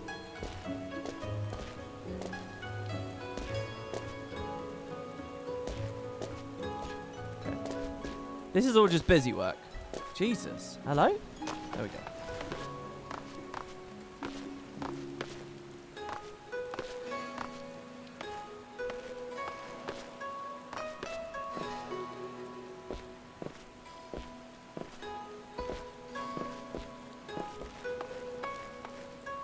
This roof's interesting. Okay, yeah, I don't actually have to jump. I was wondering if I had to jump there or I could just... Fuck.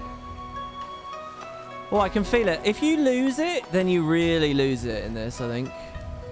Did I mess that up? You just got to come back, right?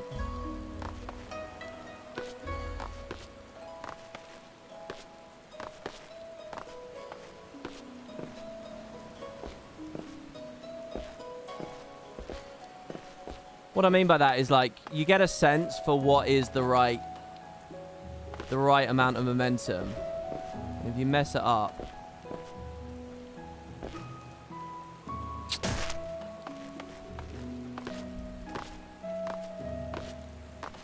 then not only will you be overshooting a lot, but you'll be undershooting a lot as well. It strikes me that jump I just fell on there, I think that's the second time I've failed on that precise jump. And the thing is with that jump, it's a really long one. So you want to get an actual...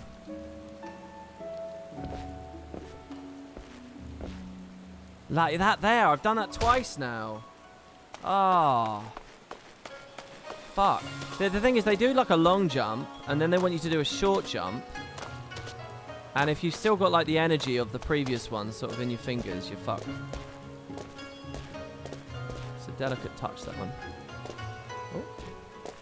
So expecting to get up there that I almost walked off the edge.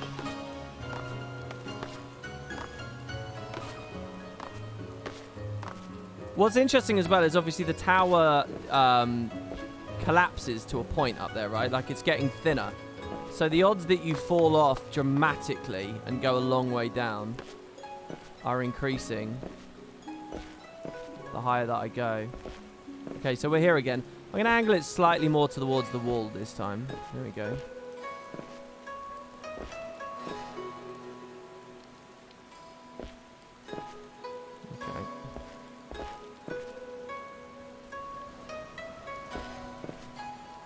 Right, so I'm back here. Now, this is where I fell before. Do you guys think I have to go to the flag, or should I just drop onto the clock? That's still progress. TikTok WP, I can smell my 5k potatoes burning. You think I should go to the flag? It is the flag. The thing is, I like... it's really rough, guys. It's really horrible. Hold on, but it's still... There's a post there.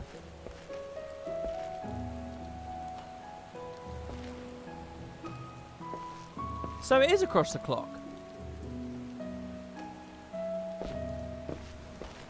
Where am I?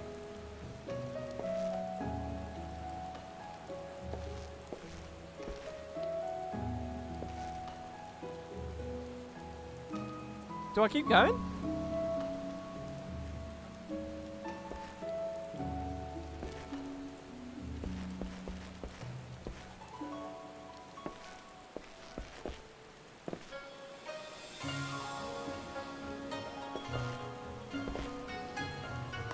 Motherfucker. I don't know where I am anymore. There we go, we're back. So it's that really weird jump, right? Where we go all the way off on the left. Okay. Long jump. Short jump.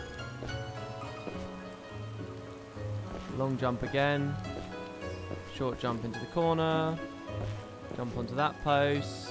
Right round on the left. Jump onto that post. Okay, we're back. So I've got to get on this platform, right? Can I... That's not going to work.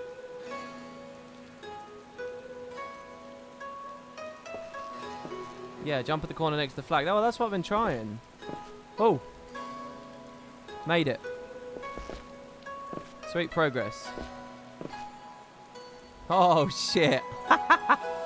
No way. Is that what they want? Really? Fuck me. Okay.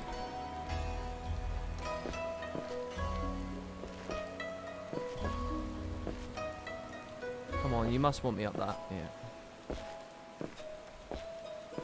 Ah!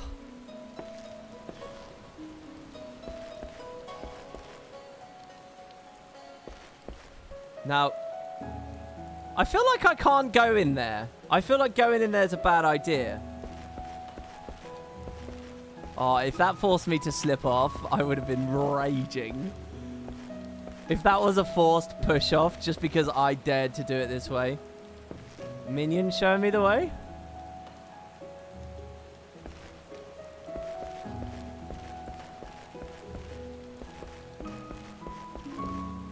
Oh, there it is. I see the way forwards. Oh, you. Fuck me. Why do you keep making me jump to the outside? What? Okay, we got to find a good technique for this. We got to find the right technique for this. This is, this, I think, we jump from back here. I think.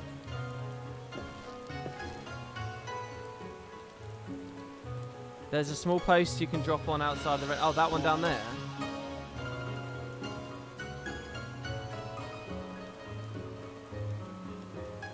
That's too low, though, man. That's too low. I'm not going to be able to get there from there.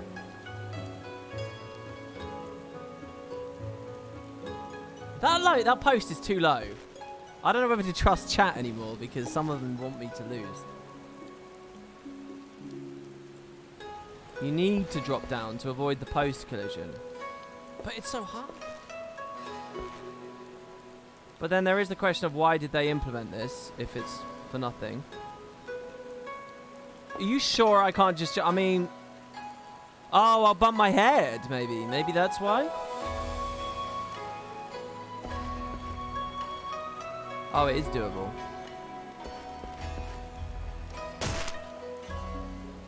Fuck! I pressed space! I pressed the button! I did press it! Oh, it's okay. I've learned how to do it. I'll be there in an instant. It's okay. How long have we got? We've still got a quarter of an hour, guys. We're only halfway.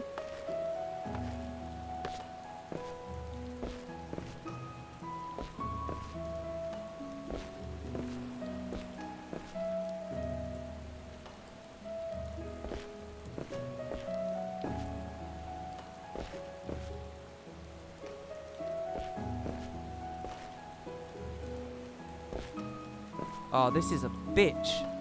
This fucking jump here. Okay, got it.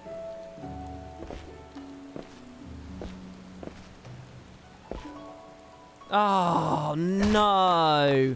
I knew I was taking that a bit quick. The thing is with that jump, it's like you've got to put your balls on the table with that jump. You have to. So I just thought, just do it, you know. What's more confident than just doing it? But you do also need to be precise with it. You just got to be confident and precise, though. So I went too quickly. Shit, get up there. Come on, Macon. There we go.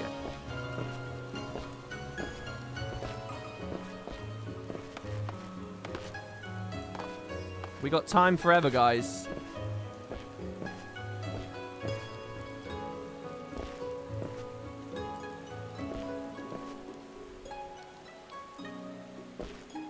It's nice, peaceful music as well.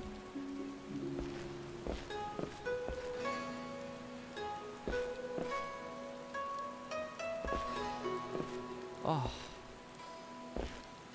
Oh, why? They're so stingy with the collision on that.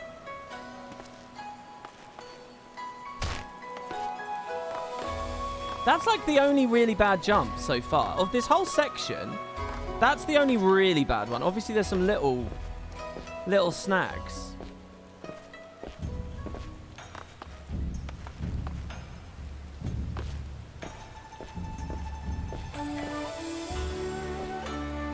Oh, I knew I didn't move far enough there. Oh, I'm sure there's some fun stuff coming up, I'm sure, but that's not too bad. But, sorry, I mean, that is bad, but that's just of this bit, is what I'm trying to say. This is...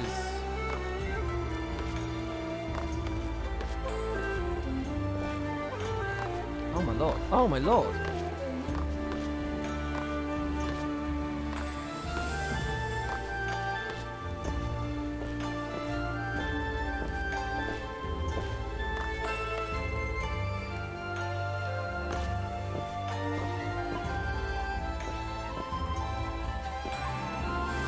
Oh, dude, come on.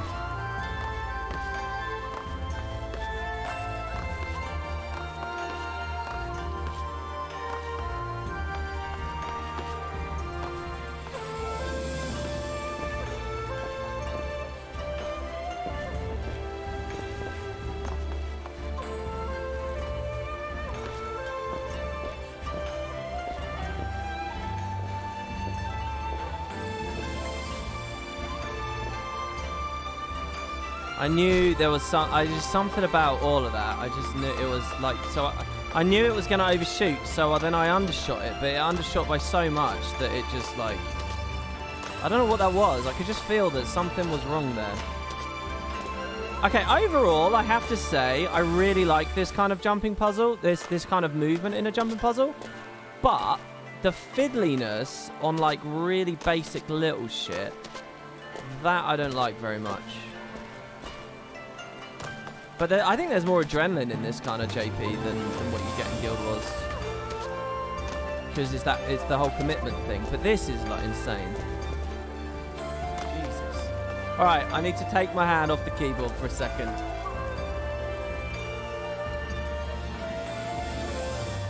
Won't jumping diagonally help? Yeah, definitely. But I mean, it's... Here we go.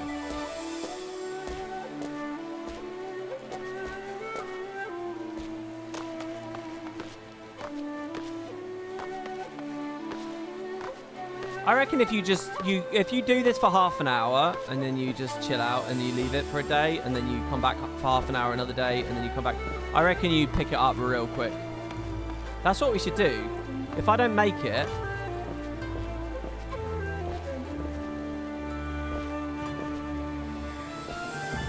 why is this jump is suddenly like a devil to me? Right.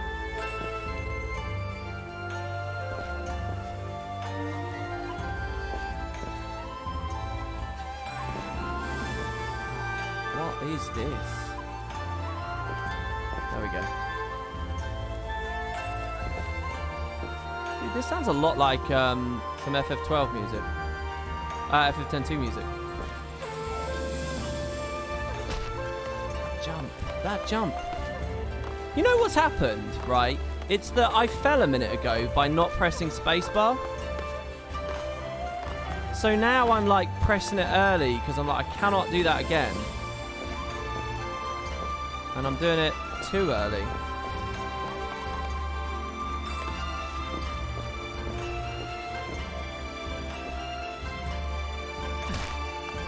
Oh my lord.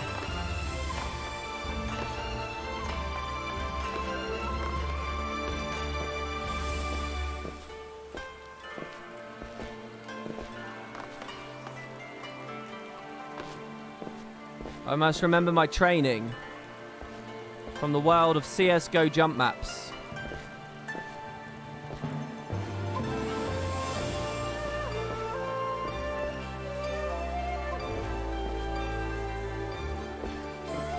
I'm yet to fail that one.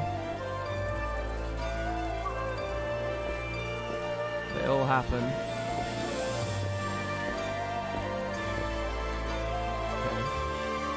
Okay. The guy doing it with the umbrella.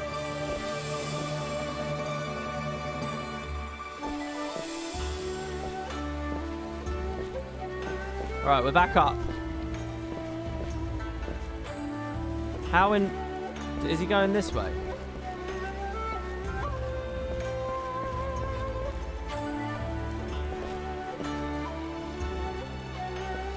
Oh, they made it. I'm a bit worried now. All these people here. Oh, this guy. This guy. He's just zooming his way through.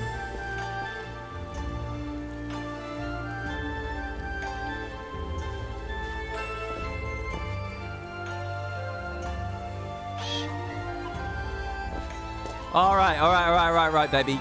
All right. How long we got? How long on the clock? How long have we got on the clock? All right, so I got to jump on the goddamn thing from here now, have I? I got 7 minutes. Oh my god, there's one up there.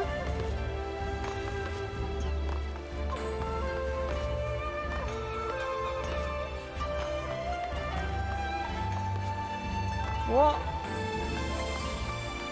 The top is the finish line. Alright. So how do we get to the top? Walk on the roof over here? I'm scared of all these roofs. I feel like I'm going to suddenly hit dish soap and slide off.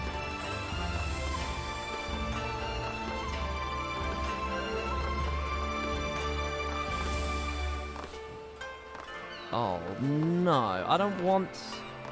I do not want... Alright, I can do it. As long as I do it from back here, I'm alright with it. This is beautiful. Okay, good.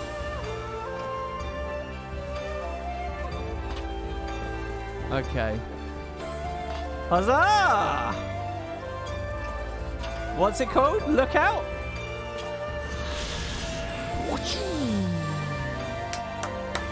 Easy. I think that... Is that it? I mean, do I have to land on the thing now?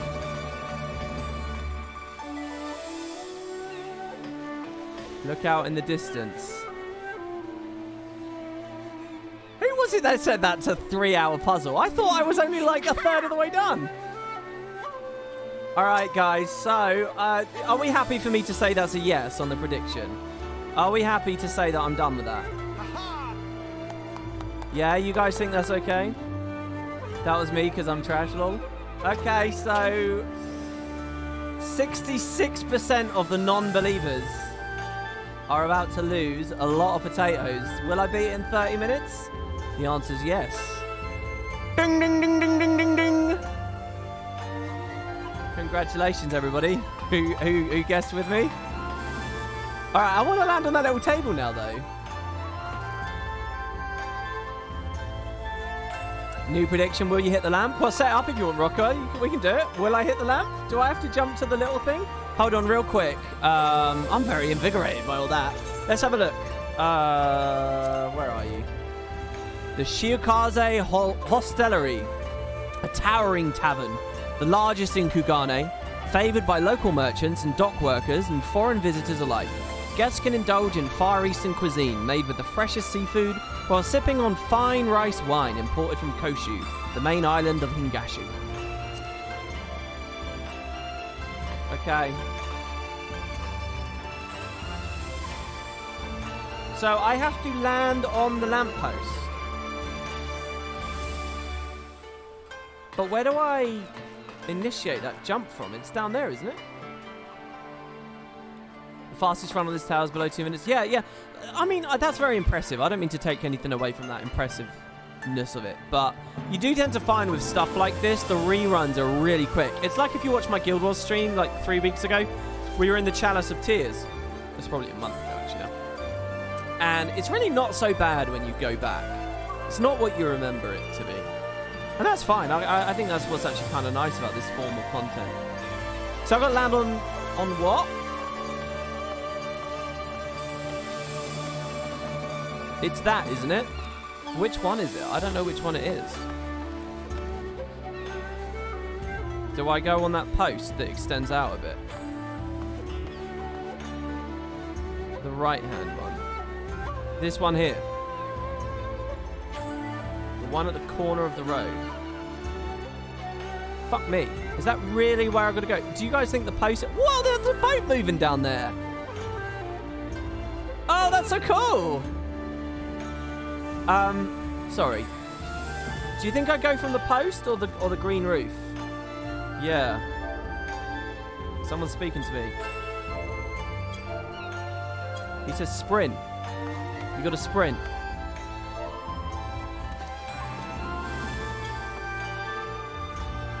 Jesus Christ. From here. And jump when you pass the gold on the left. Alright, do you want to do the prediction? Alright, he set the prediction up. Bet your potatoes, guys. There's 15 seconds. Quickly. Will I make it or will I miss it? Jump when you pass the gold. And then do I just let go of the keyboard after that?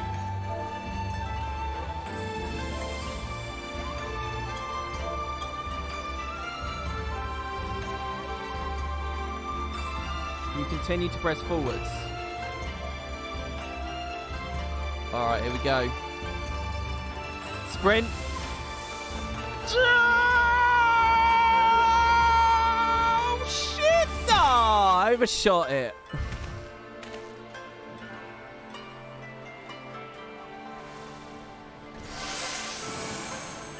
My God. We'll try the lamppost jump tomorrow again. I think I jumped a little past the post, yeah. The gold. That little sightseeing log will haunt you every time in Kugane now. No, I'll just go back tomorrow and the jumping puzzle shouldn't be too hard to do tomorrow.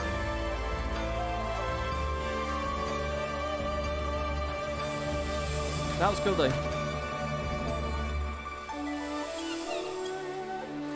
I had no idea what that was going to be like, to be honest. I didn't get a sense of the fact I'd just keep going forwards. In Guild Wars, you don't keep that kind of momentum when you jump. You you're falling much more down than you are in the direct. The momentum is not the same. Like they arc you down a lot more. That was like I was just sprinting forward the whole time, which felt kind of weird.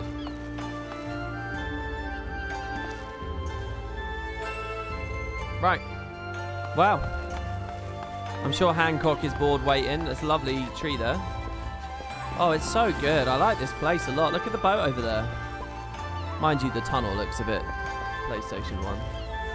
Need a bit of detail in there, I think. But still.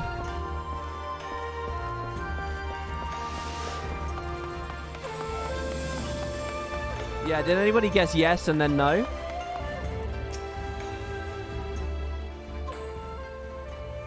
Welcome, welcome, Rin. We have arrived at the largest shopping district in Kugane, Kugane Dori. That dang boy was all in on yes, yes. I'm sorry, dude. Kugane, as you're doubtless unaware, is an ancient Hingan word for gold. Okay, so what's Hingan? So in this prosperous port where golden fortunes are made, lesser fortunes, or Kugane, are earned by the local merchants. It's all quite logical once you learn the language.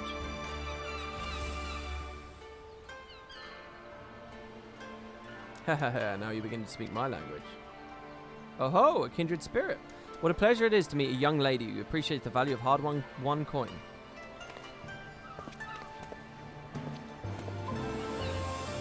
Hancock of the East Aldenard Trading Company. You are with clients today. Why, if it isn't Master Kaiten?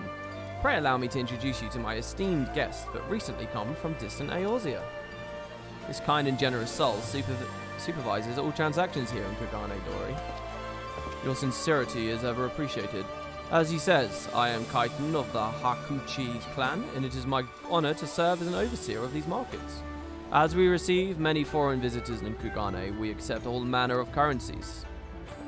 Rest assured, something, but unfortunately WP clicked. You went from 20,000 potatoes to 73,000 winning both bets. God damn, man. You're nearly a tenth of the way to VIP.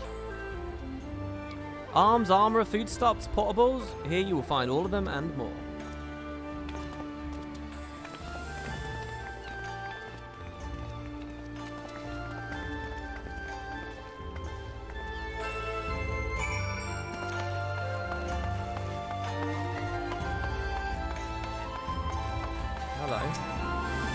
My, you've got a sorry look to you.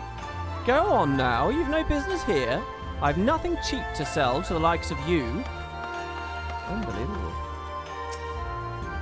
I bid you welcome to Kugane Dori. Be it goods from near or far, all can be obtained here for the right price, of course. Oh, there's an Aethernet shard. I should grab this. I feel bad that I missed it, guys. I really do. I feel like I was riding high there. Oh, I was on top of the world. And now just the grim reality that I pressed space a few frames too late.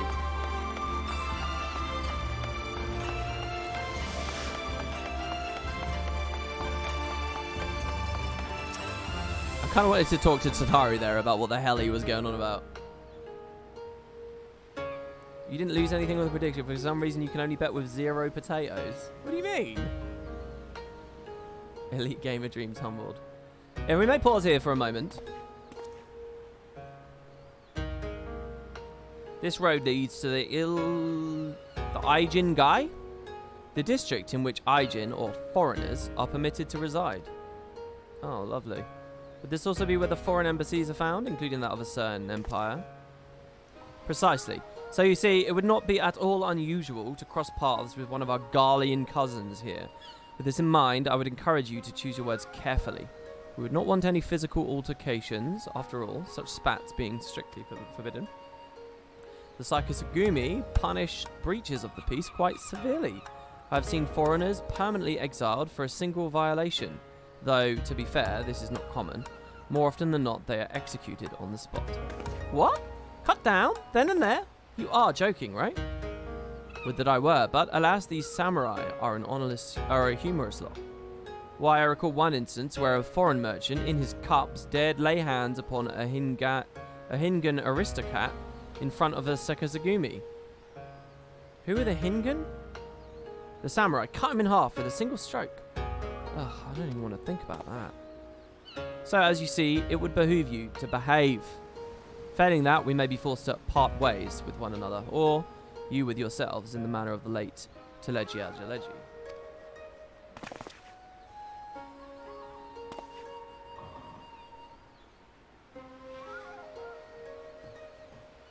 Oh, how I amuse myself. But we must carry on.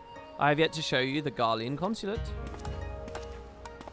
Hingan are the people of Hingashi. Thank you. Too soon. Nobody liked Teleji. I'm sure Lolorito would have a good snigger. Oh, zero potatoes. Gambling is Sweden's rules. Also, depending on when you're viewing from, you might not be allowed to spend the fake fun little currency thing. Because it's not tied to real world money, is it? I mean, kind of. If you're a sub, you get more passively. There's a mini second JP that takes you on some secret rooftop bars. I'll do that later. I don't want to do too much, all in a row. Compared to the Hingan architecture, this seems drab and uninspired. Or maybe I have simply had my fill of Garlean aesthetics, such as they are. Danger, excitement, intrigue, oh my. This, as you may have surmised, is the consulate of you-know-who. Mark the guards at the gate, and their uniforms not different from those Are their uniforms not different to those you've seen in the West? Were you to travel far and wide, you would find that such many variations exist, often inspired by local designs, all of which goes to show that even a massive empire seeking to rule all of creation is not without its artisans. Oh shit, I've already got... Oh, okay. So I could do a monk quest now and get another monk ability. What the fuck are my next monk abilities? I'm only just getting to grips with what I currently have. Oh, it's just a higher tier version of Riddle of Earth?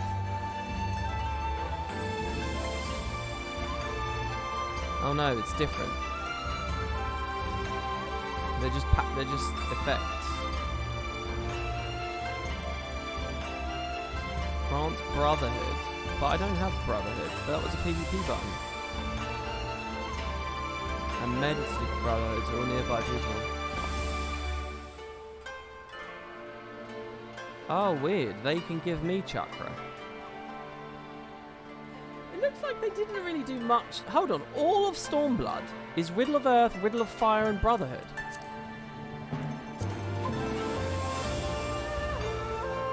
I feel like I'm missing something. They didn't do much with this class in this X-Pack, eh? And then traits. Yeah, but we looked at the traits. It was just passive chakras and 2 charges on tackle. This is very minor, isn't it? Is it because a monk reworks? So Shadowbringers reworked it, so it was different at original Stormblood? Okay. And it's getting another rework. Jeez. I want to speak to this guy, Festus. That's close enough, savage. Oh, I want to slap him. What are the banners? I don't like how well kept these lawns are. They're like sim lawns. They're too clean. Hancock seems to be quite pleased with himself. There is so much more I could speak of. The soothing waters of the onsen, the ephemeral delights of the pleasure district, but you are doubtless still weary from your long sea voyage. Let us retire to the company offices.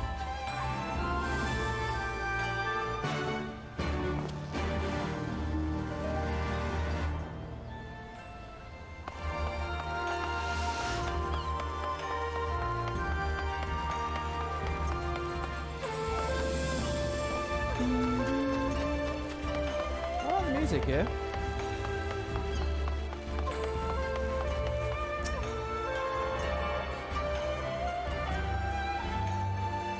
I hear Maining Monk is getting to play a new job every expansion.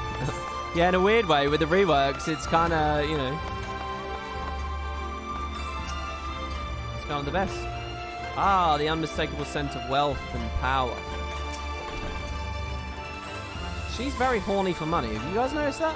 I dare say we could travel to Mericidia or the New World and find a man like Hancock waiting for us. What's the New World? Mericity is south. It's where the peoples that created the Warring Triad are from. The New World is not just the United States. You utter bigots, alright? It's also Central America and Southern America. And what about your Canadian cousins? Unbelievable. Well, it was new to the Europeans that settled it. I think that's fair. Seriously, in the lore, what is the New World here? What is this? Many monks suppressing from all the prog parties running double monks until 2.4. Virtually no one running monk at all for 2 expansions straight. It's okay, because I skipped out on all of that. I was playing the superior game Guild Wars 2. The New World is the west of Eorzea, and we haven't seen it yet. Oh, they made it the west? I hope you said east. So it's literally like in real life. They've copy-pasted the 15th century voyages to the New World. 16th century? It is the homeland of the Mamulja Beast tribe. Propatos, Reagan peppers, mimic gourds, pasna fruit, and tapirs come from the region, most of them brought to Eorzea by Laminsan sailors. So the Laminsans go there. Blue Mages are from there. What, like, culturally links all that shit together? Peppers, gourds, tapirs. What kind of climate is that suggestive of?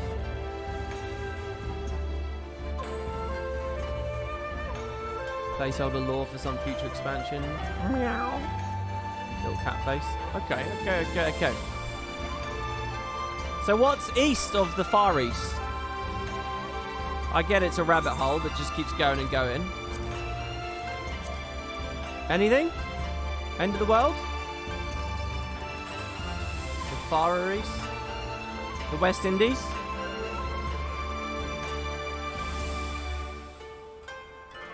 Tomatoes are from the new. Mericidia is southeast even of here. Oh really? I thought it was south of... Tyria is over there?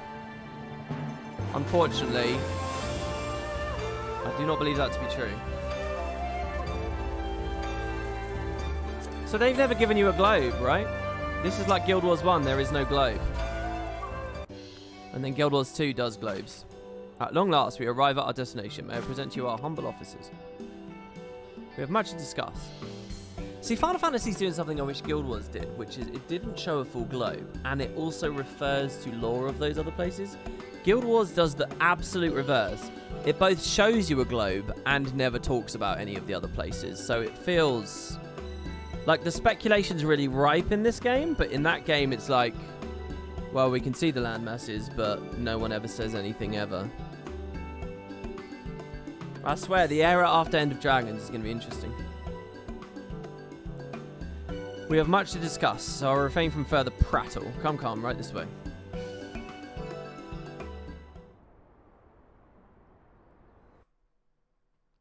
Is there a globe for Guild Wars 2? There are multiple globes. ArenaNet seem to have not quite been consistent because there is an asset that you sometimes find in various environments. Like in Cordicus's Manor, there is a globe asset that they put in the place. And that's a very common one. Our thaumaturges took great pains to ward these walls against all manner of surveillance. Where business dealings are concerned, we do not compromise on confidentiality. And the main globe you will find in Guild Wars 2, like when you're wandering around Cordicus and so on, it is concealed. It's got like, I don't really know what the word is, but it's a globe in a sheath. It's like a big circular sheath that obscures your vision, except for 1/4 of the planet. And the quarter of the planet that you can see is, lo and behold, Tyria, as we explore. So they do have globes, but they like hid the mystery of the rest of the world. I mean, they've revealed a little bit of it by just proportionally showing blah, blah, blah, blah. So anyway, they had that all over the place in the game. But then at the exact same time, they had another globe in the Order of Whispers, which shows the whole planet. So it's like they kind of like tried to hide it, but then didn't, and the information's out there. And then that globe, the full planet appears in other places, like when you pop guild missions and stuff, so yeah. Our thaumaturges took great pains toward these walls. Right. You may avail yourselves of these offices for the duration of your visit. Come and go as you like, and know that you may speak freely here. This is basically the Fortomps place of this expac, is it? Your offer is most generous, but I will not enter into any agreement which would leave us beholden to you or your master. A legitimate concern. Allow me to clarify then. The chairman bids you consider this as an expression of his heartfelt contrition for the bloody banquet and the unpleasantness which followed. How many writers have been fired due to Reddit mobs? I don't think it's fair to say 0. I think the answer is 2. Never having been one to put stock in words alone, the chairman deems the provision of material aid to be a more appropriate demonstration of his sincerity. But it's not 2. There was 1 writer. The other person wasn't a writer. By sheer coincidence, your purpose here also happens to coincide with our own interests. That is, assuming you are come to aid the Doman Liberation Front. Oh, he said Doman. I think it was a neat discovery of the Order of Whispers Globe. Yeah, kind of, but it's like... For the people who were interested in that information, it was too easy to find, basically. And then once the information's there, it's out, you know. How could... I will not bother to offer a denial. You have the right of it. To be specific, we are come in search of our Far Eastern allies, Yugiri and Gosetsu, whom we hope to assist in their fight. Regalicus, it's a very complicated and nuanced and tough thing to talk about, respectfully, alright? But I think you're wrong, first of all. It didn't have nothing to do with a Reddit mob. If there had just been a little bit of Twitter, you know, assholery going on, and no one ever picked up on it, and no one ever talked about it, and there was never a mob, and there was never any conversation, there would have been no consequences. Now, there may have been other internal reasons for why what happened, but we in the community are not in a position to say. But you are wrong to say it's got nothing to do with the Reddit mob. It definitely does have to do with the Reddit mob, and I'm not saying that's a good thing. I don't think it's a good thing. But it definitely is a part of the story. You can't bury your head in the sand on that. The Auri Shinobi and the Rugadan Samurai? Then you will be pleased to know that they have both come to Kugani. Ah, they've both been here. Are you sure? Quite. They came here aboard a company vessel, you see. However, they encountered difficulties securing passage across the Ruby Sea. The Ruby Sea? Sorry, I've never been any good at geography. Yeah, me neither. Forgive me. This calls for a map.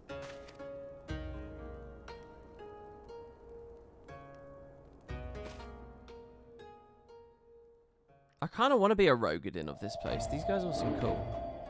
We are here in Kugani, the sole open port of Hingashi, situated on her western coast. Okay.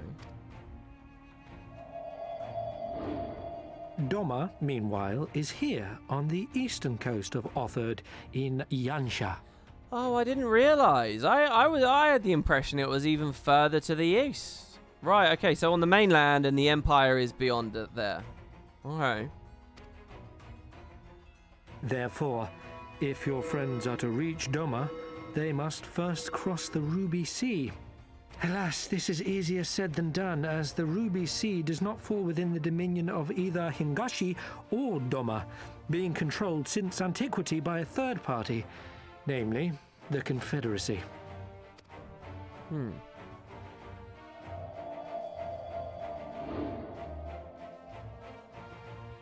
Said maritime collective is known for the consummate skill of its sailors, and for demanding that any vessel entering its waters pay a toll referred to as the Ruby Tithe.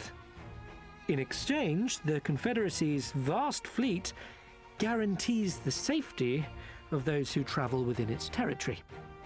Right. Now, as I'm sure you are aware, Garlemald conquered Doma some 25 years past, at which time the Empire saw no value in controlling the Ruby Sea, and thus did they turn a blind eye to the activities of the Confederacy. The recently appointed acting Imperial Viceroy of Doma had other ideas, however, She has formally condemned the Confederacy and declared that any who recognize their authority shall be branded enemies of the Empire. Bowing to this pressure, Hingashi severed ties with these toll-takers and forbade the payment of the ruby tithe, prompting the Confederacy to make it known that any merchants choosing to sail the Ruby Sea would do so at their peril. Right.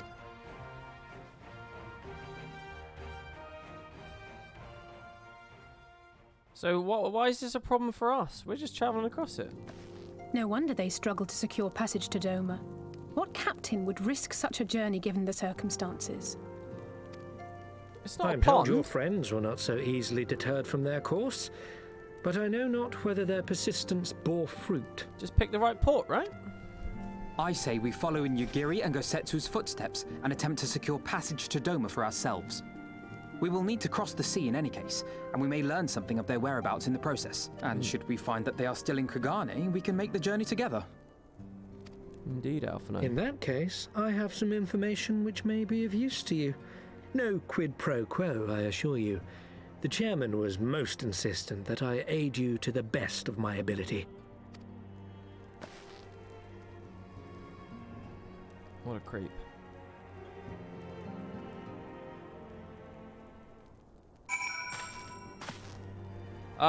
Is Stormblood and the rest of the game going to be in the comparison video? Yeah, I've sort of changed my plans a bit. Because I tried really hard to make the review that I wanted to do and it just wasn't clicking. Though I'm reluctant to take any action whatsoever that could be construed as placing ourselves in Lord Lorito's debt, we must avail ourselves of what means are available. Our Alamegan allies place their faith in us, and I do not intend to disappoint them. Oh, Hawk. I missed it. I don't know when that was, but you subbed. Thank you to Hawk7. He says, gotta get them taters. Yeah, you'll get double potatoes. I think you might be the one and only person who's ever subbed for that, but there you go. Thank you, dude. And, yeah, I just want to say I really appreciate that.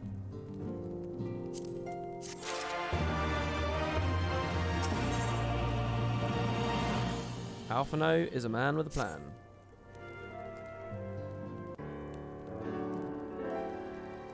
It would seem inefficient for us to venture out together in search of information on Yugiri and Gosetsu's whereabouts. Agreed? Agreed. We need to cast our net wider. Split up, pursue all the available avenues of inquiry. But if we're to coordinate our efforts effectively, we'll want to establish a working base. Tataru? Tataru would seem best suited for the task of organising our supplies and procuring new ones. Oh my god, that animation. Ha ha! While she attends to that, we four can begin our search by questioning the individuals Hancock identified. Alice and I will take those in the southern district of the city. The two of you can take those in the north. In appreciation of just such an eventuality, I took the liberty of preparing some few sketches of Yugiri and Gosetsu during our voyage. Oh wow. Ishtola warned me that you were a bit of an artist, but these are great. They'll definitely come in handy. Holy shit, Alphino. She looks way cooler there in that art than she does rendered in game. So does he. He looks like a badass. Look at his face. Have you guys seen that Neanderthal in the German museum where it's a Neanderthal in a modern suit?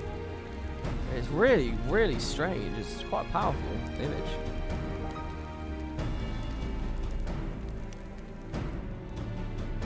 Looks like it's you and me, Macon. Let's step outside and talk about where to start.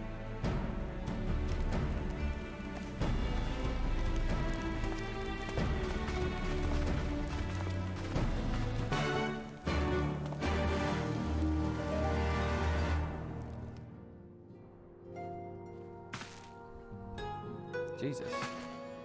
Rather buxom. Hello. Wow, Alphino's sketches are so... I don't know how to put it, but they're very... Well, see for yourself. I've already seen them, haven't I? You may view Alphino's sketch at any time. Oh, during this quest by using the relevant key item. Oh my god, are we going to do some actual detecting? Is it going to be like, I'm looking for someone with a, you know, a tie on or whatever?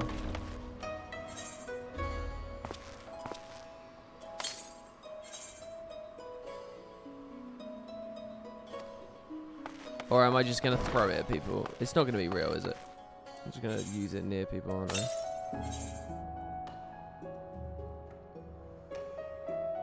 It looks more like them than they do. Honestly, it could make a living. He could make a living doing this. Ah, sorry. No time for distractions. Why don't we start by visiting Karaku at the Onsen? That was it. Onsen. Okay.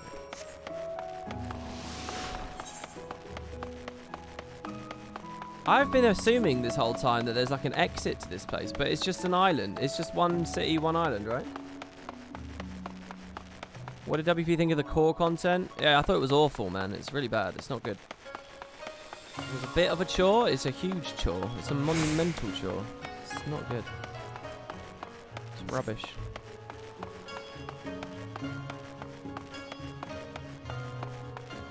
Stop saying I forgot most of it. I didn't forget most of it. It's fucking tiny little details that now in my thoroughness I asked chat for clarification on.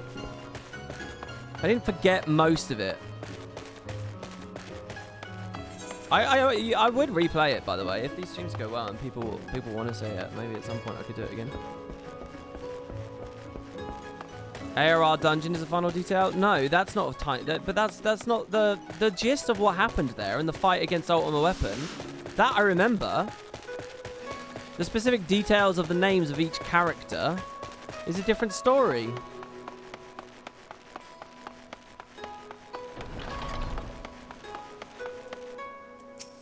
Replaying ARR after Shadowbringers gives it a whole new taste. So that's an interesting idea. Come one, come all. Burns, cuts, embarrassing rashes. There is naught that the mystical waters of the Caucasian hot springs cannot heal. Oh, this is like what people put in the houses, right? Oh, what's that in your hand? A surprisingly accurate depiction of Yugiri and Gosetsu.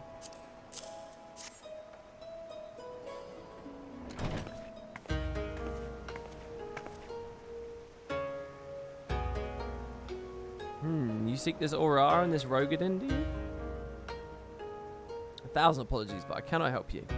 It's against our policy to divulge information regarding patrons, past or present. Please, we came all the way from Eorzea to find our friends. Bit of a white lie there.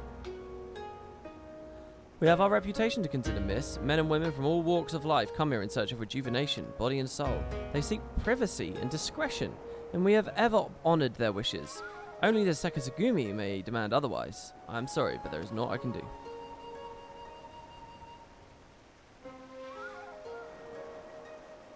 I suppose we'll just have to ask someone else then. What about that woman who runs the hostelry? Kutakaze, was it?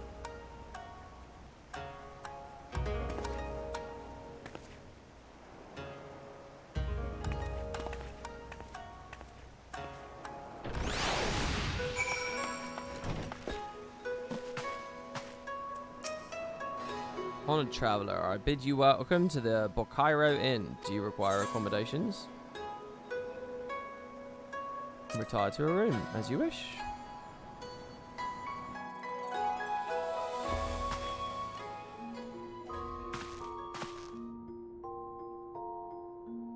I like this.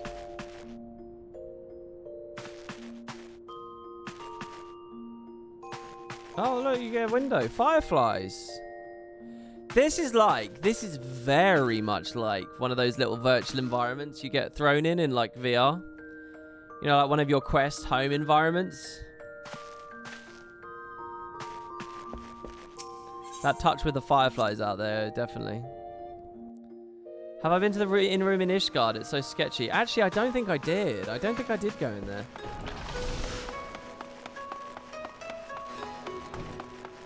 Oh, I'm being poked on the Guild Wars 2 Discord. Oh, shit. I think I...